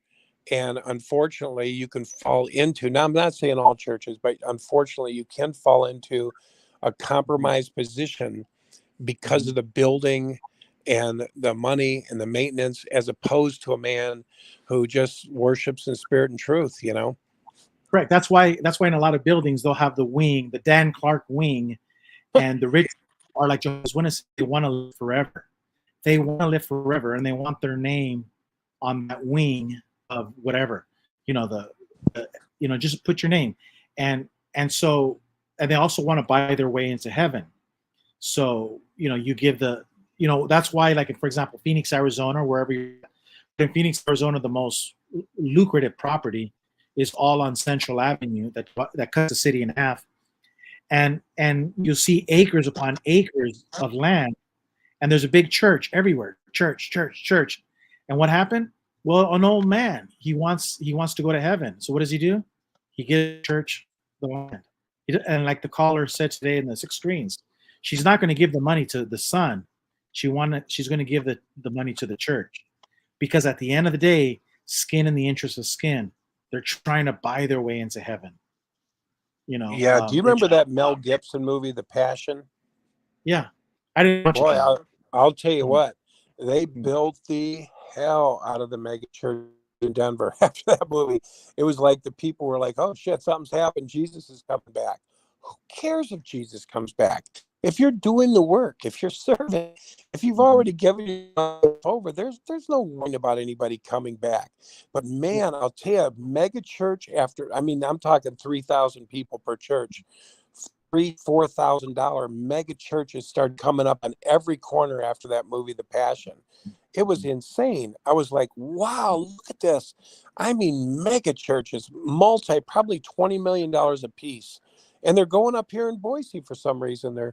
These mega churches are popping up everywhere. There's all in a Wake Church, and they said you got to wear plugs when you go in. The music's so loud, and there's these mega churches popping up everywhere. I'm like, holy crap, right in between.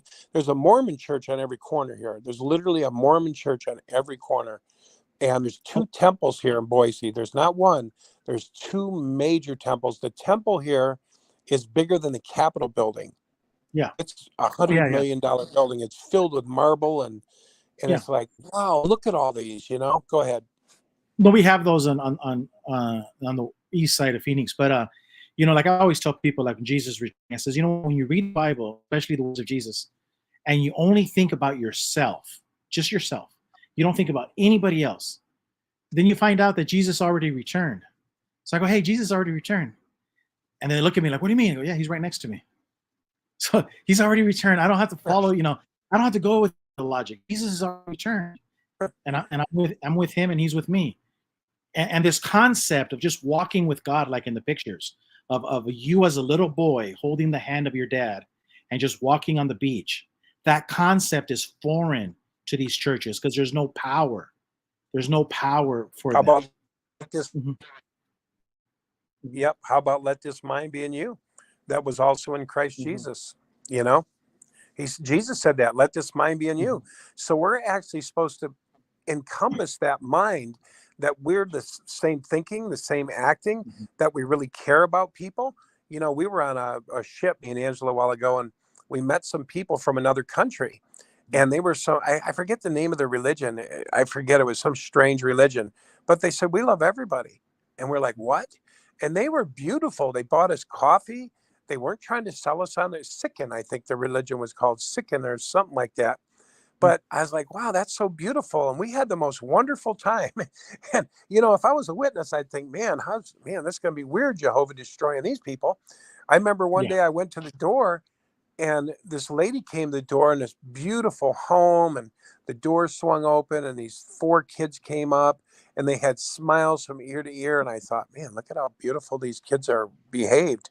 And all those kids pulled out a dollar bill and they go, we want you to have this, sir. And I go, oh, thank you, thank you. I started reaching in my bag for our poison, you know, for our literature. And I said, let me get you something. Let me get you some Watchtowers and some booklets. And the lady goes, oh, no, thank you. We're all good. We just want you guys to know, have a wonderful day and God bless you. And I left, and I'm telling you, Gigi, that was the day I was leaving the truth. That was one of the major hits, because I got in the car and I thought, how could Jehovah kill people like this? Like, how could he kill people so loving? Like, what's this lady doing wrong? She's got beautiful kids. She's got a nice home. They gave us $1. They didn't ask. I literally threw the magazines when I got in the car. I threw them on the floor and said, this is shit. This is bullshit. These guys got to die. These guys got to be genocided, exterminated, because they don't believe the same way we do. And that's what turned me off, honestly, about Christianity. Because you don't believe like we do, because you don't do this and do that, you have to be exterminated. I made that so clear in my talk today. Why does everyone have to be exterminated that don't worship like you, that don't see like you? And how could they? Do you know something, Gilbert? I had my whole frickin' family turn against me because I wouldn't be like them. My father-in-law tried to turn Angela against me, tried to snatch her away from me when I was married. He said, she's not coming home. She's staying here with me. Angela went to visit him. I'm like, aren't you a Christian? He was Seventh-day Adventist. She ain't never coming home, he said. Huh? Have you like stole my wife? He didn't give a shit about righteousness. He was like, she needs to be in the Seventh-day Adventist so she can sing her songs and play her music and do something and be with daddy. He threw me away, Gilbert. Her mother was Messianic, did the same thing. Brought her in the house one day. Oh, you need to leave. Oh, really? Yeah, you need to leave, never come back. I mean, wow. See, so I've seen this side of religion that's like, it's not just the witnesses. The Messianics are just as harsh, nasty, mean, Seventh-day Adventists. I mean, the same thing. Get out of here. And I'm like, what's this have to do with God? Like you said, Gigi, it's love. It's not about law. It's not about religion. It's not about this religious church. It's, do you love your neighbor as yourself? Who is your neighbor? Oh, that would be a Muslim. That would be a Hindu. It would be whoever. Those people are made in God's image. Those is not junk. What God put together in that womb is not junk. I don't care if you say you're Christian. I don't care if you say you believe in Jesus. I don't care if we did that when we were witnesses. Oh, you got to know Jehovah or you're dead. And man, when I went through Christianity, I thought, man, I got beat up. I got to tell you, Gigi, I got beat up from Seventh-day Adventists. I got beat up from the Worldwide Church of God. I mean, it was hostile. I had Angela's mother in a room with me one day, and she looked at a lady and she goes, "See that man right there? I will never accept him." Because I was a different religion. And you know why it was? Because I ate seafood and because I worked on Saturday. Because they keep the Sabbath holy. Friday night, sundown, it's over. Till Saturday night, you don't work. So because I broke that, because I broke the Sabbath, because I ate shell food, bottom feeding, like shrimp and stuff, bacon, I was not accepted by her. And her dad was just in a whole nother thing. But, we call those cults. Here's the thing, too. Like today when I was listening to the show with Borg and them, they were calling, the Masons cults and, the Mormons cults and the this and the Catholics. But I hate to say it, but if you go against what Jesus said when he said, love your neighbors yourself, and you start thinking we're the only ones right, we're the only ones of truth because we believe in Jesus, who cares if you believe in Jesus? The Bible says they believe it, the devil believes in Jesus and shudders. So it isn't just about saying I believe. That's New Age Christianity. I believe in Jesus. That's the end James. of it. I believe. It is. Do you believe, It's Constantine stuff. Look. Do you believe there is one God? You do quite well. And even the demons believe and they tremble. Yeah. And who are we to judge? Who are we to, and I, this is stuff that I've meditated on. I'm going, wait a minute. Now think about this, Gigi. I've sat in my chair and just sat here and I thought, man, God's knitting all these people together in the womb, all these different religions all over the world. He's knitting them together in the womb. What is he doing? Does he know what he's doing? Because according to Christianity and Jehovah's Witnesses and, Mormon and all these religions, everybody else has got to die. And I just think this has got to be wrong. There's something wrong with these genocide gods and genocide Jesus and genocide that are just coming back to kill. I just think God knitted them together in the womb, Gigi. I'll tell you what's wrong. It's real simple because behind me it says, keep it simple, stupid. In John 13, Jesus washes the feet and he says, I'm giving you an example, but he says, if you know these things, blessed are you if you do them. The problem is real simple, is as human beings, we're always in competition mode. Always. We're always competing. Then we talk about the virtues of capitalism, but we always are competing and we're willing to kill our brother in the capitalist movement of making more money. No, whether we have a football team, basketball team, that's all, and there's nothing wrong with it, but what I'm saying is that as human beings, our sin, and the sin of the apostles, where they were trying to find out who was the greater among them, Jesus washes their feet. And what you described right now about going to those different churches is everyone is always competing. So I've said this many times on my videos that when you stop competing, when you stop competing for the love of your Father, you just know your Father loves you. You know you love. Like my brother. And I've learned my place. We have 5 brothers and sisters, and I knew my place in the family. I was the baby.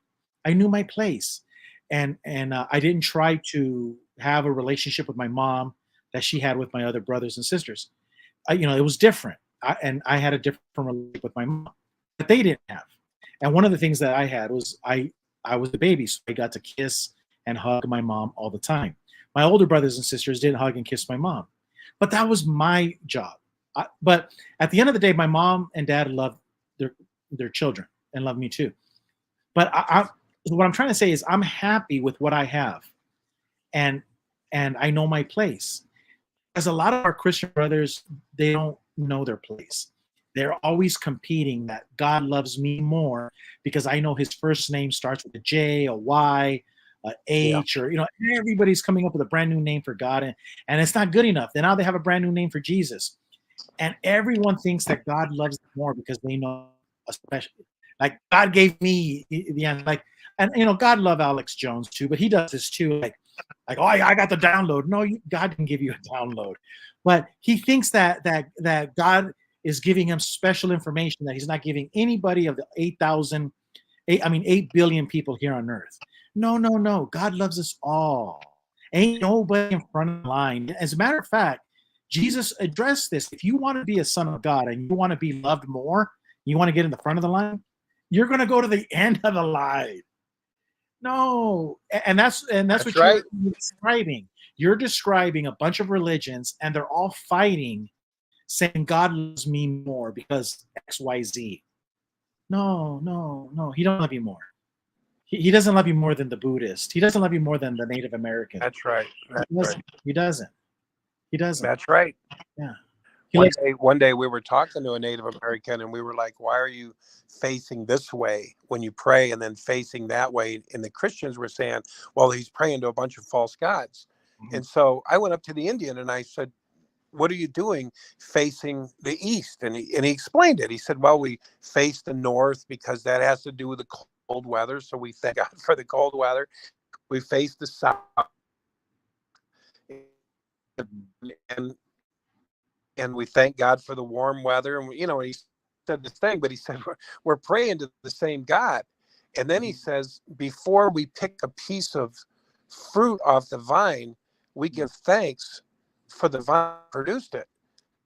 And he's like, do you do that? I was like, certain sacredness about food and appreciation that I don't have. But I think it's interesting, Gilbert, like we just label these people pagan, that we just label them this or that. We just say, oh, they're just old Muslims. They're just all a bunch of but see, that's the beautiful psychopaths. thing. But that's the beautiful thing about God's creation. We're not psychopaths. meant to And be when the you go same. over to countries, if you actually go to these countries, you'll see there's a lot.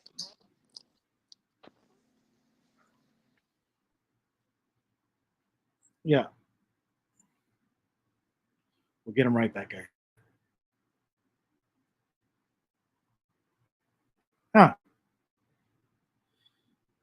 Dan, you cut off. Man, where's Dan? He'll come back on. But that's Dan. I can't hear you. But I will say one thing about, like, for example, when God comes down to earth, Jesus, and he goes to Japan, he wants to hear the people playing with the long guitars. And when he goes to the Indian reservations, he wants to hear the drum, the pounding in the fire.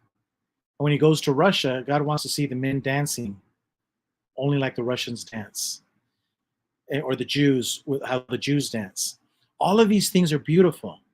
And instead of embracing the cultures, for some reason, we condemn our brothers because they have different cultures. Think about that for a second. All of our brothers and sisters have different cultures. And we call them, well, you must be worshiping a false god because you're doing this. No, it's just a different culture. And you can't see in creation that God made everything different. They're all roses, but they all have different colors and different attributes. But they're still a rose. Same thing with us as humans. God made us, but he doesn't want us all to be the same. And when he comes to earth and he inspects the things in earth, he expects to see the different things. He's happy to see the Native Americans worshiping him. He's happy to see the long guitars of Japan or the drums of the Pacific. That's the whole point. Did you hear what I just said about how God, when he comes down, he wants to see that? Yeah, he wants to see all of that. Yeah, and I had it. Yeah. Yeah, I had a bad connection there, Gigi. It was spinning around, so I had to get out and get back on. But I probably should, Gilbert. I've really enjoyed the conversation with you. Yeah. Really enjoyable, very enlightening, and I'm glad we can share like this. And just, we don't have to we can agree to disagree and throw our stuff out. We're just throwing our stuff in the middle. Like you said, we don't know too much. We've only been here 50, 60 years. We don't know a whole hell of a lot. So hopefully, like you said earlier, we're sharpening each other up instead of tearing each other down. And there's no reason to be enemies or angry or anything like that. We're just helping. Hopefully, we're just helping each other. loving each other with our truth and as best we know it. I don't know everything. I'm sure there's a lot I got to learn and got to know. And I'm willing. But what I do know is, like you said, Gilbert, the main thing is we choose truth over falsehood, that we choose light over darkness, that we tell God we want to be made whole, we want to be complete, we want to shine that light.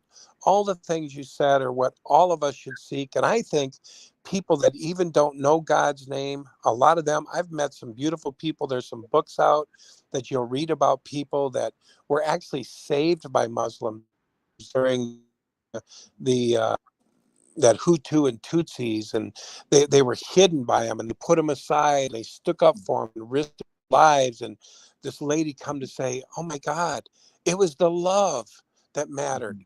That man loved me and hid me in a wall so that I didn't get my head whacked off.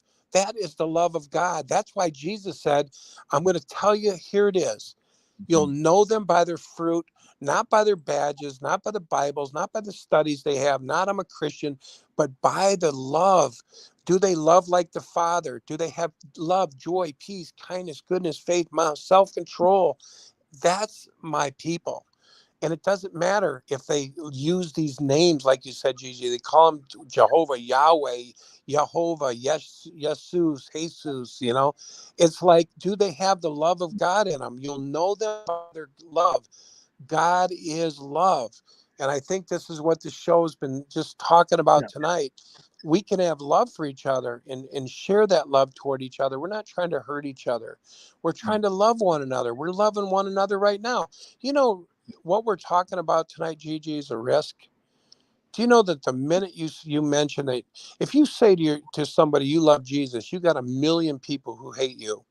If you say you don't love Jesus, you got 1 million people who hate you.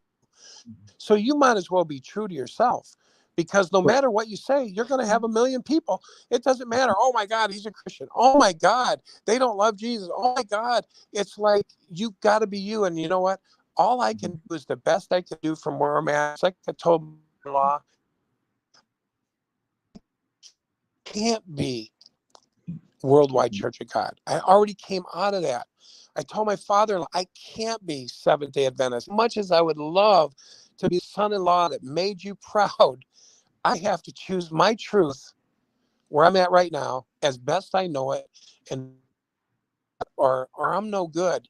If I lose myself, I lost my compass. If 2009 self be true, if I can't come out of witnesses and turn over my own rocks and study stuff, I ain't no good to nobody. I'm a talking head. I'm a codependent. I'm a group think. I don't want that. I don't want that. And so I appreciate anybody, even with a different perspective. Even if you are a Christian, you love Jesus, that's wonderful. If you're Jehovah's Witness and you love Jehovah, I believe if you have faith and you found that love that God talks about, that's where it's all at. Only I carry it out to, I don't care what religion you're in. I don't care what you call God. If I see that love and feel that love, love is not of this world. Love is a spirit, and it's a gift from God. They come from God, love, joy, and peace. So if we have love that surpasses all thought, if we have peace, if we're about harmony and getting along, then we're well along down that road. And so I just have moved out of that judgment toward anybody who's not like me or whatever. Anyway, Gigi, we should probably get off here. Yeah, we will. And that's why and I'll finish with this. I always tell people, now when it comes to God's name, I believe what Jesus says in Matthew 6 in the Sermon on the Mount. He's my Father. So I put down in my voting ballot, if you accept your birthright that God is your Father and you're His son, don't let anybody get between you and your Father. But this is the point: that once you start calling God Father, it changes everything. Because I don't want to know my dad's. I don't want to know my dad's first name. I don't want to know my mom's first name. She's my mom and he's my dad, and I love them. And all I can think about is mom and dad. It's endearing. And so this thing about God's name, nothing good comes from trying to. Nothing good. But when I think of Papa, when I think of Father, it changes everything. I know that I'm a baby of very few years in a in a constellation of billions of years. Time is so big and I'm so small. I'm just a baby. And when I understand that, like Jesus says, just calm down, Gilbert, just calm down. You're a baby. We'll figure it out. We'll There be you in go. first grade. Yeah, we'll be in first grade soon enough. It's okay, Gigi. I've said this to Angela before. It's okay to be in the mystery. It's It okay. is. I don't know about the fall. I don't know what happened. I don't know if God knew it. It doesn't really matter. I just throw those things out because those are things I thought about. But I find it interesting when I'm, slapped down or kicked out of a church because I can't express a heartfelt thought like, wow, man, that's an interesting thought. What happened to him there in the Bible? You and your wife should buy magnets for refrigerators. It's okay to be in the mystery. And you can That's sell right. them. I love it. Yeah, that's a good way. That's a good phrase. A daily reminder. It's okay to be in the mystery. Just calm down. Yeah, it's okay to, we can calm down and we don't. And here's another thing, Gigi, you don't have to be right. We had to be right when we were witnesses. You got to be right if you're a Christian. You got to be right if you got to have all the answers. You got to tell people this is the way and the truth and the light. You don't have to do nothing. And here's another thing too, Gigi. Yeah. We're not responsible for their blood. Everyone No. has their own choice. They used to say their blood's in your hand. If you walk by that door, then you're responsible for their death. No, everyone has to choose. And I believe it's everybody. I believe the whole world has to choose. And so that's their choice, not mine. I had to choose truth over falsehood. The governing body, each of them individually, have to choose truth or not truth. And I think this is the whole game we're playing here. I put you into earth. Now you choose for falsehood. They became like us, knowing good and evil. And what did you do? I think God could say, what did you do with good and evil? Were you more bad or were you more good? I made you like us, good and evil. What'd you do with it? Oh, I live more like this. Okay. But you know what I'm saying? I'm not saying it's going to be like that. I'm just saying it's an interesting thought to think that I've literally, the prodigal son, that God said, let him go out and do his thing. And let him come to the end of himself. And Show me so, what you're made of. Show me what you're made of. Yeah. yeah. Yeah. And he came to the end and he realized I'm not sufficient enough. I'm missing a few things. So, mind is not enough. Left brain is not enough. Logic and reason is not enough. I'm missing something here. Yeah, it's you. And then it's you and the Father. That's why Jesus said, I Yeah. and the Father, not I. The I with a capital L is us playing God. But I and the Father now are one. And as we're one, we're hoping you come into that union as we're one, that you would come into union and be one with us. And so, but we're not that. That's the possibility. That's what Yeah. they call born again. When you say, that's what I want. I don't want this sin anymore that's in me. Boy, it's lead me down some bad roads. Boy, I want to come out from this. And that's a personal choice. Like I said, all the other stuff we wear, if you're wearing the badge of Christianity, you might as well be wearing an apron and a Masonic lodge. It doesn't mean shit. The lodge don't mean shit. The church don't mean shit. It's your inner temple that means everything. That's what God sees. We can all put on masks. We can all say we're this and that. It don't mean nothing. It's that inner temple. That's the only temple. That is the temple they came to see with Solomon. It was arrayed with beauty and wonderfulness and magnificence and adorned with jewels and this and that. That should be our inner temple. That should be us, because God is beautifying it. He's taken us from glory to greater glory. We're made in his image and likeness. That likeness begins to unfold and become beautiful. It's the lotus flower that pops out of the mud.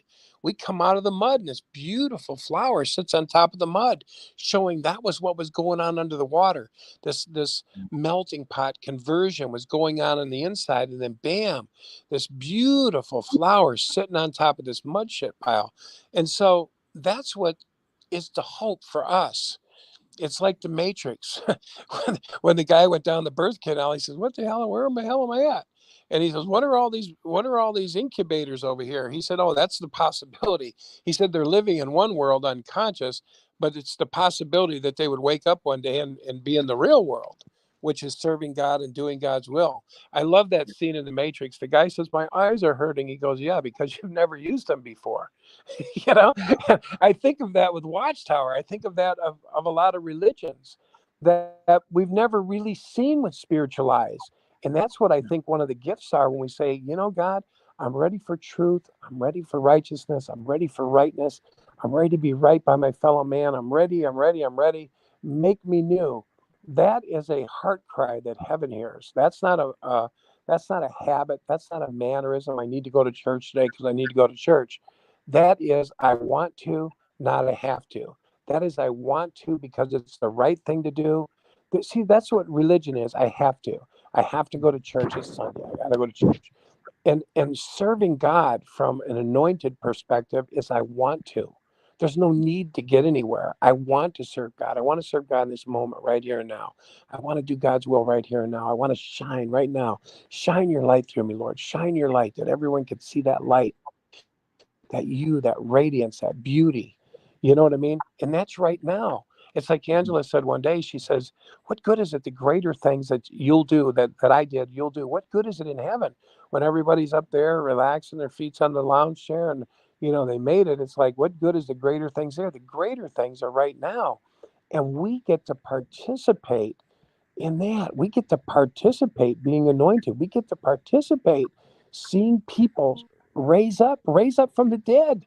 We get to witness today people resurrected from the dead state of their thinking, of their lower nature. Just think about that. We get to participate in people's veils coming off their eyes.